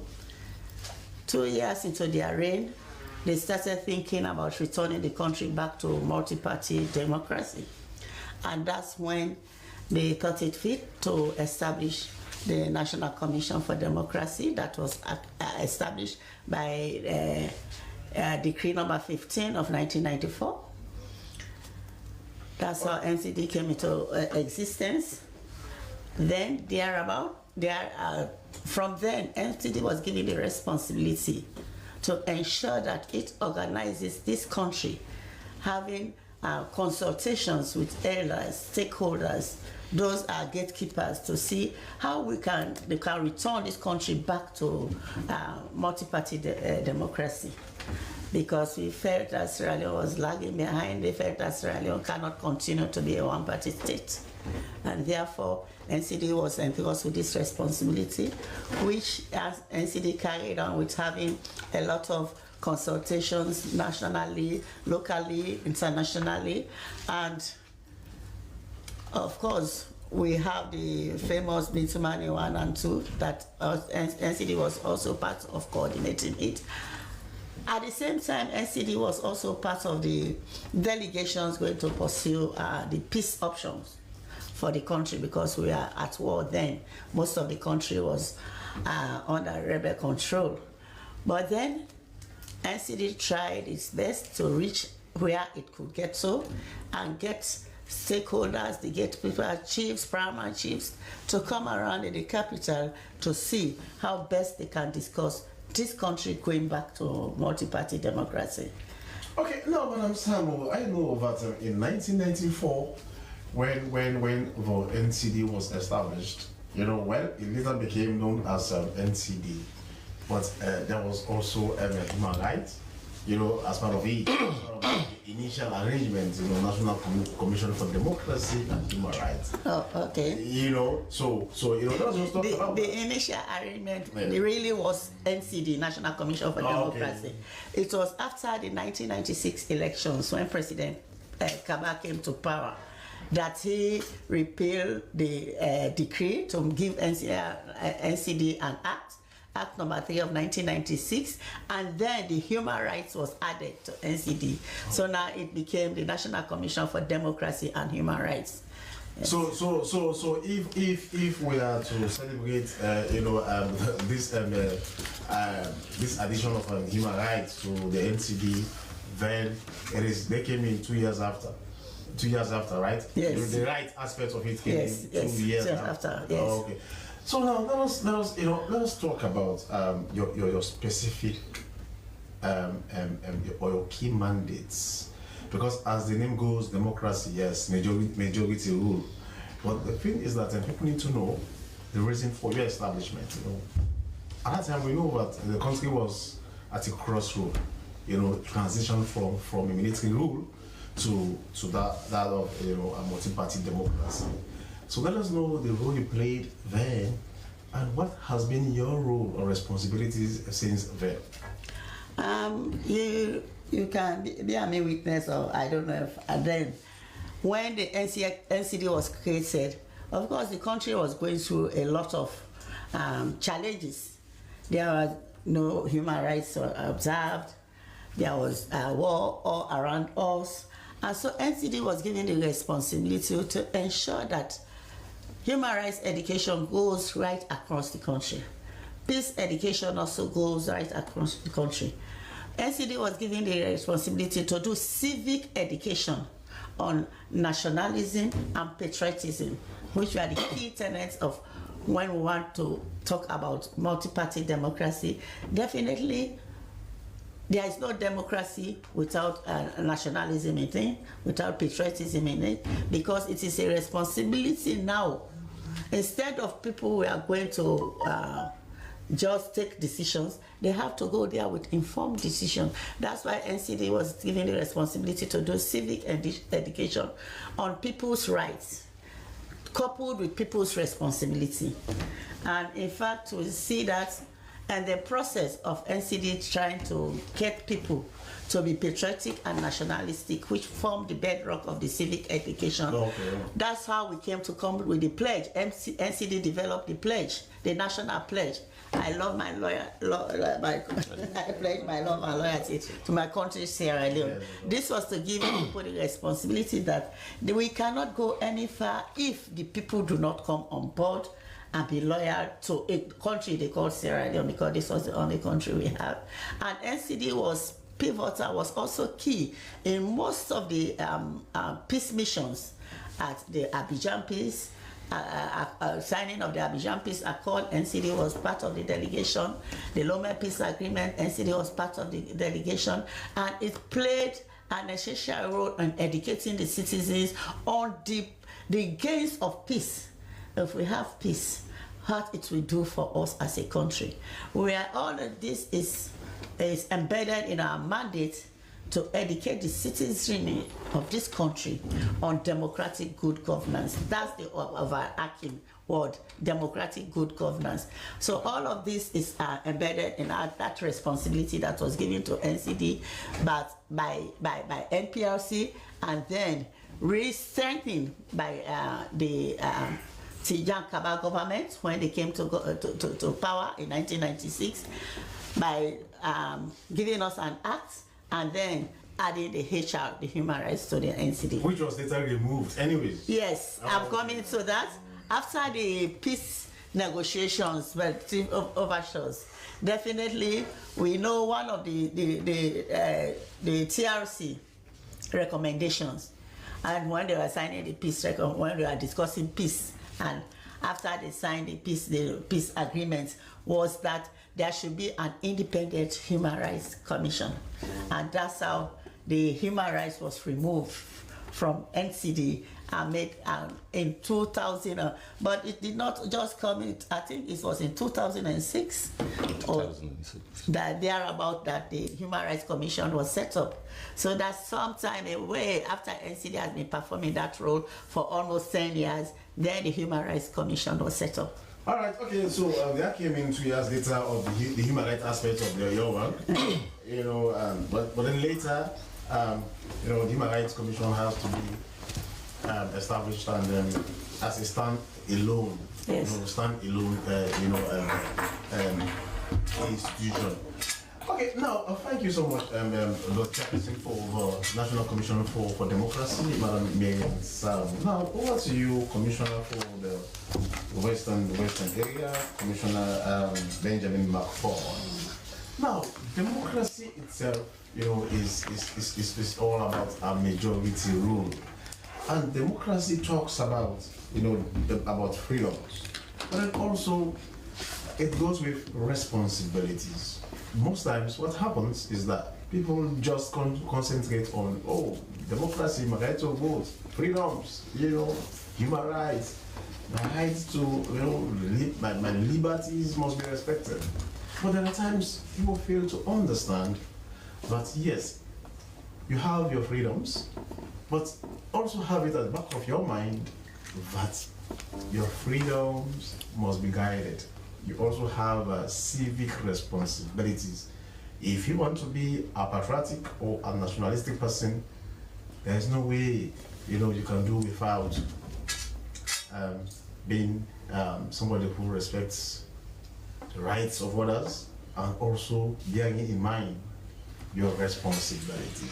So how has it been looking at our democracy?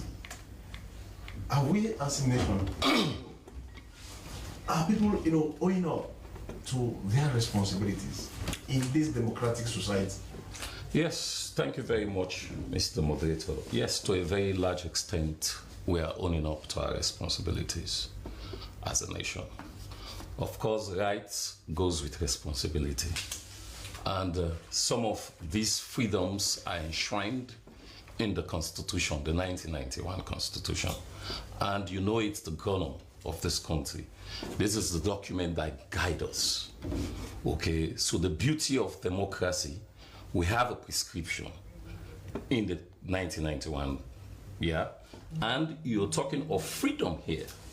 We have freedom as a nation to protect, the right to life.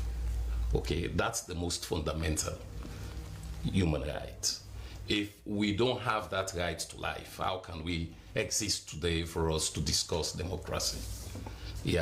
But the creation of the National Commission for Democracy, as rightly put by the chair, that one of the things that we are created for is for us to look at the civic space. And we have been looking at this civic space for 30 years today. And Sierra Leonean will attest that NCD, HR before and NCD today, it's the institution that gives birth to all of these institutions. And we'll be looking at all of these rights, not just the rights to freedom of speech, the rights to this. These are some of the rights to democracy. So what we do as a commission, we try to enlighten the citizenry of this nation for them to know that even though you have right to life, you have right to vote and be voted for, all of these rights, but these rights goes with limitations. So what we've been doing, we've been working with sister institutions okay, like the Human Rights Commission that is born from us, and the PPRC and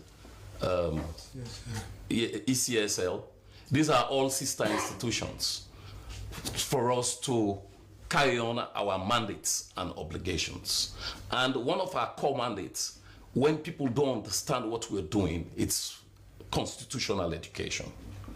Okay, you're talking of rights today. These rights are in the Constitution. And what we're doing, if people are following our activities, our PR man is always looking at these rights, bit by bit, in different space in the media, for us as a commission to communicate and educate the citizens of this nation that they don't only have to pitch about rights, they also need to know that rights goes with responsibilities. Okay, Commissioner McFoy, let me bring in the Commissioner for the Eastern Region, Commissioner Momo Bokari. Now, democracy, yes, is majority rule, but at the same time, we are living in a multi-party democracy. And in a multi-party democracy, we know that people have to participate. Political parties are going to be registered, and some of these political parties in the country, we hear about strongholds. A certain political party will say, okay, my stronghold is in the east. A certain political party will say, my stronghold is in the western area. As the case may be. But the thing is that democracy is supposed to bring us together, for us to have that cohesiveness. Do you really see our democracy moving in that direction? We all think one. We all think as a nation. Sierra Leone, putting our nation first above our political affiliations, the regions we are coming from, our religious beliefs, as the case may be. Do you see us moving in that direction? That cohesive force, bringing all of us together, thinking one, thinking Sierra Leone, as we continue to nourish our democracy. Thank you so very much, Mr. Smela. I want to say yes, we are moving towards that enlightenment. We are moving towards seeing ourselves as a nation, going hand in hand, no matter the discrepancy of interests. You belong to this party, the other person belongs to another party. But what we do as a commission, in which we have succeeded to a very large extent, is to let the people know that before you become a member of a political party, you are first a Sierra Leonean. That's one. And also, we tell them that if you become a Sierra Leonean, to which you have rights, where you have these rights that are enshrined in our constitution, other people also living in Sierra Leone have the same right. And we also let the political parties know that, and thank God we work together with other governance institutions, sister institutions like ECSL, PPRC. Everybody has a mandate. Every institution has its own mandate. But we work collaboratively to ensure that everybody works within the confines of the law, to ensure that the next person in another party has right to belong to whichever party he wants to be. And so we educate the masses to know that Sierra Leone is for us all.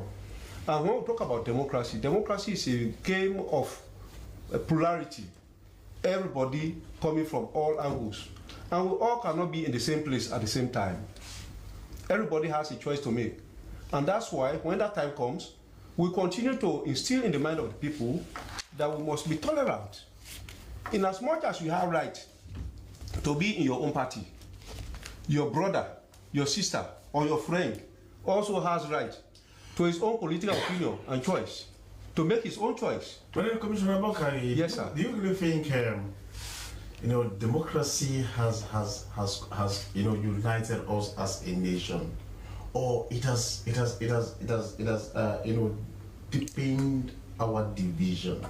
you know, because in a multi-party system, yes, you have various parties from different backgrounds, different geographical areas, as the case may be, and democracy is also about interest. You know, the interest factor, you know, is key.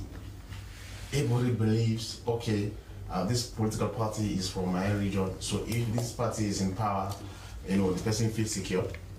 The person, you know, there's this kind of self-actualization or satisfaction, as the case may be. The possibility of me having opportunities, you know, when this party is in power is very, very high.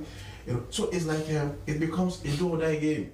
So do you think democracy has contributed in bringing us together, you know, of that cohesive force, or it has contributed, you know, to dividing us?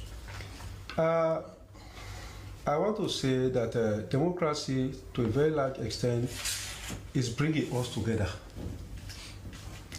Why am I saying so? There is no political party in this country that is entirely one tribe or one region. Every political party has offices in all the regions, in all the district headquarter towns. You go there, you find this party, this. They will all have offices there. And once they have office there, indigenes of that place who are members of that party always meet together to articulate their own issues. Agree with me, you know, Commissioner Bokari. But we have seen, you know, I'm a young man, but I've seen, you know, I've been around for a while. Yeah. Now, what I'm saying here is, we've seen offices being set ablaze. Yeah. during election. Yes. You know, so the fact is that, yes, democracy is not an event. Yes. It is a process. It's a process, yes. You know, it has to be gradual. Yeah. But the thing is that, you earlier spoke about tolerance, right? Yeah. Do you see us, you know, as a nation tolerating, you know, one another, you know, regardless of where we belong? Yeah, that is the turning issue in our democracy today, right? But it is also our responsibility to continue to tell people that no matter who you are or where you come from, you have to be tolerant. That's what we always keep telling people. And we are moving. We are no longer where we used to be. In those days, things like that used to happen. People used to go away with it. But now you do anything like that, you pay for it. The law guides us all, and that's the beauty of democracy. All right. Okay. Then thank you so much, Commissioner Bokari from the East, Bokari. Now I come to the Commissioner from the Southern region, and Commissioner Buena Mane.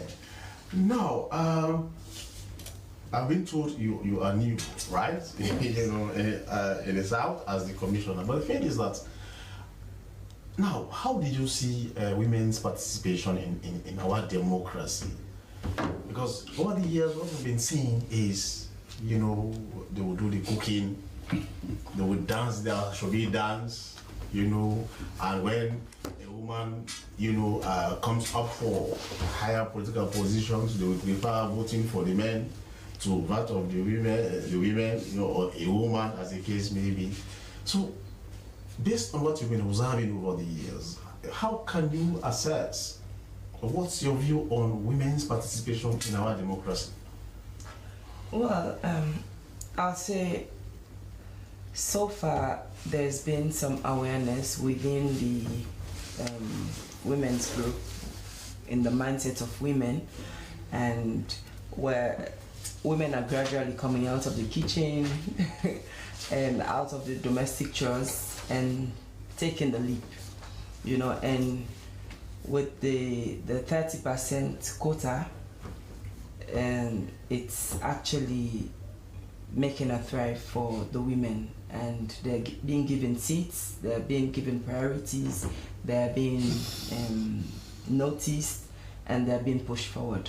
So the democracy is actually helping, you know, take the women out of the normal comfort zone that they've been in, and pushing them forward. So in other words, you know, the women's participation in our democracy has increased, right? Yes, it has. It's always cooking or dancing that should be that. Well, so they are not just limited to dancing now, to picking ashobis and dancing, organizing welcome events. No, now they're being given the platform. You have women who are in the forefront, who are making statements, who are bringing ideas, and they're being heard. So are they being listened to? In some quarters, you know, it's a step.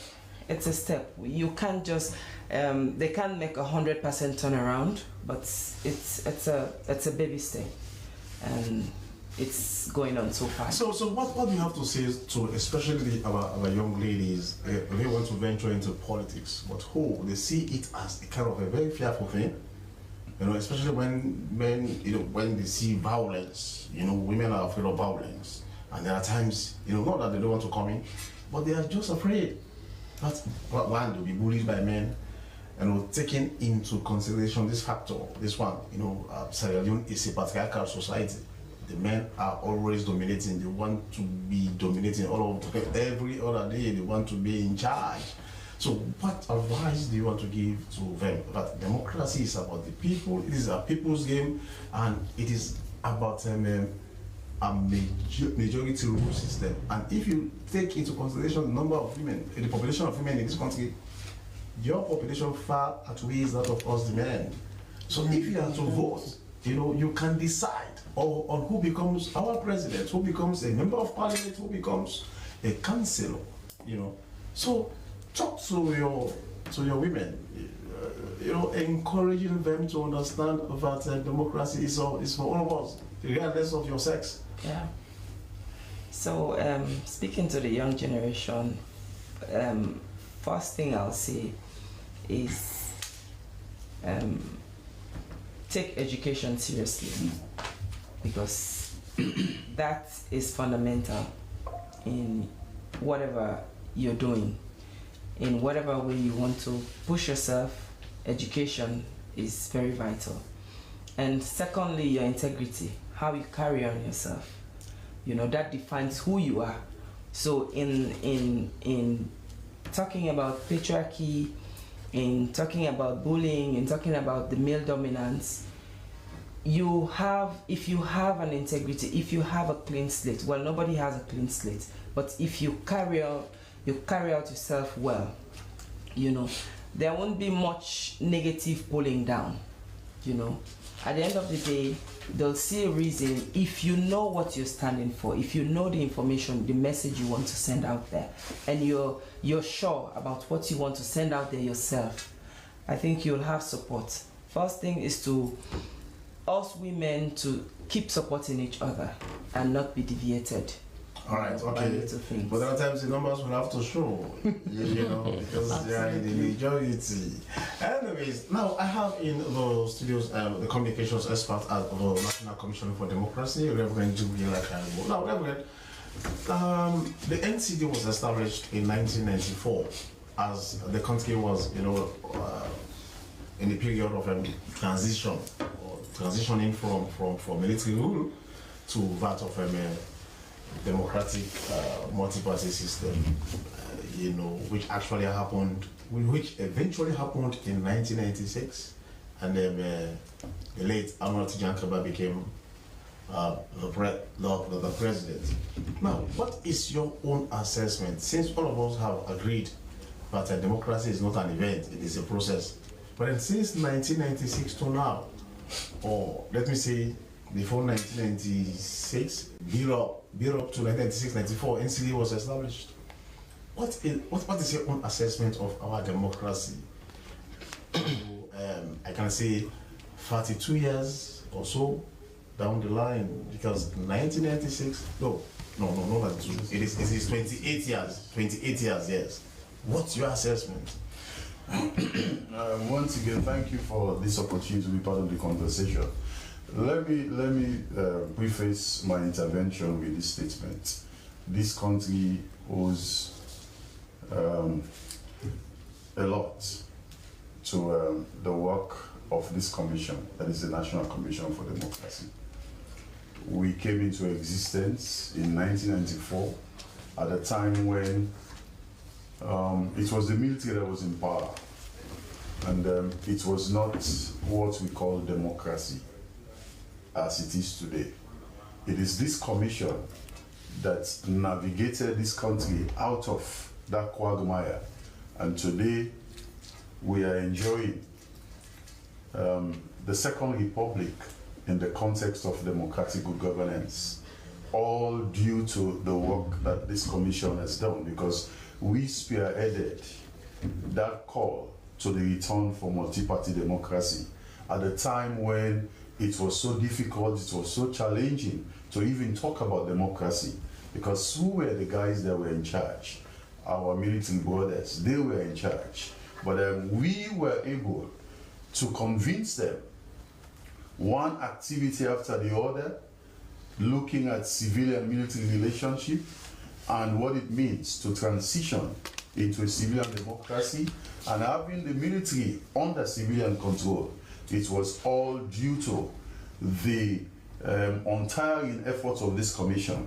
And that is why, no matter what happens, Sierra Leoneans should keep democracy alive by ensuring that this institution stays afloat so that we continue to do the fine work that we've been doing since 1994.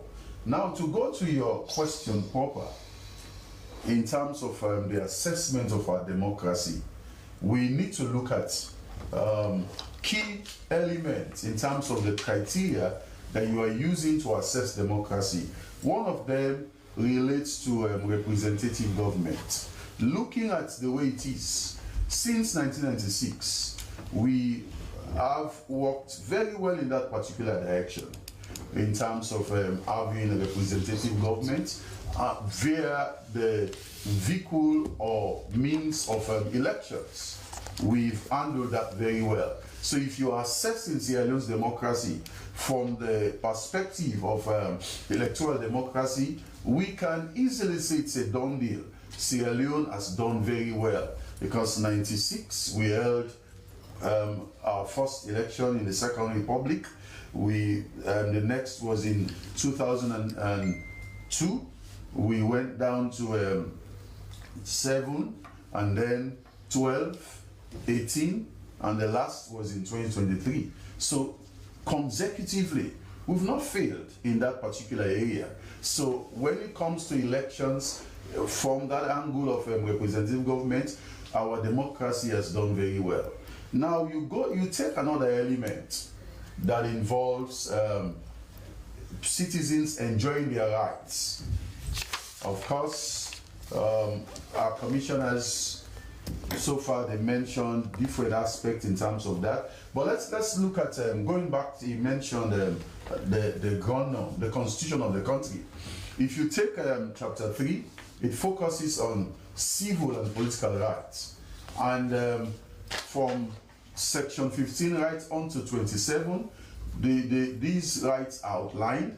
But there is something in 28 that makes a profound statement that if you have a challenge with those rights, you can run directly to the Supreme Court to ensure that you get redress. In other words, living from a constitutional perspective, attention is focused on those rights. We call them first generation rights, that is civil and political rights. But then there is a concern about what we call second generation rights. And they are dealt with in chapter 2 of the Constitution, but they are not called rights in our Constitution.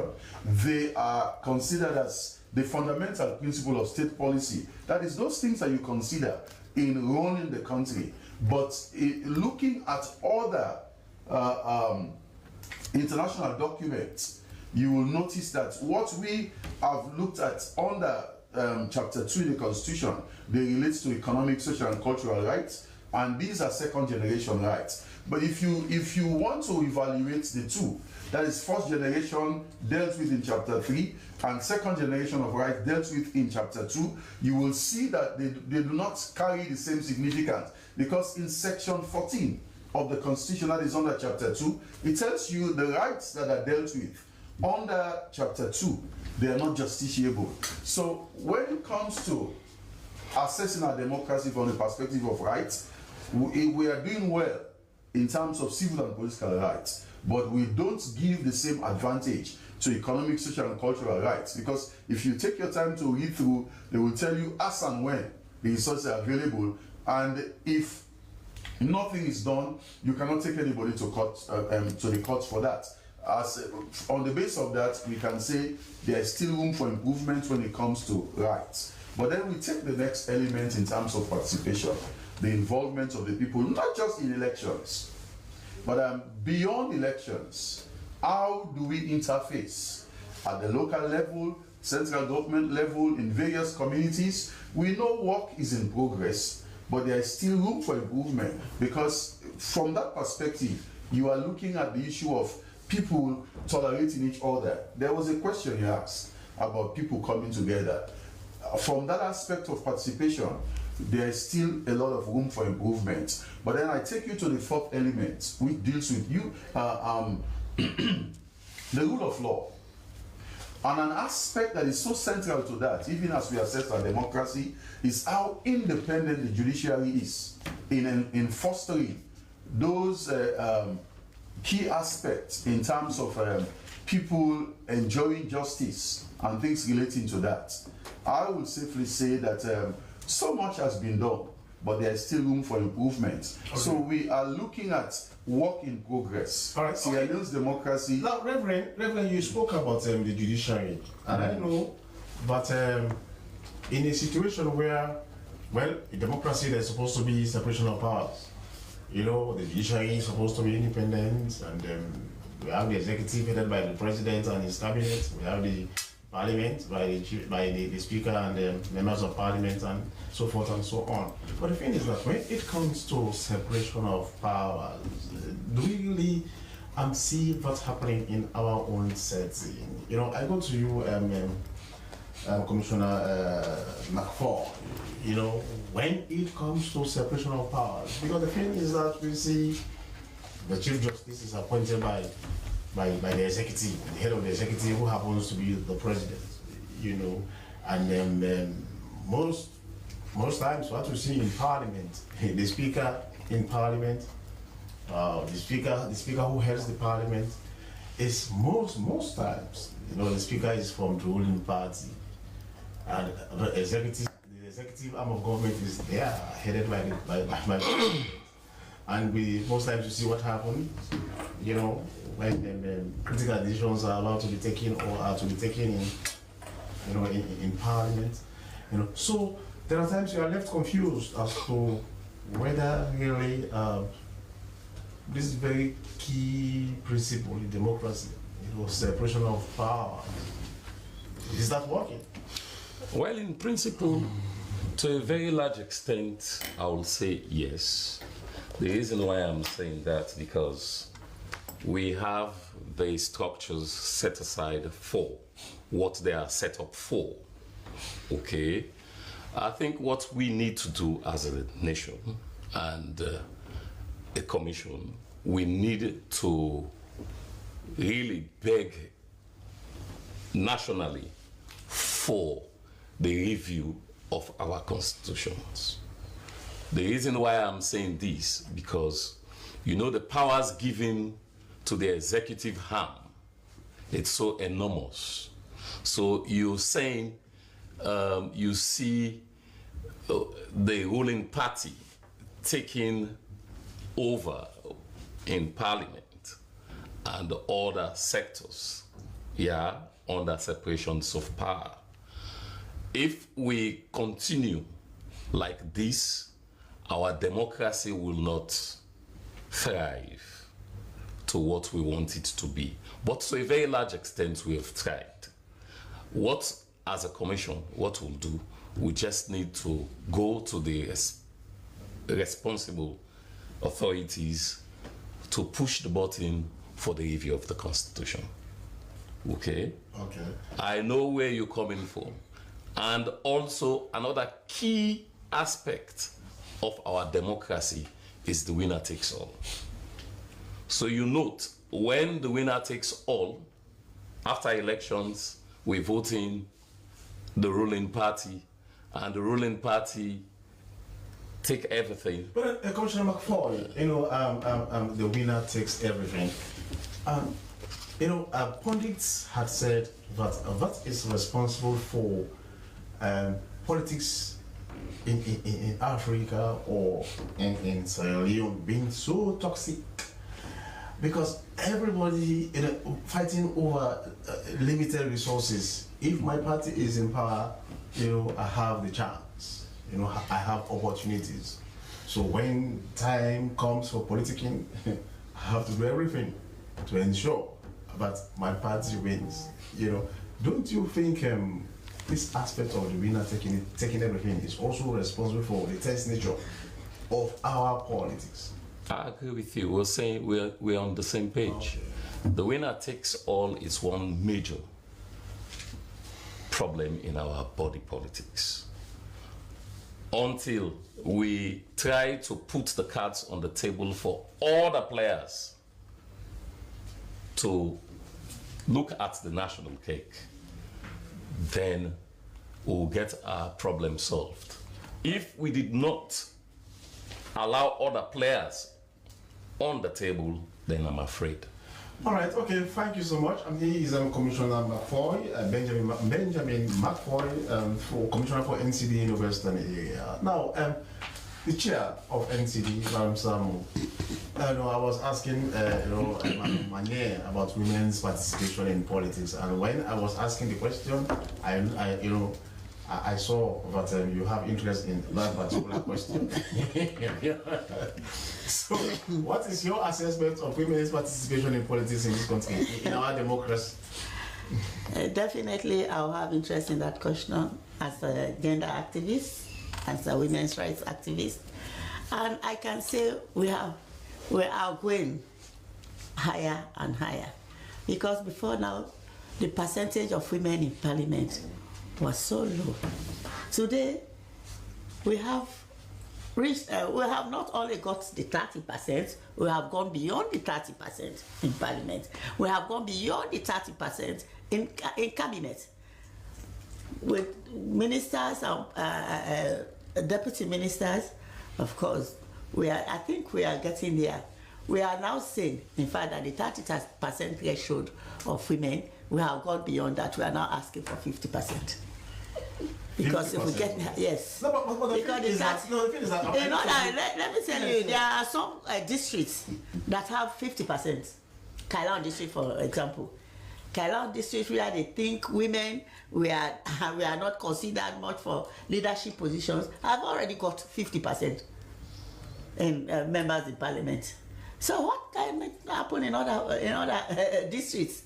So I think if we women will come together and go for it, we can get to 50%.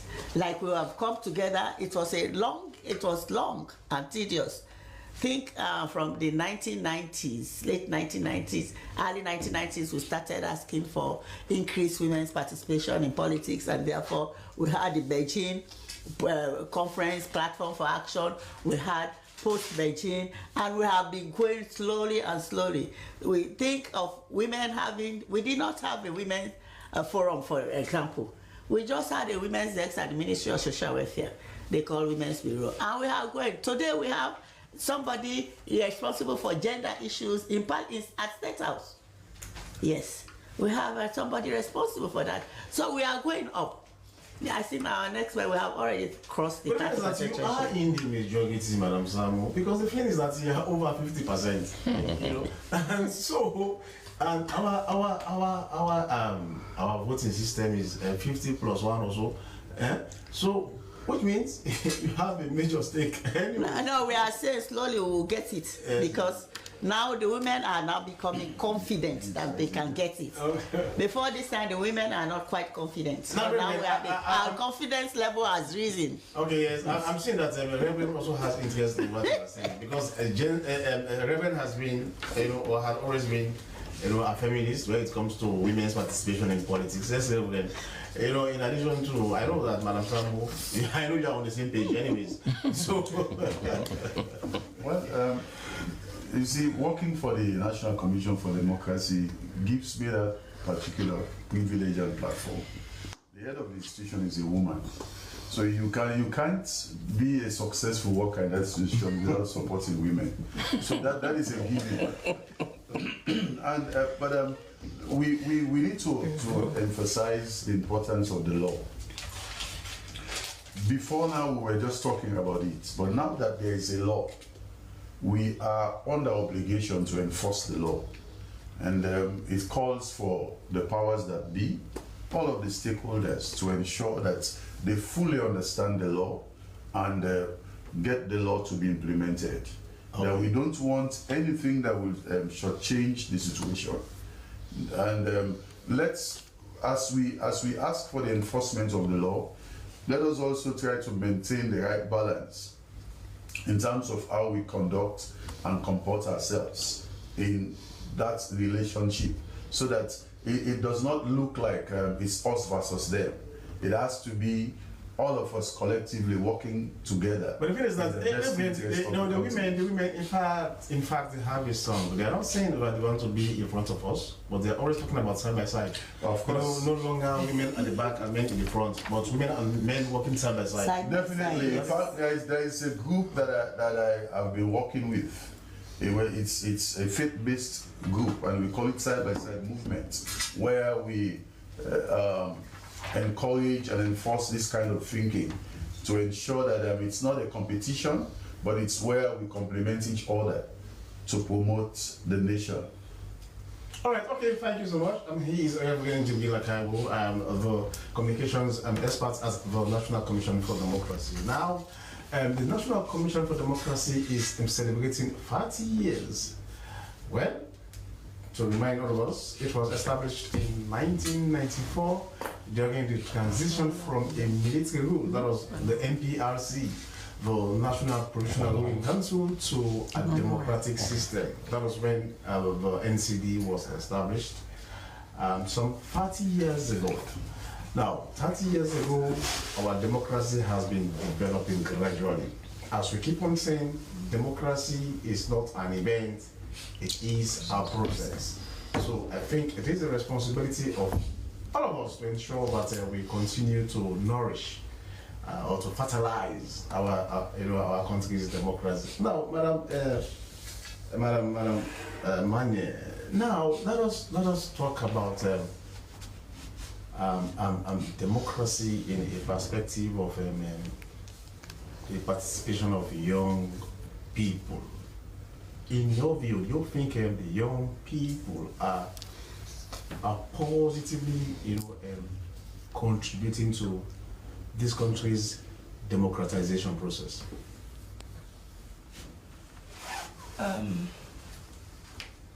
That's a tricky one. At some level, you'll say yes, and on one hand, you'll say yes. On the other hand, it's a bit shaky. That being the reason for it being shaky is because we are negatively influencing them. So in a way, you'll say ignorance plays its role. So that's why as a commission, we continue to educate them. We continue to reach out there, reach the young masses, and educate them on their roles and responsibilities. Don't be influenced. Be influenced positively. Don't allow the negative influence. That's just a message we'll continue to put out there. Because the thing is that, Madam Manye, the thing is that when politicians are out there to campaign, or when they want to, get themselves involved in some dubious activities, you don't see their children there. Yeah. You don't see their relatives there. Well, some are there, actually. What I'm saying, when it comes to really playing the dirty game, you understand? You don't see them, you don't see their children there. You see these guys who are around idling, they give them some few cash and some, things to make them so confused in a way. But the thing is, these young guys who are being influenced or who are being manipulated by politicians are from homes. They have parents, they have relatives.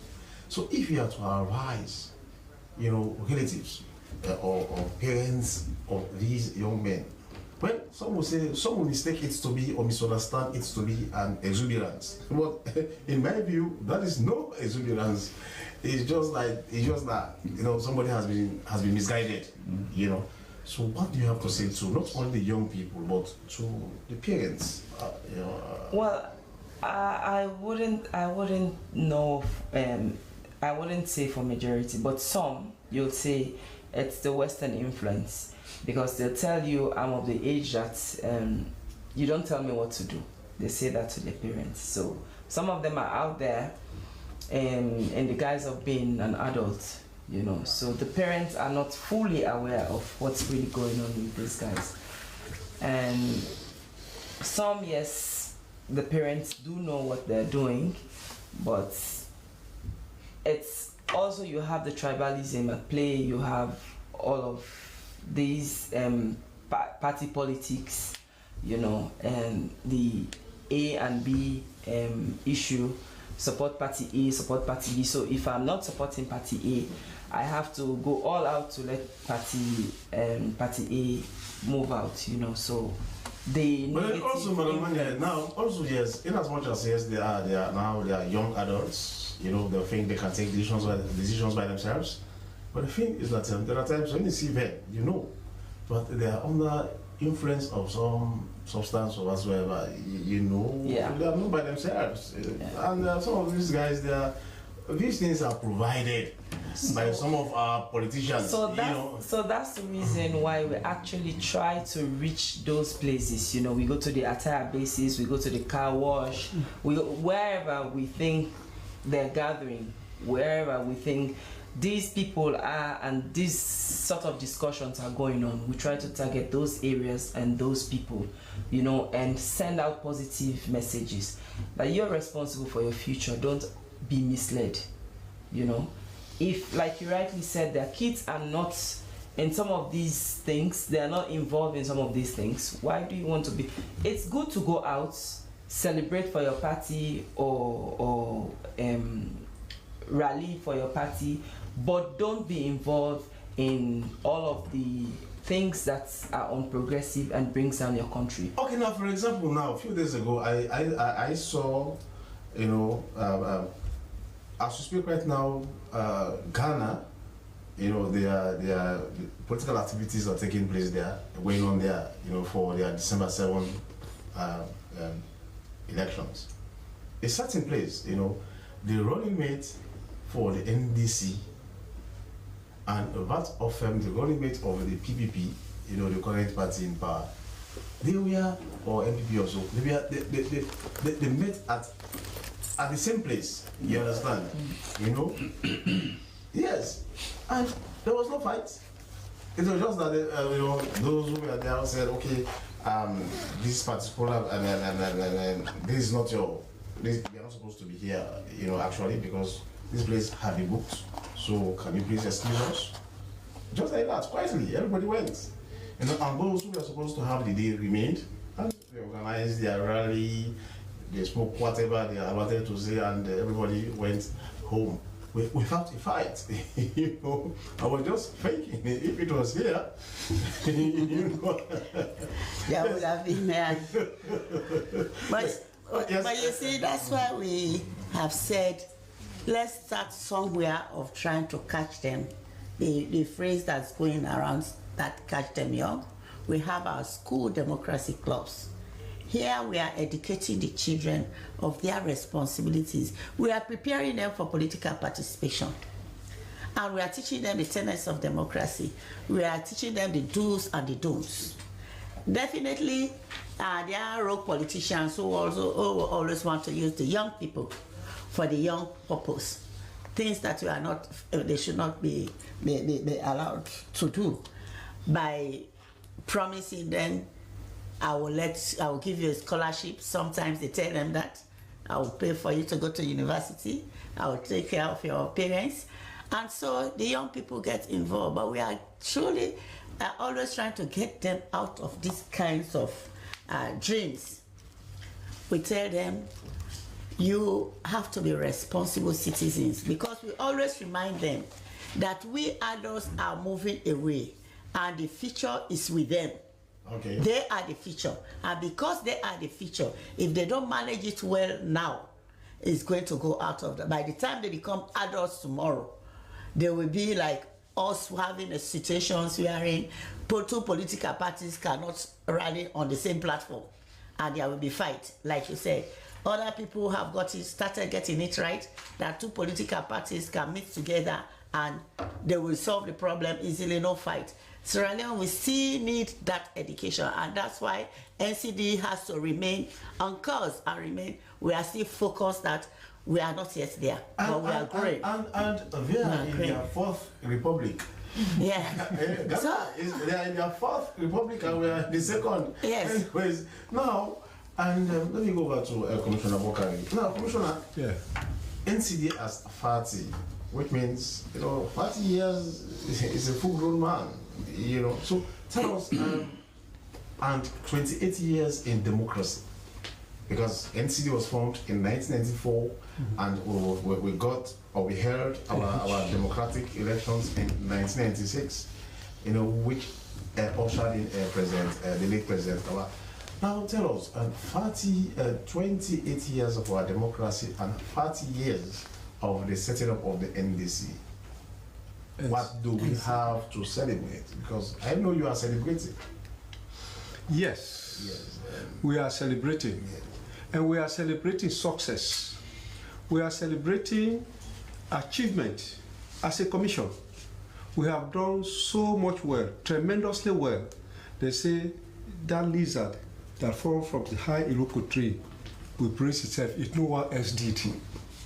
Sir, except somebody that doesn't want to say the fact, but what NCD has done in this country, before and even now, no institution, governance institution has ever played that kind of role. This is the only commission that will go to communities where people are marginalized, they feel they are marginalized. We don't only go to ghettos or attire bases, we go to the least villages where people are. If we cannot hold meeting with them, we can send our OB van, our public broadcasting van with a megaphone on it, hearing messages about tolerance, about democracy, about good governance, about behaving well, loyalty to the state, patriotism, nationalism. We have that facility. We have been doing that from the beginning. It is only sometimes because of challenges that we have. And the challenge is as a result of lack of resources. But we have the manpower, we have people that are qualified to do that job. So we are doing extremely well. I can say that one. Go anywhere, go to Kailan, go to the farthest part in the north. People will tell you that NCD is alive. Yes, thank you so much. NCD is alive. Now, Commissioner Bokari, in as much as NCD is alive and we are on outreach programs across the country, according to you, you are decentralized, and the only thing, you are limited by funds, you are limited by finances, resources for you to carry out your activities. Now, apart from just talking about democracy, let me know some of the key messages when you go to these FAKIs, these villages, these small villages. What do you tell them? Do you only tell them that, okay, it is your right to vote? Because I see, what I have realized over the years is that, democracy is a right, yes, and voting is a right also. But we see, much more emphasis on the right to vote.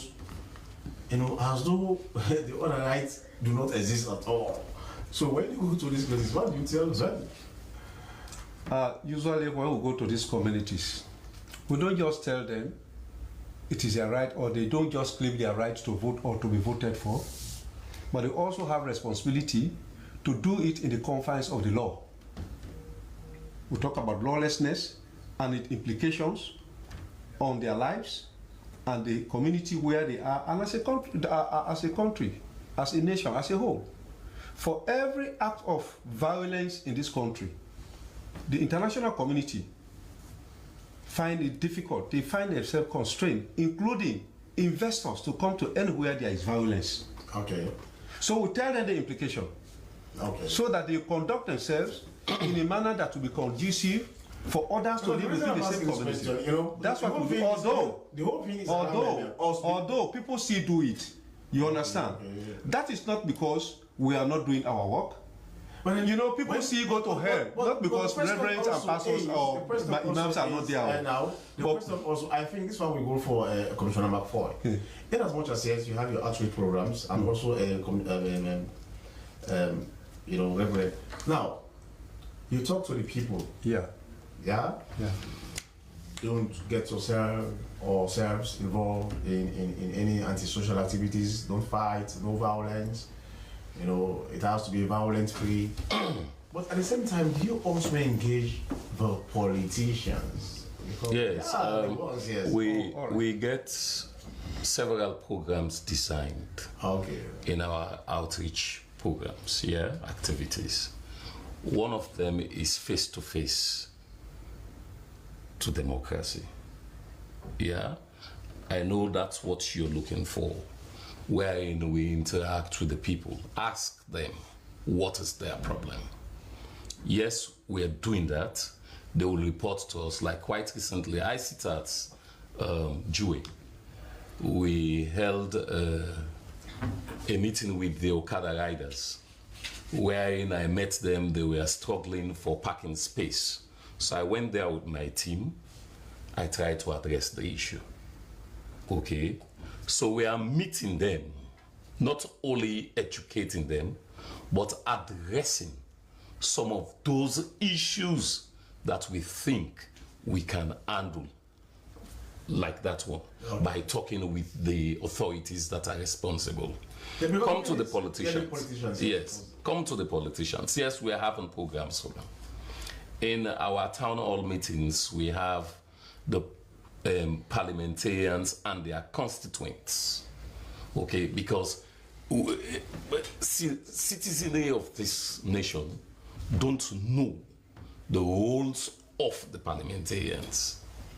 Okay, so what NCD usually do, we invite them to a town hall meeting where they articulate their TOR to the people. Tell them, we don't qualify to give you guys for SO2, Pulnado, these and so on and so forth, school fees and... Commissioner McFoy, yes. You know, we know that as a member of parliament, you have three key functions. You represent, you provide oversight, and you make laws. Yes. But when it comes to politicking, when it comes to elections, the same politicians. Well, that is where we come in as a commission. We educate the citizenry. We tell them, this is what you should know. Don't allow the politician to misrepresent you with their campaign messages. Okay? So now, if you see, there are a lot of awareness. There are a lot of awareness in the electorates. There are a lot of awareness around them. But you also you will hear the electorate saying, okay, my MP, when he was campaigning, he came here and he told us that if he was elected, he was going to construct our roads. He was going to build I cannot agree. our bridges. Mr. Moderator, I cannot agree with you the more. Yes, to a large extent, yes. You have some they will do with the people that don't have the awareness. Okay, so nationally, we sit all over. Okay, we are in the east, northwest, south, western region, Kenema, east, and so on and so forth, Makini. All right. So we are all over the place. Yes, but at the same time, you have to also take into consideration the literacy level of our population. They are the challenges we are telling you of. Okay. And that's why we educate them. Yes. Okay. So that they know where they are, and we tell them where they ought to be, where they need to go, where they need to focus. For example, we tell them, this is your right, this is your responsibility. If your parliamentarian comes to tell you that this is what he is coming to do with you, or coming to do for you, ask him how. How are you going to do it? because we know it is not your role, it's not your responsibility for doing X, Y, Z. It is the local council. We now have decentralization. We have the councils that are responsible for development in all those communities, and your own role stops here and this. So if you say you are going to make road, you are going to do this, how are you going to do it? Where are you going to get the money from? All right, the education is really good because that is what we've been hearing all over the place. Year in, year out, elections in, elections out. That is what politicians will go to communities, and then people will dance, they will clap, and all the rest of it. Now, Madam Samuel, 28 years of our democracy and 30 years of NCD, the institution you're heading. And I know that your institution is very strategic when it comes to, democracy in this country. Now, what do we have to celebrate? Firstly, 28 years of our democracy and 30 years of the National Commission for Democracy. We, as a commission, we decided to celebrate this year because we want to take stock. Sometimes they say, you tell your own story. Maybe people cannot know your story. So they do not know where we are, where we came from, and where we are, and where we will be going. We can say we started at a very difficult time when this country did not know about multi-party. It was a one-party state. And then we started when there was military rule. But for NCD to play that role of facilitating democracy, democratic governance in this country from 1994 until we had elections in 1996, definitely that's where we say we started having it right. Now, in just 2 years, NCD was able to contribute to turning this country into a multi-party state. And from there, the challenges are there. But the perceptions people have, I think, is dwindling. Today, we are working with a lot of youth groups that will come to us. Normally, it is us that will be going to them. Now they will come to us. Some of them will come to us to say, we want to work with you because we think this and this are not going right in our communities, and so we want to work with you. They want to work with us, particularly, like, for example, like this menace that is going on in this country, this Kush issue. Now the young people want to work with NCD to see how we can get their peers off from this drug menace in this country. Because until you get them, you get them thinking straight, definitely politicians will always go to use them. So from there, we are trying to get a change of mindset that they cannot just sit down and allow politicians to come and tell them the things that they should be doing. And in actual fact, that's not what they will be doing. Like my colleague said, politicians, the parliamentarian is not responsible for making roads, building bridges. So from there, we tell them, don't allow them to get you into it. It's not correct. Besides, we will ask them, where are they going to get the money to do this? Then that's where we start thinking about the word corruption coming into play, because you are not you should not be doing what you know you don't have the resources for. So if you say you are going to make roads, where are you going to get the resources to make roads? So I always say, if they are working with the councils, definitely councils are responsible for that. They can facilitate it, but they cannot say, I will make. It's the I that we want to remove, because until we remove the I factor from that scenario, definitely we are still going to get some will say, people want to hear good things from the politicians, promises. If I became, and that is what people want to hear, and they will tell them what they want to hear. What they need most, very desperately, is their votes, And so when the politician goes out there, he or she will tell the people what they want to hear. And that is what they will do. And at the end of the day, they are not doing it. So that brings more confusion within the communities. That's why we like Commissioner mentioned, we have this in our face-to-face with democracy. We bring the constituents and the parliamentarians together, and we ask the parliamentarians to talk to their constituents to tell them this and XYZ are not my responsibility. If I come to your place, there was one meeting we had that one parliamentarian was telling us that I feel sorry for my colleagues that are in constituencies that do not have anything, absolutely. He said, with me in my constituency, I have 1, 2, 3 companies and so forth. When the people ask me, I'll go and fall on the companies and they will come to my aid. I said, but look at my colleagues. There is nothing, no mining, no development in their constituency. So we need to keep this education. We need to, that's why NCD's work doesn't end, because we are getting there. We are going slowly. But for us to get there finally, we have to keep in touch with the people. Okay, now NCD is celebrating 30 years with a woman. And I know that, well, probably you will correct me if I'm wrong, but NCD was once headed by, you know, the Madam Dr. Kadisi, right? Yes, it started with a woman, yes. Yeah, it started with a woman. It's now yes. You know, so NCD started with a woman, okay. And it got all these gains that we are coming to. We are taking stock. This celebration is really asking us to take stock of where we were, how far we have come, and what are the gains, what else is ahead of us. That's why we are not only doing it alone, we are involving the people.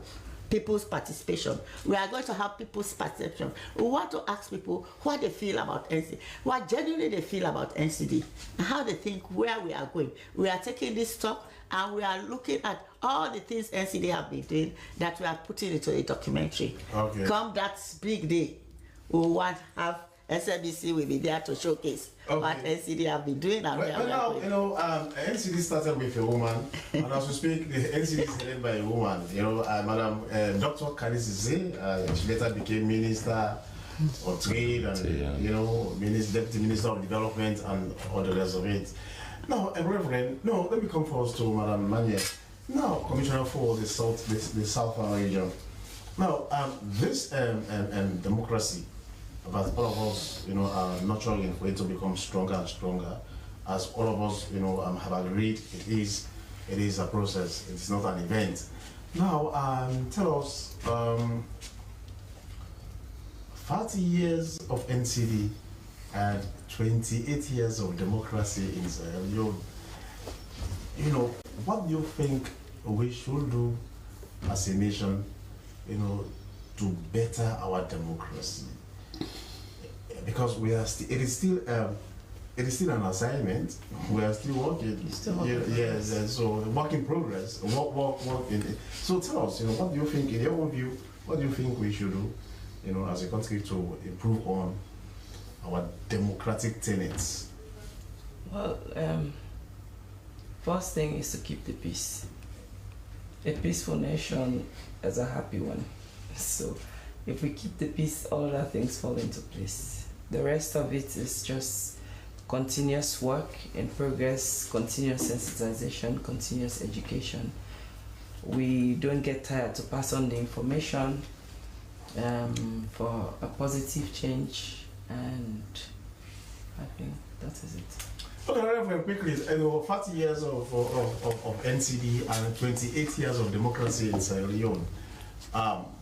What do we point at? You know, what do we have to celebrate? So many things. Okay. From the Commission's perspective, we took this nation out of military rule to civilian rule, and we've been enjoying multi-party democracy since then. And the road to peace was mapped out by the National Commission for Democracy. So in all of the peace talks, this commission played a pivotal role to ensure that whatever semblance of peace we have today, this commission was integral to getting that. And we are part of those that you call the moral guarantors for the peace of this nation. And there is a document that shows the role played by the Commission to get us to that. And that is what I call the roadmap to peace, which was actually prepared by the Commission. And there is something that people will never forget for as long as we exist as a nation. We at independence, we had the national anthem. But when NCD came into existence, we provided this nation with the national pledge. And that is what we recite every now and then. And in fact, one criticism of the national anthem is that people say it has nothing that speaks about God. But the pledge that we gave to this nation, that is what it ends with. So help me God. So when you look at all of those that we've contributed, and the things that will continue to contribute to this nation, you know that this commission is a force to reckon with. Until date, we provide support to every governance process in this country. When things say we're faced with a crisis situation, at least NCD will come up with a press release. Following that, we will see our policy briefs that we send to different MDAs, contributing to the governance process in the country. So as a commission, there are so many things that we can reference to say this commission has been doing, and with the requisite support, we can continue to do more. Which is why you are going to recommend, the way forward. Like all of you, have said, what do we need to do as a nation, to better our democracy? Yes. So now emphasis should be placed on the dividends of democracy. Okay. She mentioned one of them, the peace of the country. It's so central. But then we're going beyond that. We look at the absence of indignities that takes us to ensuring that human rights are upheld, that they are promoted, and they are fulfilled or guaranteed. But going beyond that, we are looking at ensuring that there is economic development, because that trio is what we call democratic security, where there is peace, human rights, and economic development. We want to see these ones fully established so that we can go beyond just being people who are struggling or striving, but we can safely say that we are benefiting from what democracy provides. All right. And on account of that, even as we celebrate 30 years of existence, but God willing, by tomorrow, we're going to do the usual Democracy Day broadcast that will be done by the chairman. And following that, we'll be doing regional roundtable democracy discussion programs. Okay. And beyond that, we'll also be doing regional competition for the schools. And we'll take that to a national competition, and then we'll end on the 15th of October with national awards and a symposium. Right. So it's from now quickly September 15 to October 15. All right. Okay. Now tomorrow, the 15th of September is 8th National Democracy Day, and so you will be joining other countries to observe that particular day. Now, on 8th National Democracy Day, what's the idea? What do we need to know on this day, Madam Sam? September 15. That is all encapsulated in my broadcast to the state. Yes, for sure. But the broadcast is coming here tomorrow. It's going to come live. We need to know. We need, like I started on, I gave you a package. Reverend has stated we are starting on the 15th tomorrow to the 15th of October. It's a whole month activity.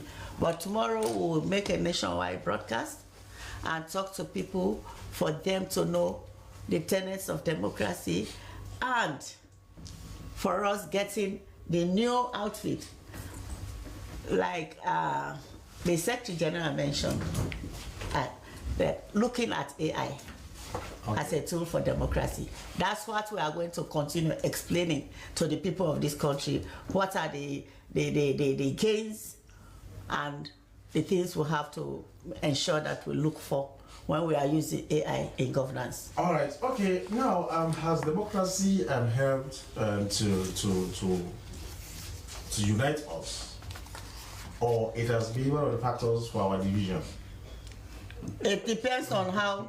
It depends on how we use it as a people, as a country.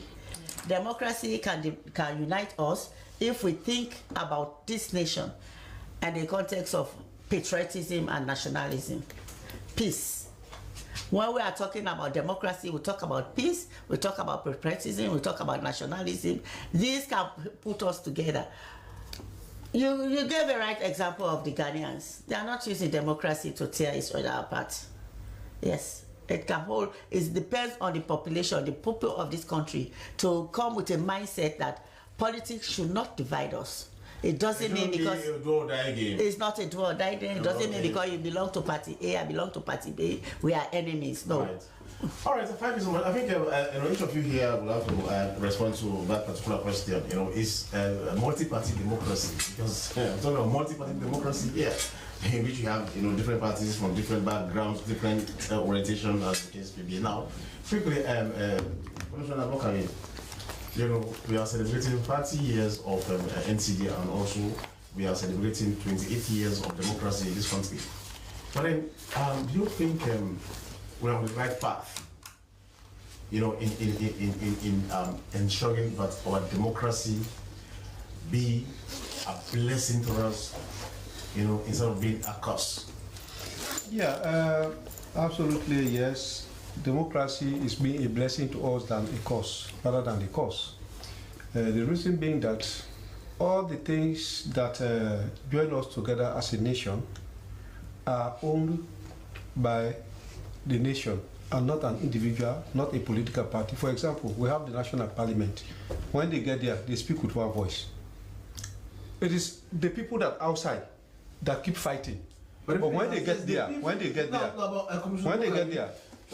people out there are the ones fighting.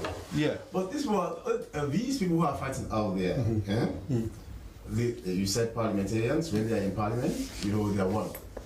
But when it comes to campaign, when there's a time for campaign, when they go out there, what they tell their people, completely different from what they'll be doing in parliaments, like you mentioned. Yeah. When you see them in parliament, they are always there, hobnobbing. But when they're out there for votes, it's a different ballgame. Yeah, and that is why this commission needs to be given the right attention, because it is our mandate to keep educating people. Like we are saying, people are phasing out. Where you are, somebody was there some time ago. If you were not trained, given the requisite training and knowledge, you will not be there today. And so that's why we keep now telling the people, the younger folks, that don't listen to these people who are coming. They have a plan. Their aim is to gain political power. And so when they get there, they are on their own. They are together. When they get to parliament, they are on their own. So our target most of the time is the people out there, who are the sufferers, who are the ones that fight. They don't fight outside there in the street. When they get to parliament, some are now picking shape. You understand? But you who are there outside, you are the one that fight yourself. And remember, like my colleague said there, the commissioner out, every man is absolutely responsible for the outcome of his or her life. All right, so we tell them that if you begin to fight, you are destroying your own future. Tomorrow, when your own time comes to be in any leadership position, people will begin to point fingers at you that you are a fighter. You were a violent person. All right. Okay. So that's why we keep them. Those wise words from the man from the east. As he said, wise men they will come from the east. But then now, Commissioner McCoy, quickly. NCD at 30. As a nation, we are also observing democracy. That in itself speaks volume that as a commission, we have succeeded tremendously. We're celebrating 30th anniversary, and we have a nation that is democratic. All right, okay. I want to call on His Excellency the President that this is his baby, National Commission for Democracy. We need attention to pay in this commission. All right, okay, the chair, democracy moving forward, you know, we know where we've come from and we know where we are. Now we are thinking about where we move, where do we go? Because democracy is not an event, it is a process. It's a process, like you said. We have done our bits, like my colleagues have said. We have done our bit to add to the democracy this government yearned for in 1996. And we are moving forward. I think we have made gains. Some time ago, I see people leaving parliament and do not go there. They say, no, I will boycott the whole parliament. We saw that we had to turn that around. This time around, when that had to come, we had to keep knocking at them. Democracy is not like that. Too. You don't leave parliament, you have to be there. So that's some of the improvements. First, the nation in the 1970s, one political party backed out of parliament, and what we ended up with one party state. Okay. So now we know that you cannot go out of parliament, you have to be there. These are all parts of the good things about democracy. We sit down on the table and talk. The tripartite meeting, we had to get parties involved.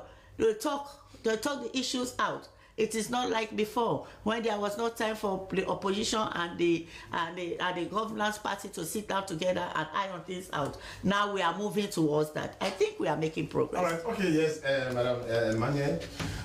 Quickly, Commissioner Manye. You know, what's the way forward for our democracy? What do we need to do? Moving forward. Well, I'll continue to repeat myself. Okay. We keep peace. We keep the peace. That's very vital. It's very pivotal, and like all the chair has said, and like all right, okay, commissioners. All right, okay, it is an endorsement. Yes, yes. Let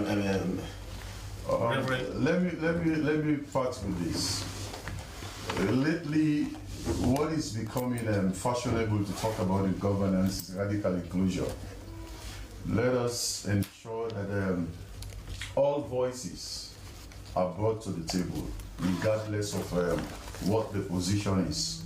Because Sierra Leone is made up of different entities.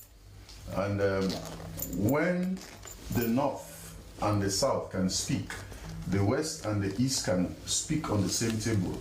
That is what brings the nation together. Okay. And we avoid whatever it is that will bring us apart. Right. Let us stay together.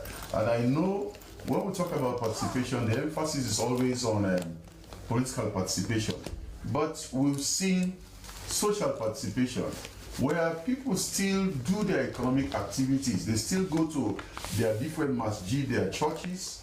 And we want to see that same spirit being expressed nationally, where despite the difference that we have, we can still stay together as a united country. Okay. And it's the only Sierra Leone we have. All right. Okay. What we do now determines what happens tomorrow.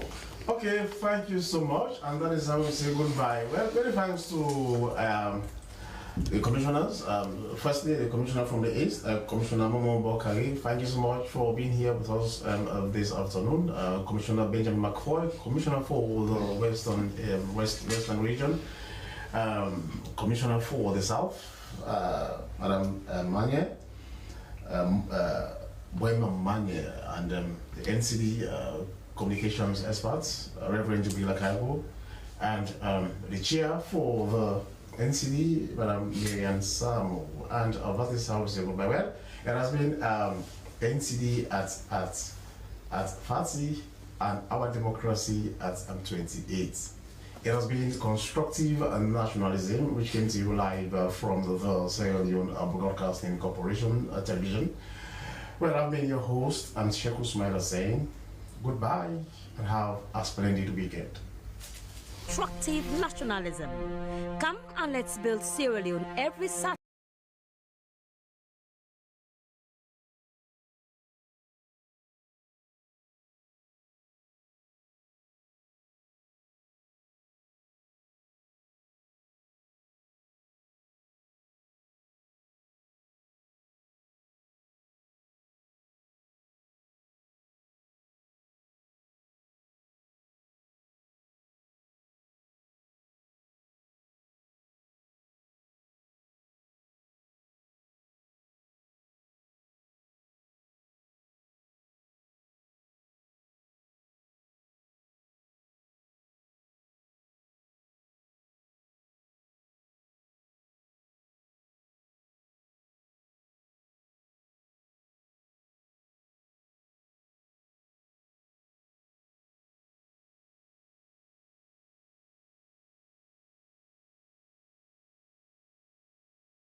we don't run away.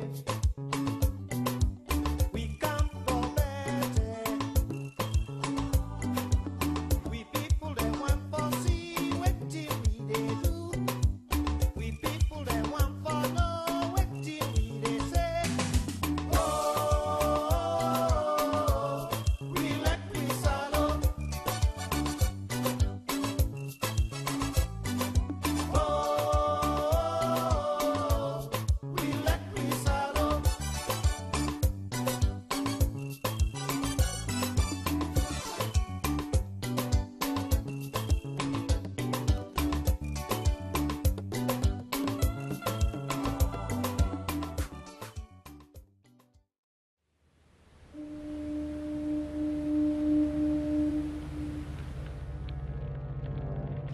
A place cannot produce poems.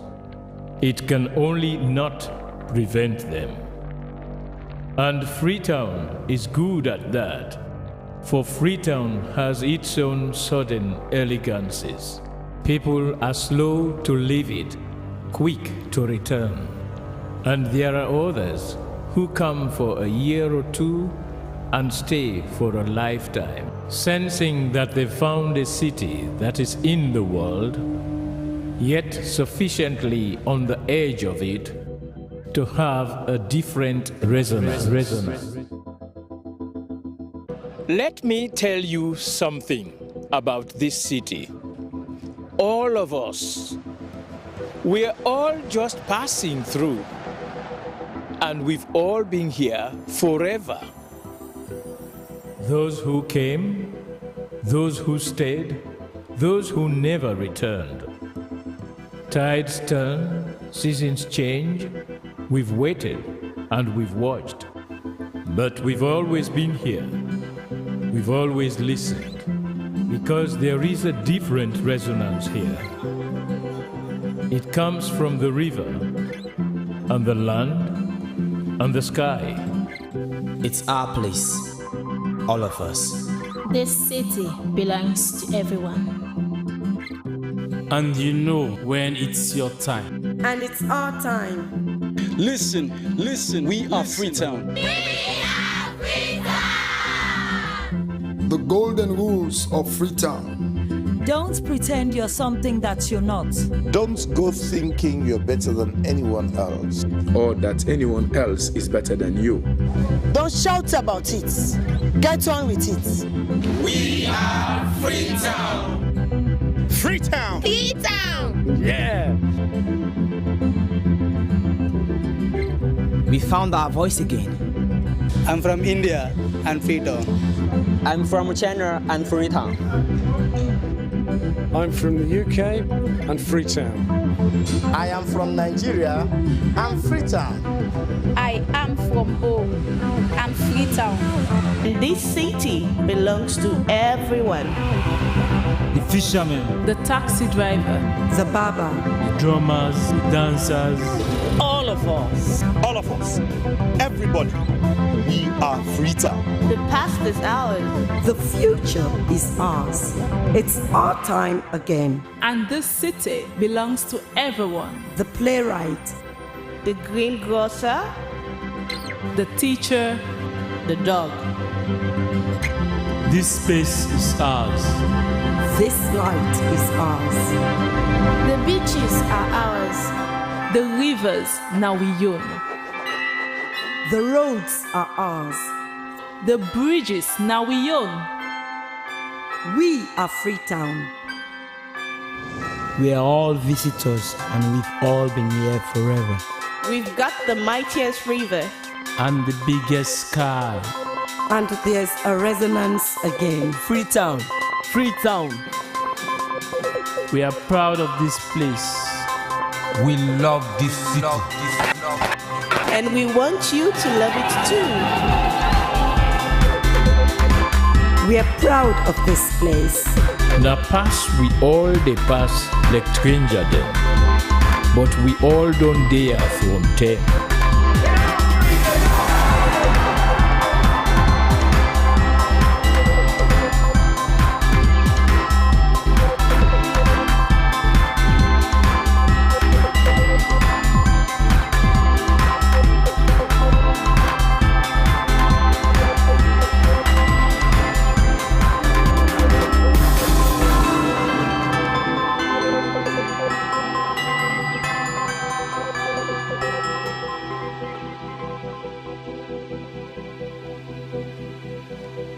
Come here and you'll feel it, that end of the line sense of freedom.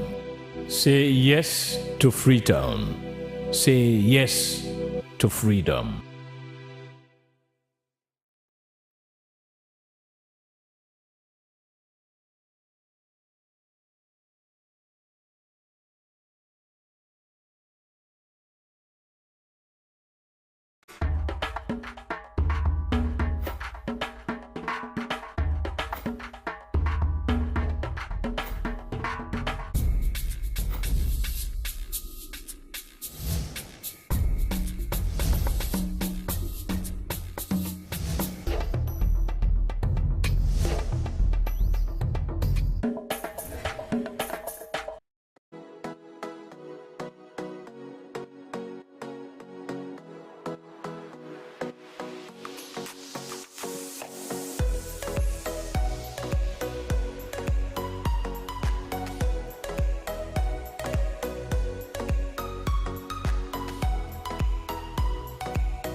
Where use? You get use? Yes, I get use. This is the program where they give you the use where they happen all about the country. Inside where use, we go take you text, Facebook and WhatsApp message. You complain where you go send as letter to the producer.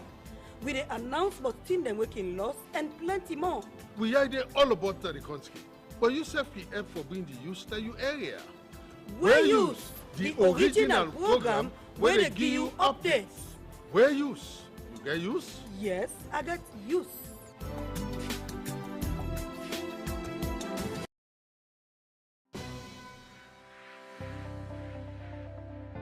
Are you tired of watching or listening to uninteresting television channels? Then your worries have been addressed, as the SLBC Podium is the answer to your concern. The SLBC television show, The Podium, is one of the programs you can't afford to miss as a guest or a viewer. Oh yes, Podium is a show where the mighty and the low will like to sit, because it is a trusted medium to channel your views, concerns and aspirations for Sierra Leone and other happenings around the globe. Podium is where you get breaking news, because everyone wants to talk to us. If you hear it on Podium, ask no further. Don't forget to join us every midday from Monday to Friday as we ask the hard questions that you otherwise would have asked to the newsmakers, the movers and shakers of events. Don't miss the opportunity to be part of Sierra Leone's topmost midday show, The Podium, where the agenda is set for others to follow. Thanks for watching. God bless you. Goodbye.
everyone.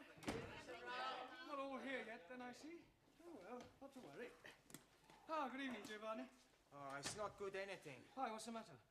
I've got a terrible overhang. The word is hangover. Well, whatever it is, I've got it. I drank too much vino at lunchtime. Oh, it's fatal to drink at midday. Oh, terrible. Oh, good evening, Max. Oh, please, don't speak too loud. I am thinking you have been also looking on the wine too much. That's the trouble. He's not looking, he's drinking like me. Yeah, why did you drink so much? It was the feast of my patron saint, Saint Maximilian. So we had a drink. Then we drink to my patron, Saint Giovanni. Then we have a drink for my patriarch. Then one for the Pope, Archimedes, Leonardo da Vinci, Melina Mercuri, Sophia Loren. And after that, I remember nothing. Me neither. Yeah, well, you better go and sit down gently. All right? Excuse me, please.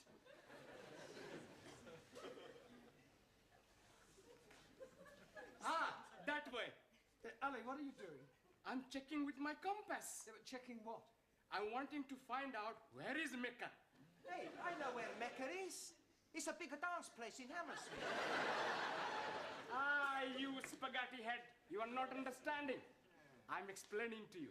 Tomorrow, I'm having the honor of leading the prayer in our holy mosque. So tonight, I'm going to have a practice after the class. Ah, waste of time. The Sikh religion is the true faith.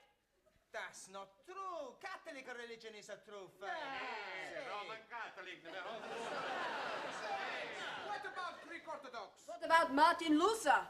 Shinto. Buddha. Religion not true, only state is true. Settle down, everyone, sit down. Actually, you're all wrong. According to the Bible, the original true faith was the Jewish one. I don't believe it. It's true, it's Holy Writ. Who writ it? Holy Writ is the Bible. Yeah, you can't believe everything you read in the Bible. No, why not? Well, some of it's, how you say, fairy tales. You take it that Adam and Eve. Now, you're not going to tell me it was only an apple he was after. I know what he was after. I'm sure you do, but we won't pursue that. You're here to improve your English, not disprove the Bible. Danielle is late this evening. However, we'll carry on without her. Right, as you know, in a few weeks' time, you will all be taking your lower Cambridge. So tonight, I thought I'd give you an oral examination. You are wanting to look at our tooths? No, I mean that I'm going to go around the class and ask you all to give me some answers and hope that I get some correct ones. We are having a quiz. Yes, sort of. Like Mr. Mind. Mastermind. Yes, please. Exactly, that's not a bad idea, Ali. Let's make it competitive. We'll have a knockout competition. You mean like at a big punch-up? No. Only verbally. I'll go around the class, and whoever fails to answer a question correctly drops out, all right? Now, where shall we start? Yes, Jamila, I'll give you an easy one to start with. What is the plural of goose? Goose. Yes, one goose, two... Gooses? She's knockered out. Jamila, the plural of goose is geese. Oh, geese. We won't count that. Let's have another one. Let me see. What is the opposite of good? Not good. Well, I would have preferred you to have said bad, but we'll accept that. All right. Giovanni, what is an epistle? That's easy.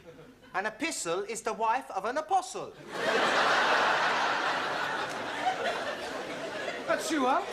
I'm wrong. Yes, an epistle is a letter. Max, give me another word for forward. MacDonald. MacDonald? Yeah, he plays forward for Arsenal. I don't mean that kind of forward. Another word for moving forward. Advance? Advance, yes, good, well done. Anna, another word for debunk. Debed. No, it means to ridicule. Ali, correct the following sentence. Last night, I am going to the cinema. Last night, I'm not going to the cinema. Wrong?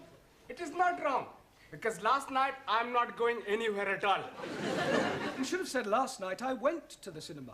But I'm telling you, I didn't went. It doesn't matter whether you did or didn't. You're out. All right? I'm sorry I'm so late, Mr. Brown. Well, that's all right, Danielle. Were you held up by the traffic? No, I was held up by a man. Heavens, you mean Amaga? I do not know his name. But he works as a woodwork teacher here in the school. One of the teachers here tried to rob you. No, not rob me. Oh, well, surely not, He was trying to chatter me up. Oh, I see. He wanted to take me out. You want I give him a bunch of favors? He's bigger than you, Max. Everybody's bigger than Max. Hey! Watch what you're saying, huh? Listen, Nana Mascuri, you don't frighten. Okay, come outside. No, all right, settle down, you two. Come on. Don't worry about it, Danielle. I'm sure that this woodwork teacher, whatever his name is, was only trying to be friendly. But he was trying to be more than friendly. He would not let me go past until I agreed to have dinner with him. He does seem to have been rather persistent. Then, Eureka! I have, how you say, a brainwash. Wait. Yes. I tell him I cannot go out with him because I am engaged to be married. Ah, very good. Quick thinking. There's only one problem. What was that? I tell him I'm engaged to be married to you. Me? Yes. It was a good idea, yes? It was a good idea, no. Did anybody overhear you? Only Gladys. Oh, great. That's worse than putting it on news at 10. It'll be all over the school by now. You say that Mr. Brown is engaged to his French student? That's right. I heard her tell Mr. Jarvis in the tea room. Well, this is absolutely disgraceful. I think he might have had the decency to tell me first. Tell you? Yes. It's most inconsiderate. Oh, dear. I'm sorry. I didn't know. Didn't know what? Oh, nothing. Nothing. I must be getting back. Oh, Gladys, did you say anything to Miss Courtney about Danielle and me? Oh, only in passing. Oh, great. I better go and check it. I didn't mean any harm. I'd no idea she felt that way. What way? About you. So what are you talking about? Oh, unrequited love. Pardon? You and her ladyship. She fancies you. Oh, don't be ridiculous. Yeah, oh, it's true. No, she was very upset when she heard about you and Danielle. Gladys, I don't know where you got this ridiculous story from, but you are completely mistaken. Oh, no, I'm not. I heard her. What? You mean she told you that she fancied me? Well, not in so many words, but I knew. It was written all over her face. I can't believe it. Yes, oh, it's not unusual, though. Oh, lots of older women fall for younger men. My sister ran off with a 30-year-old milkman. Really? How old was your sister? 65. But Miss Courtney's always given me the impression that she didn't like me. Oh, well, women are very funny. And she's at a funny age. Yeah, you can say that again. Well, the best of luck. Thank you. Come to think of it, you're not far off it yourself. Enter? Miss Courtney. Well, well, if it isn't the college Casanova. Yes, well, I've come to explain about that. Are you sure you can spare the time? It's a complete misunderstanding, you see. I'm not really engaged to Danielle. She only said that to stop one of the teachers from pestering her. Really? Oh, it's perfectly true. The chap who takes the woodwork class was trying to chat her up. Mr. Jarvis? Is that his name? Well, I've never met him. Anyway, she concocted the whole thing just to get out of an embarrassing situation. I see. I'm terribly sorry. Especially in view of, well... In view of what? Yeah, well, I hardly like to mention it. Well, you have mentioned it, so you may as well continue. Well, let me say right away that it's a perfectly natural thing to happen. What is? Well, for one person to be attracted to another despite a difference in their ages. To what two persons are you referring? Well, you and I. You and I? Yes. Oh, Mr. Brown, I'd no idea you felt like that about me. Well, as you said yourself, it's perfectly natural. Oh, you poor dear boy. Oh, no, Miss Courtney, you don't understand. Oh, but I do. Men have always found me rather fascinating. Yeah, I'm sure they have. Look, let me explain. Now, there's no need to apologise for the way you feel. Yes, but Of course, it's out of the question. But, Miss Courtney, please. Now, don't start grovelling. Don't get over it. Yes, I suppose I will. And now I suggest you go and squash this foolish rumour about you and your French fiancée. Right, I'll do that. Thank you. And Mr. Brown. Yes, Miss Courtney? Don't worry about this other little affair. I shan't tell a soul. Your secret is safe with me. You're very kind. Poor fellow. Oh, come on, Danielle. He's a kiss. Come on, love. Mr. Brown! Danielle, aren't you in the classroom? I am trying to explain to Mr. Jarvis what I said between us is not true. Sure. It's every man for himself, is it, Brown? Look, I'd appreciate it, Mr. Jarvis, if you stopped pestering my students, if you don't mind. A bit sensitive, aren't we? Touch of the green eye, is it? Certainly not. Yeah, well then, as they say in this lovely lady's land, fermez la bouche. Shut your gob. Don't you speak to Mr. Brown like this. He will be angry with you. Oh, really? He is not frightened of you. Oh, aren't you? Well, I'm not. No, he is not. And if you're not careful, he will hit you. Danielle. You couldn't hit a fly. Look, Jarvis, I'm not in the slightest... And he is ready whenever you are. Right, tonight, after class, in the yard, we'll have a punch-up. Yeah, but,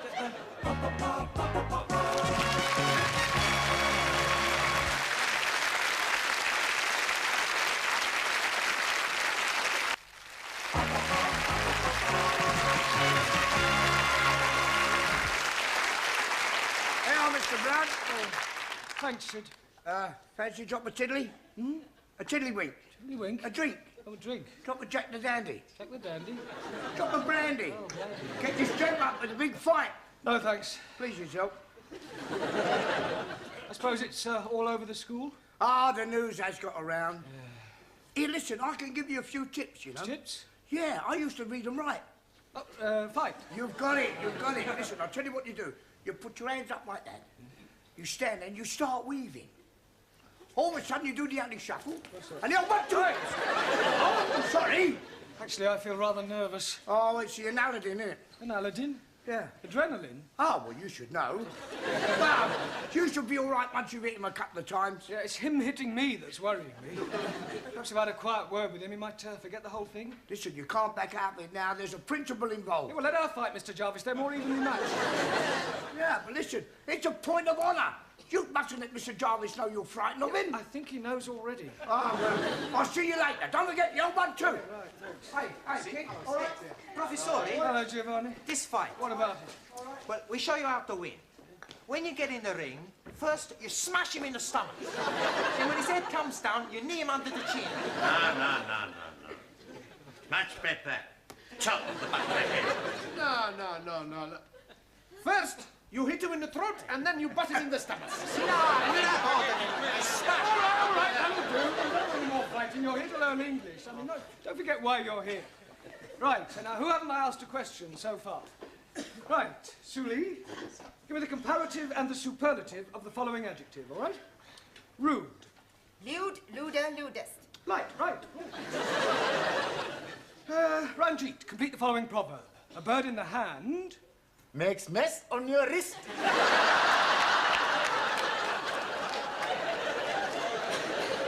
A bird in the hand is worth 2 in the bush. You're out. Right, Danielle, explain the meaning of the word illiterate. That is someone whose parents are not married. Oh, Danielle, that's illegitimate. Sorry.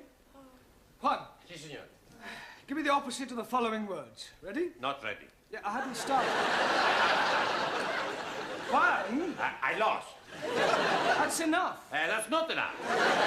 Stop. Go. Sit down. Stand up. Oh, somebody stop him, please. Silencio. Hey, I do good, eh? Yes, good. Yo soy un talento. Right, Taro. Also. Give me the following tenses of the verb to move. Past perfect, the present perfect, the past continuous. Well, say something, Taro. I'm out. Right, who have you got left in? Yeah, well, let's see how many of you can survive another round. Dr. Miller, can you count up to 10? Ji? Count up to 10. 1, 2, 3. 1, 2, 3, 4, 5, 6, 7, 8, 9, 10. No, in English. 1, 2, 4, 3. 6. 4. Sorry, gentlemen. Max, give me another word and explain to me what is the meaning of syntax. Is it a tax you pay when you go to the church? No, it means sentence construction. Suli, spell democracy. C-H-I-N-A. I suppose if I'd asked you to spell dictatorship, you'd have spelled out England. Or Malika. Well, Juan, that leaves only you. If you can answer the next question correctly, You will be the brain of the class, which doesn't say an awful lot for the rest of them. Por favor. Never mind. Here is your question. What is another name for a valley between two mountains? Valley between two mountains. See, yes. Pass.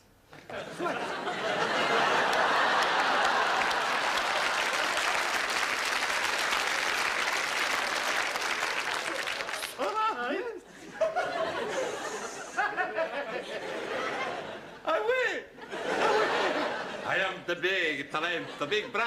Yeah, it goes with your big head. Don't start, please. Thank you. Sit down. Excuse me, please, Mr. Brown. Yes, Alan. It is home-going time. Yeah, well, not quite. But you are wanting to get ready for your big fight tonight with the woodpecker teacher. We are wanting to be there in time to see you knock the stiffing out of him. There's not going to be any fight. You not mean that? I do. Santa Maria, what about all the money we bet? Money? You mean betting on the result? Sure. We all put in £1 each. What, £10 on me to win? No, we back the other fella. Thanks a lot. No, I'm only joking. Sure, we back you to win. You ready, then? Ready? Yeah, for the fight. Ah, yes, the fight. Look, could I have a word with you, Mr. Jarvis, outside? Well, Look, we're both reasonable men. I'm not. Look, I'm sure we can settle this amicably. Yeah, I'm sure we can. Oh, good. After I've knocked your block off. Ah, just the two persons I wanted to see. What's all this I hear about a fight? It's just a private matter between Mr. Brown and myself. Nonsense. It's common knowledge throughout the whole school. Now step into my office, shut the door behind you, and take heed, for I shall not tell you again. I will not have members of my staff brawling in public. I absolutely forbid it. You do? Most definitely. Oh, good. I mean, what a pity. I was quite looking forward to it. That's not the impression I got. Do you mean to tell me that you were actually looking forward to this fight? Oh, yes. Besides, there was a point of honour at stake. What point of honour? Well, this person insulted Miss Danielle Favre. He forced his attentions on her. I see. Male chauvinism, eh, Mr. Jarvis? Well, why not? Women like to be dominated. Nonsense. Oh, come now, Miss Courtney. Man is by nature the hunter. Oh, well, this puts an entirely different complexion on the matter. It does? Yes.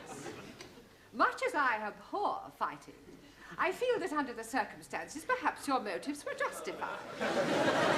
No. We can have our little punch-up in the yard. Certainly not. Oh, thank goodness. You will settle your differences in a much more civilized and sporting manner. Oh, I quite agree. How about a game of chess? The school has a perfectly good gymnasium. If you must knock each other about, I suggest you do it there tomorrow night after class.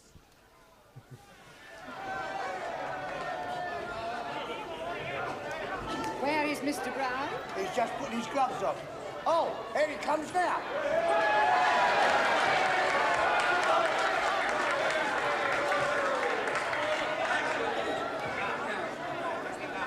Sit down, please. I have something for you. What's that? If you put this in his gloves, you'll be breaking his jawbones. Yeah, and probably my wrist too. No, thank you. Excuse, please. No, Tara, you do that after each round. All right, gentlemen, please. Quiet, please. Ladies and gentlemen, this is a 3-round contest, 3 minutes each round. On my right, from the woodwork department, Nigel Jarvis.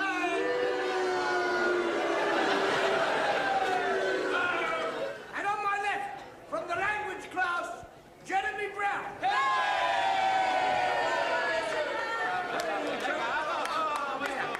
Come on. Now listen, I want a good clean fight. Remember this. I want no scratching, bulging, gouging, eating below the belt. Shake hands now, come out fighting. Right, seconds out.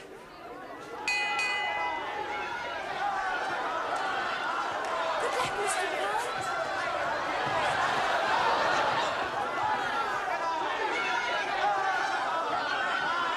Oh dear, oh dear. Come on.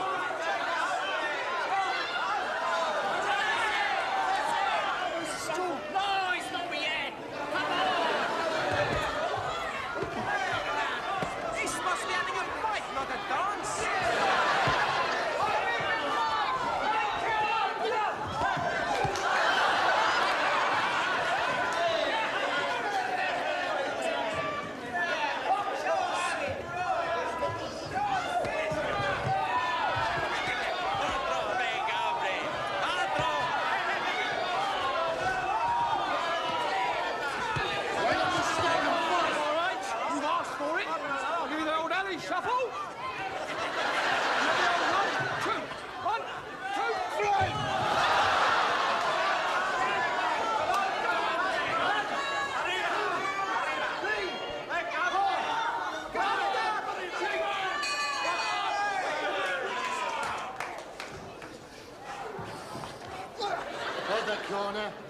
handcuff.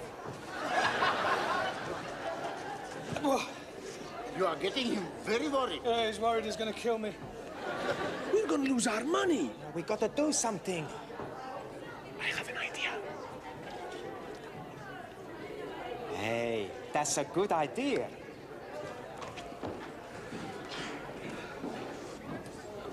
Hey, Mr. Woodwork, you box real good, you know?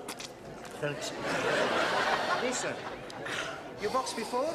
Right, once or twice. I don't reckon your Mr. Brown stands much of a chance. Well, maybe. Somehow, I don't think I'd like to be in your shoes, you know? Get out.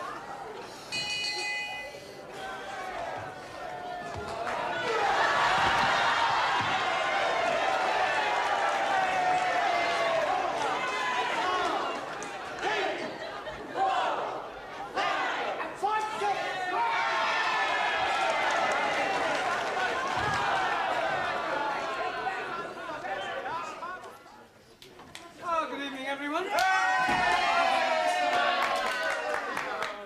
Monsieur Brown, I want to thank you what you did last night. You were so brave. Well, it was nothing, really. Mr. Brown, what is it? Oh, blimey, he's at it again. Who's at it again? That woodpecker teacher, Mr. Jarvis. He's making advantages to Jamila. Advances? Yes, please. So I'm giving a kick in his backside. And now he's challenging me to a punch-up. Oh, not again. No, I don't think you should go through with it, Ali. I mean, with all due respect, you're not as experienced as I am. That is what I am thinking. So I am telling this to Mr. Jarvis. Good. The fight is taking place tonight in the gymnasium. I'm sorry, I thought you said you weren't fighting him. Oh, no, not me. But I'm naming you as my substitute.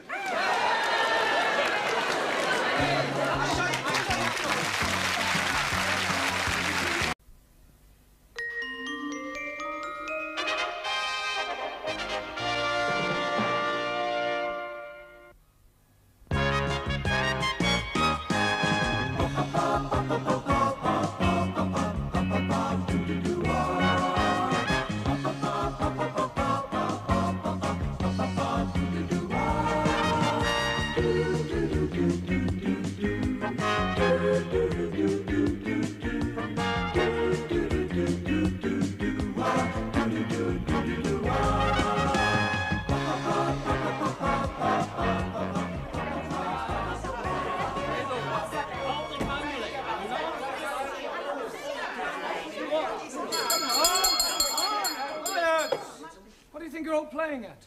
Squeeze.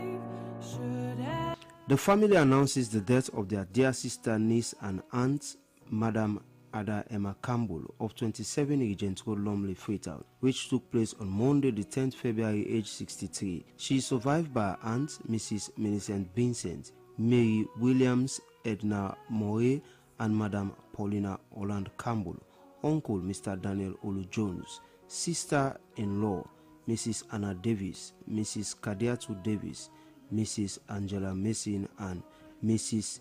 Mamuna Campbell, brothers-in-law, Mr. Sulaiman Martin, Mr. Abu John Kamara, and Mr. Sheku Mara, several sisters, brothers, cousins, nieces, nephews, close friends, and other relatives at home and abroad. The body will be laid at 82 Regent Road, Lumley, on Tuesday, the 25th February, from 10:30 a.m. to 11:30 a.m. and at the church from 12:30 p.m. to 2:15 p.m., followed by funeral and communion service at 2:30 p.m. at the Zion Methodist Church, Wilberforce Street, burial at the Ascension Town Cemetery.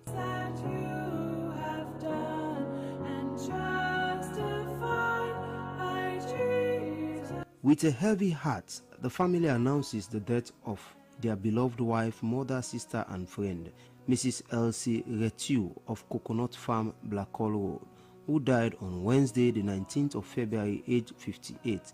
She is survived by her husband, Mr. Abubakar Retiu, daughter, Miss Meikido Kamara, several relatives and friends at home and abroad. Funeral arrangements will be announced later.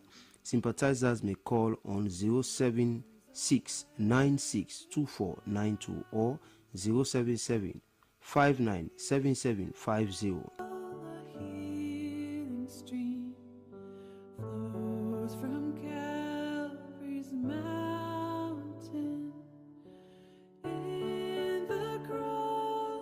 The death is reported of Mrs. Virginia Akaswa Isabella Thomas of 22 Nimbana Street, a former employee of the Meriwether Preparatory School and Lebanese International School, who died on the 11th of February, age 67. She is survived by her husband, Mr. Dunstan Thomas of the Lebanese International School, children Donald Terry in the UK, Gloria Pratt in the Gambia, and Crispina Koma of Sussex, sisters Cyrilia and Margaret, uncle Mr. S.E.O. Williams, several cousins, nieces and nephews, relatives and friends at home and abroad. A vigil will be held on Thursday, the 27th of February at Royal Methodist Church, Cooltown Road at 7 p.m. The body will be laid out at 22 Nimbana Street on Friday, the 28th of February at 11 a.m.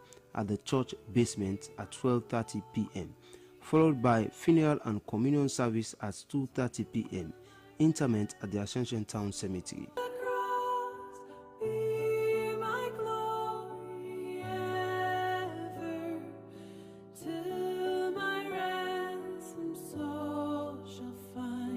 The death is reported of Miss Aissata Bukumu, former worker of Initiative Media Development, IMDEV, which took place on Sunday the 16th February, age 34. She is survived by her father, Mr. Edison Sheku Bukumu, mother, Mrs. Fatmata Bukumu, very close friend, Mr. Molai Sila, several brothers, sisters, nephews, nieces, uncles, aunts, close friends, and other relatives at home and abroad. A vigil will be held on Tuesday, the 25th February at 77B Kisi Bypass Road at 7 p.m. Laying out and memorial service will be held on Wednesday, the 26th February at Greater Evangelism World Crusade, 8 Edo Street behind Lovetta's Kitchen, St. John at 1 p.m. and she'll be laid to rest on Thursday, the 27th February in Fondu Town, Peri Chiefdom, Ujan District. Buses will be available. Sympathizers may call on 078-495-248.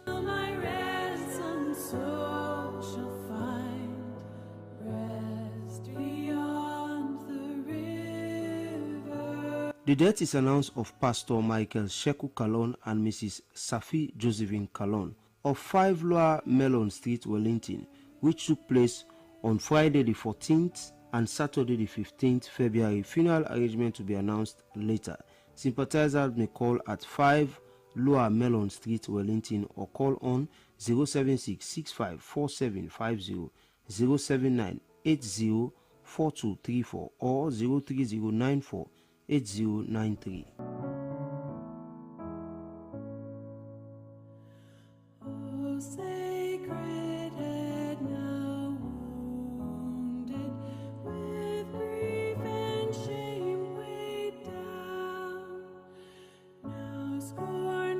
The death is announced of Mrs. Salimatu Yandi Knox Ni Fufana of 10I Bismarck Johnson Street, Greybush, age 68. She is survived by her husband, Christopher Knox, children, Claudia Knox, Mrs. Awanatu K. Goodman, Sylvia Knox, and Elizabeth Yenke Knox, brother, Mr. Mona Fona, several grandchildren, in-laws, close friends, and other relatives at home and abroad.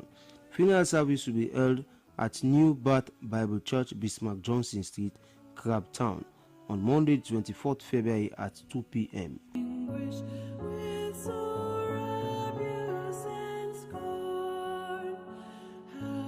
A memorial and communion service in honor to mark the first death anniversary of Jacqueline Lulu Yema Kolka will be held on Sunday, the 23rd of February at the Trinity Church, Kisi Road at 2:30 p.m. She died on the 19th of February 2024 at the age of 66.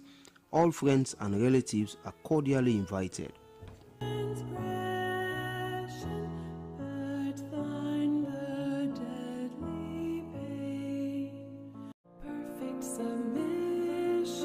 The death is reported of Mrs. Olive Iyamide Pamela Sese of 37D Locust House in Kisii, who died on Friday the 14th of February, aged 86.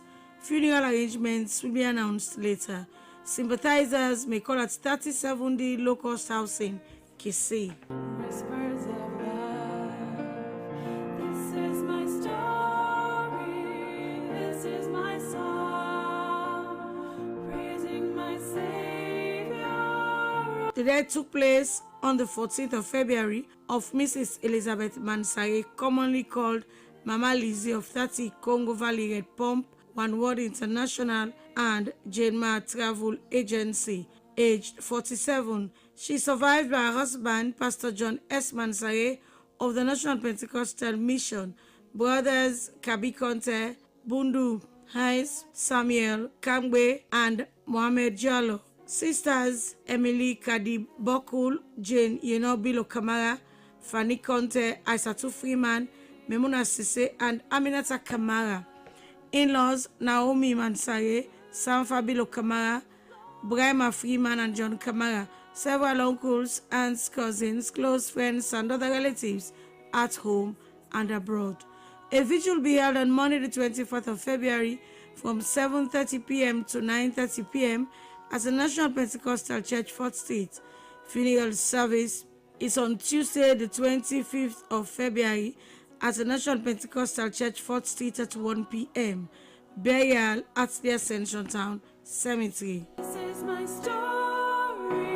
This is my song. Praising my Savior of the day. The death is reported of Augustus Morgan of 4 Grey Lane, Congo Town, commonly called the Choki, age 53. He died on the 24th of January. He is survived by his children Genevieve Morgan and Debian Morgan, a very close friend Abiose Thomas, mother baby Karina Mori, brothers Winston Bontin Morgan, Martin Morgan, Vernon Morgan, Claudius and Sylvanus Morgan, sisters Mrs. Gloria Ado, Asatu Sise and Fatmata Sise, several nieces, nephews, close friends, and other relatives at home and abroad. The body will be laid out at 4 Grey Lane, Congo Town on Friday the 28th of February from 12 noon to 1 p.m., followed by a funeral mass at St. Anthony's Church, Sykes Street, Brookfield at 1 p.m. Burial at the Ascension Town Cemetery. Oh my soul, what wondrous love is this, oh my soul. Funeral service of Mrs. Hawa Bangura, commonly called Hawa Konko or Mother's Blessing of 55 Kaningo Malama, will take place on Wednesday the 26th of February as the Fire of Glory Tabernacle Church by Indian Temple, Wilkinson Road at 2:30 p.m. Burial at the Regent Road Cemetery, Lumley. There will be a candlelight vigil at our residence on Tuesday the 25th of February at 7 p.m. The body will be laid out on Wednesday the 26th of February at her residence from 10 a.m. to 12 noon. She died on Monday the 17th of February, age 55. She survived by children Ibrahim Abubakar, Mrs. Kati Kamara, Jusu and Esther, sisters Mrs. Yeli Stevens, Mrs. Kati Bangura, Mrs. Adama Brown, and Mrs. Aisha Parks. Several nieces, nephews, grandchildren, in-laws, cousins, relatives, and friends at home and abroad. My soul, to God and to the Lamb I will sing, to God and to the Lamb. The death took place on Friday the 24th of January in Makeni of Mrs. Nancy Sata Kamara, aged 73. She was a retired confidential secretary at the Provincial Secretary's Office, Makeni. She is survived by her children, Emerson Kamara in the USA, Emmanuelis Kamara in the UK, and Mrs. Grace Satafona, staff nurse at the Rokupa Government Hospital, adopted daughter Hannah Kamara, police officer, FSU section, Makeni, grandchildren Emmanuela Samuela Kamara, Miracle Nancy and Isaiah Emmanuel Kamara in the UK, Daniela Nancy Fona, Favor Sarah Fona, Tende Alice Kamara, and Blessing P. G. Fona, all in Freetown. Several brothers, sisters, cousins, in-laws, nieces, nephews, other relatives and friends at home and abroad. A vigil is on Saturday, the 22nd of February at 7 p.m. at 46 Milton Street, McKinney. Funeral services on Sunday, the 23rd of February at 12 noon at the Faith Baptist Church, Ladies Mile, McKinney. Burial at the McKinney Town Cemetery. Sympathizers may call at 46 Milton Street, McKinney, or call +23278 208123 and +23277 784899. May her gentle soul continue to rest in perfect peace. Peace be still, though the storms surround you. Always I am with you. Peace be still. The death is reported of their beloved sister, mom, and aunt, Abiose Mary Biana Cole, of 2A Smart Lane, New Englandville. She died on Thursday, the 20th of February, aged 22. Funeral arrangements will be announced later. Sympathizers may call on 030 356 512. Peace be still, my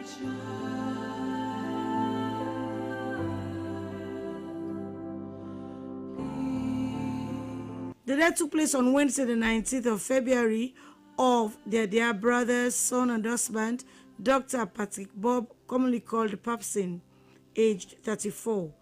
Funeral arrangements will be announced later. Sympathizers may call on 078 555 088 or 078 358 607.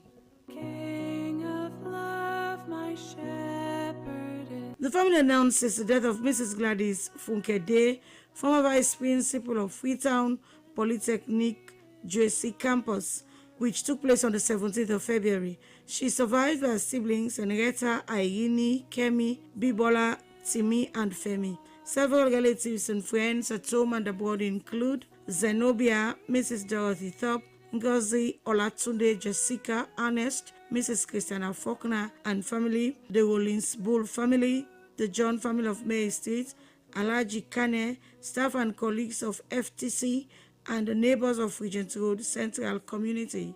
Funeral service will be held at the Connaught Mortuary Funeral Parlor on Thursday, the 27th of February at 2 p.m. Burial at the Circular Road Cemetery. May her soul rest in perfect peace. All rejoicing brought me. But this is all up to Allah. He sent his angel of death. My time has come. Inna lillahi wa inna lillahi rajiun. The Quranic recitation for their dearly beloved husband, father, brother, uncle, in-law, and friend, Mr. Mohamed Kabiru Gassama, formerly of 2 James Drive, IMAT, former Minister of Labour, formerly of the United Nations, who had his home call at the age of 69 in Freetown on the 26th of January, will take place on Sunday, the 23rd of February at 2 James Drive, IMAT at 2 p.m. Relatives, friends, and well-wishers are cordially invited.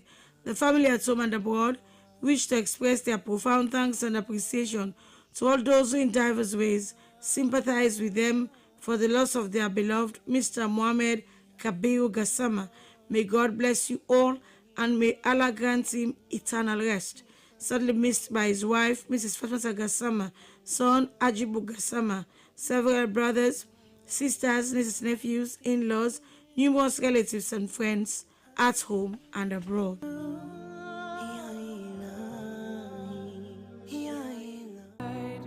The death is reported of Mr. Philip Magnus Taylor of 76 Old Motor Road, Rokel, which took place on Sunday, the 9th of February, age 56. He survived by a close friend, Madam Safi Bangura. Children, Christopher, Melvin, Winston Jr., and Ambrose Jr. Brothers, Mr. Winston Taylor, Mr. Christopher Taylor, and Mr. Randolph Taylor. Sisters, Mrs. Esther V. M. Koroma, Mrs. Annis Williams and Mrs. Melissa Williams. In-laws, Mr. Ambrose Levi, Mr. Dennis Williams, Mr. Frank Williams, Mr. John P. Bangura, Mr. Victor Finlay, Mrs. Enid K. Coleman, Mrs. Yvonne Taylor, several nephews, nieces, aunts, cousins, close friends, and other relatives at home and abroad. Laying out is at 49 Old Road, Rokel Village on Sunday the 23rd of February from 11 a.m. to 1 p.m., followed by funeral and communion service at St. Stephen's Church, Rokel Village on Sunday 23rd February at 2 p.m., burial at the Rokel Village Cemetery.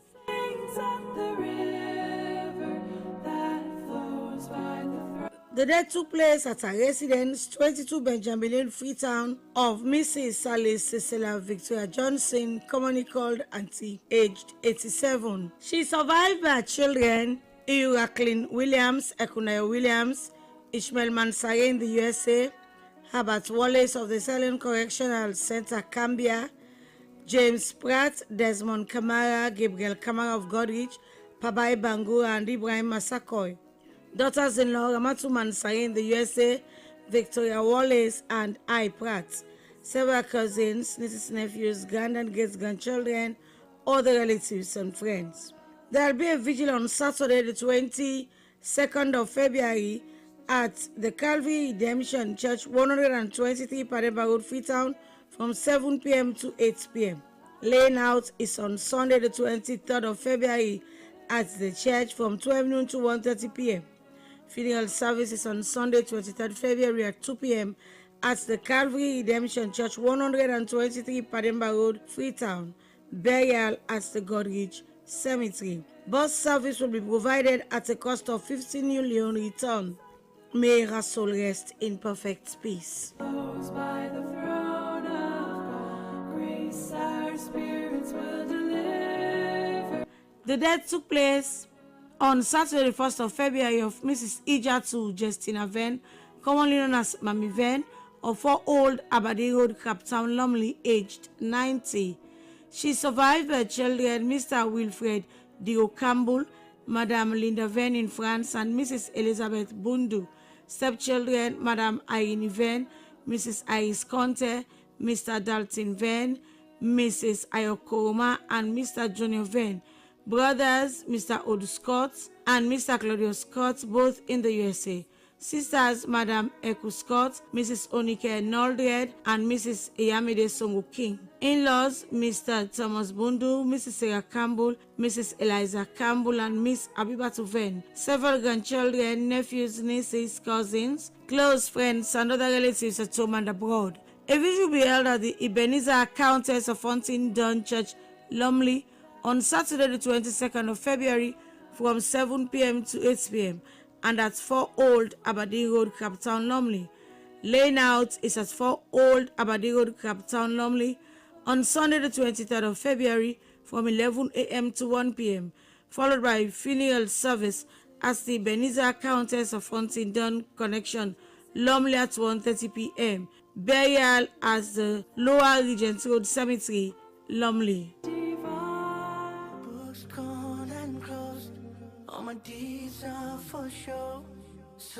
The death announced of Major David Abdul Karim Sise of Wilberforce Barracks, who died on the 18th of February, aged 43.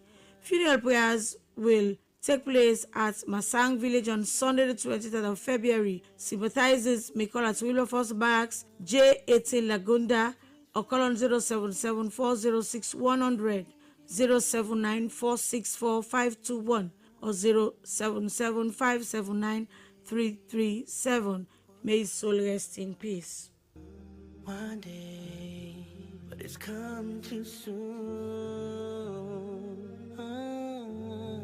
The Bangu and Fofana families announced the death of Aja Aminata Fofana, commonly called Ami Shange, who died on the 20th of January in America, Los Angeles, California. The body will be conveyed to Lonsal on the 22nd of February.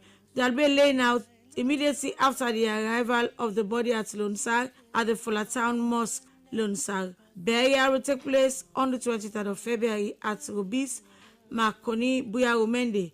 She survived by children Yenke Johnson Alimami Kadiatu Al-Hassan, Sheikh Mohammed and Usman Bangura, Hawa Kebe and Yebufoni.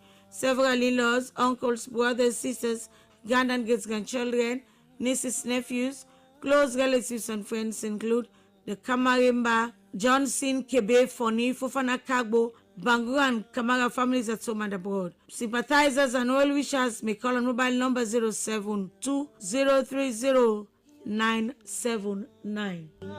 Please forgive me. The death is reported of Mr. Philip Magnus Taylor of 76 Old Motor Road, Rokel, which took place on Sunday the 9th of February, age 56.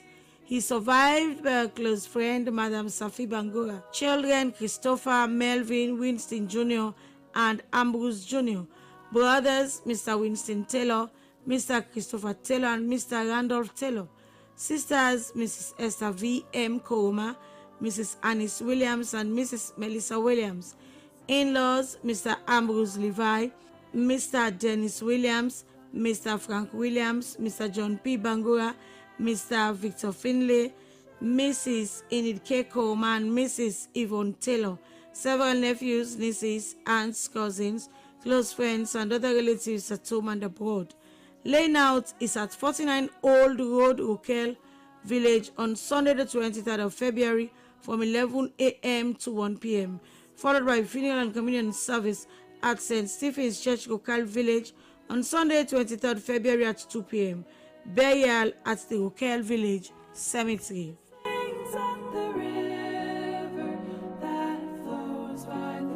The death took place at her residence, 22 Benjamin Lane, Freetown, of Mrs. Sally Cecilia Victoria Johnson, commonly called Auntie, aged 87. She survived by her children, Iuraklin Williams, Ekunaya Williams, Ishmael Mansare in the USA, Herbert Wallace of the Salem Correctional Center, Cambia, James Pratt, Desmond Kamara, Gabriel Kamara of Godrich, Pabai Bangura, and Ibrahim Masakoy.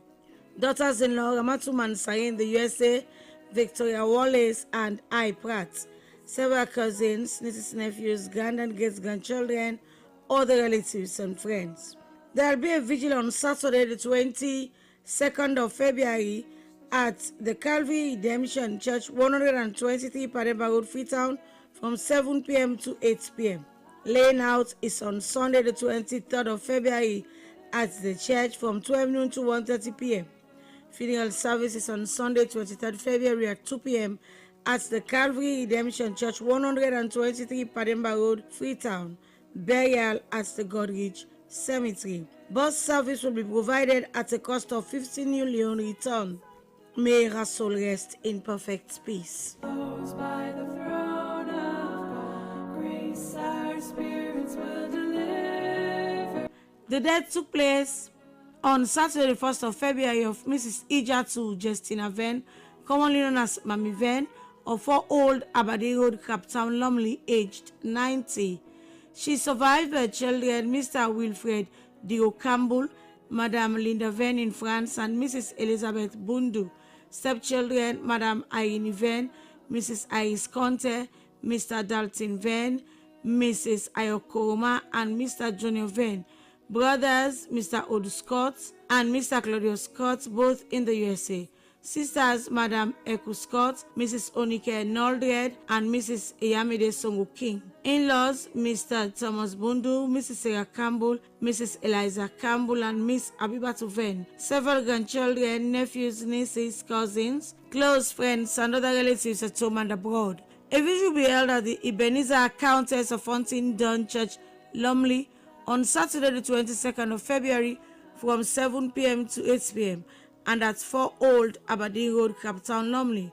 Laying out is at 4 Old Aberdeen Road, Captown, Lumley on Sunday the 23rd of February from 11 a.m. to 1 p.m., followed by funeral service at the Ebenezer Countess of Huntingdon Connection, Lumley at 1:30 p.m. Burial at the Lower Regent Road Cemetery, Lumley.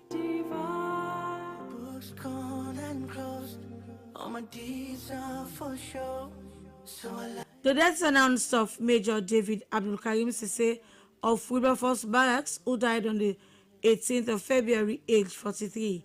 Funeral prayers will take place at Masang Village on Sunday, the 23rd of February. Sympathizers may call at Wilberforce Barracks, J18 Lagunda, or call on 077-406-100, 079-464-521, or 077-579-337. May his soul rest in peace. One day, but it's come too soon. The Bangu and Fofana families announced the death of Aja Aminata Fofana, commonly called Ami Shange, who died on the 20th of January in America, Los Angeles, California. The body will be conveyed to Lonsal on the 22nd of February. They'll be laying out immediately after the arrival of the body at Lonsal at the Fullertown Mosque, Lonsal. Burial will take place on the 23rd of February at Rubis Makoni Buyarumende.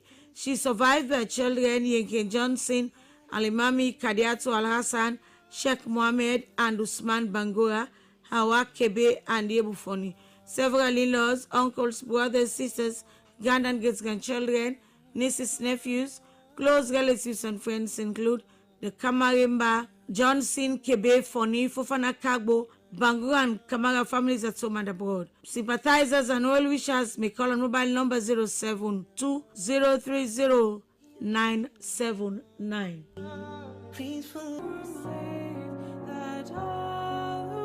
The death is announced of Mr. Musa Nur Kamara, Esquire, who died on Sunday, the 16th of February, at his residence in Kolatri, Allentown.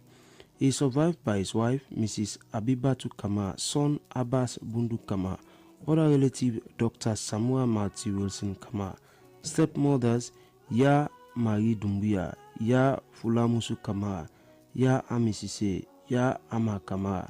A book of condolence will be opened at K&K Partners 25 Padampa Road from Thursday to Friday. Burial will be held on Sunday the 23rd of February in his hometown of Setini Kamalo Sanda Chiefdom. Sympathizers may call at number 20C Kauta Lane, Kolatri, Allentown, or call on mobile numbers 079-853-069 or 088-334-767. Funeral service for Elder Moses Thomas Williams will take place on Sunday the 23rd of February at the Christian Counseling Fellowship Ministry, 70 Years of Vision View, Allentown at 1:30 p.m. Burial at the Kolatri Cemetery, Allentown. The vigil will be held on Saturday the 22nd of February at the church at 7 p.m. He died on the 9th of February, aged 80. He is survived by his wife, Mrs. Hawa Williams, children Hannah, Abdul Lloyd, Matthew, Samuel Matthew, and Sumana and Francis Lahai. Several grand and great-grandchildren, in-laws, brothers, sisters, nieces, nephews, close relatives and friends include the General Overseer, Reverend Julian Aconte, pastors and members of Christian Counseling Fellowship Ministry, members of the Sogbini Descendants Association, Honorable Morilengo, Mrs. Betty Ture, retired members of the Silent Police, AIG Johnson, Pam Mustafa, and the residents of Kolatri community.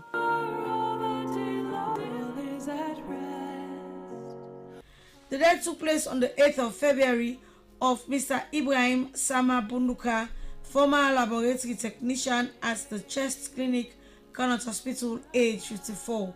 He is survived by his wife, Mrs. Rita Agnes Bunduka, head teacher, Services Primary School, Wilberforce, and children. Funeral arrangements will be announced later.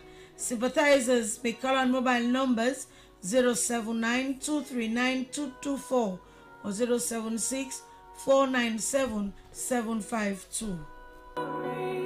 This is my song, praising my Savior all the day long.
Not all here yet, then, I see.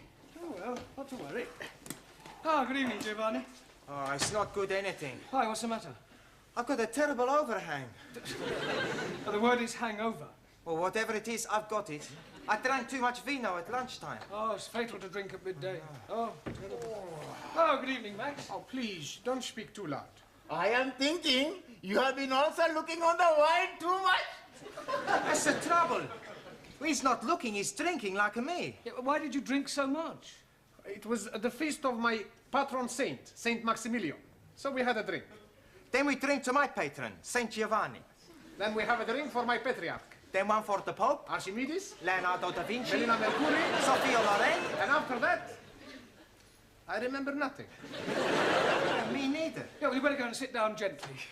All right? Excuse me, please.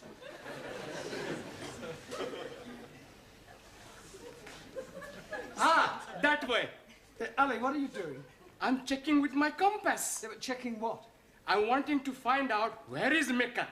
Hey, I know where Mecca is. It's a big dance place in Hammersmith. Ah, you spaghetti head. You are not understanding. I'm explaining to you. Tomorrow, I'm having the honor of leading the prayer in our holy mosque.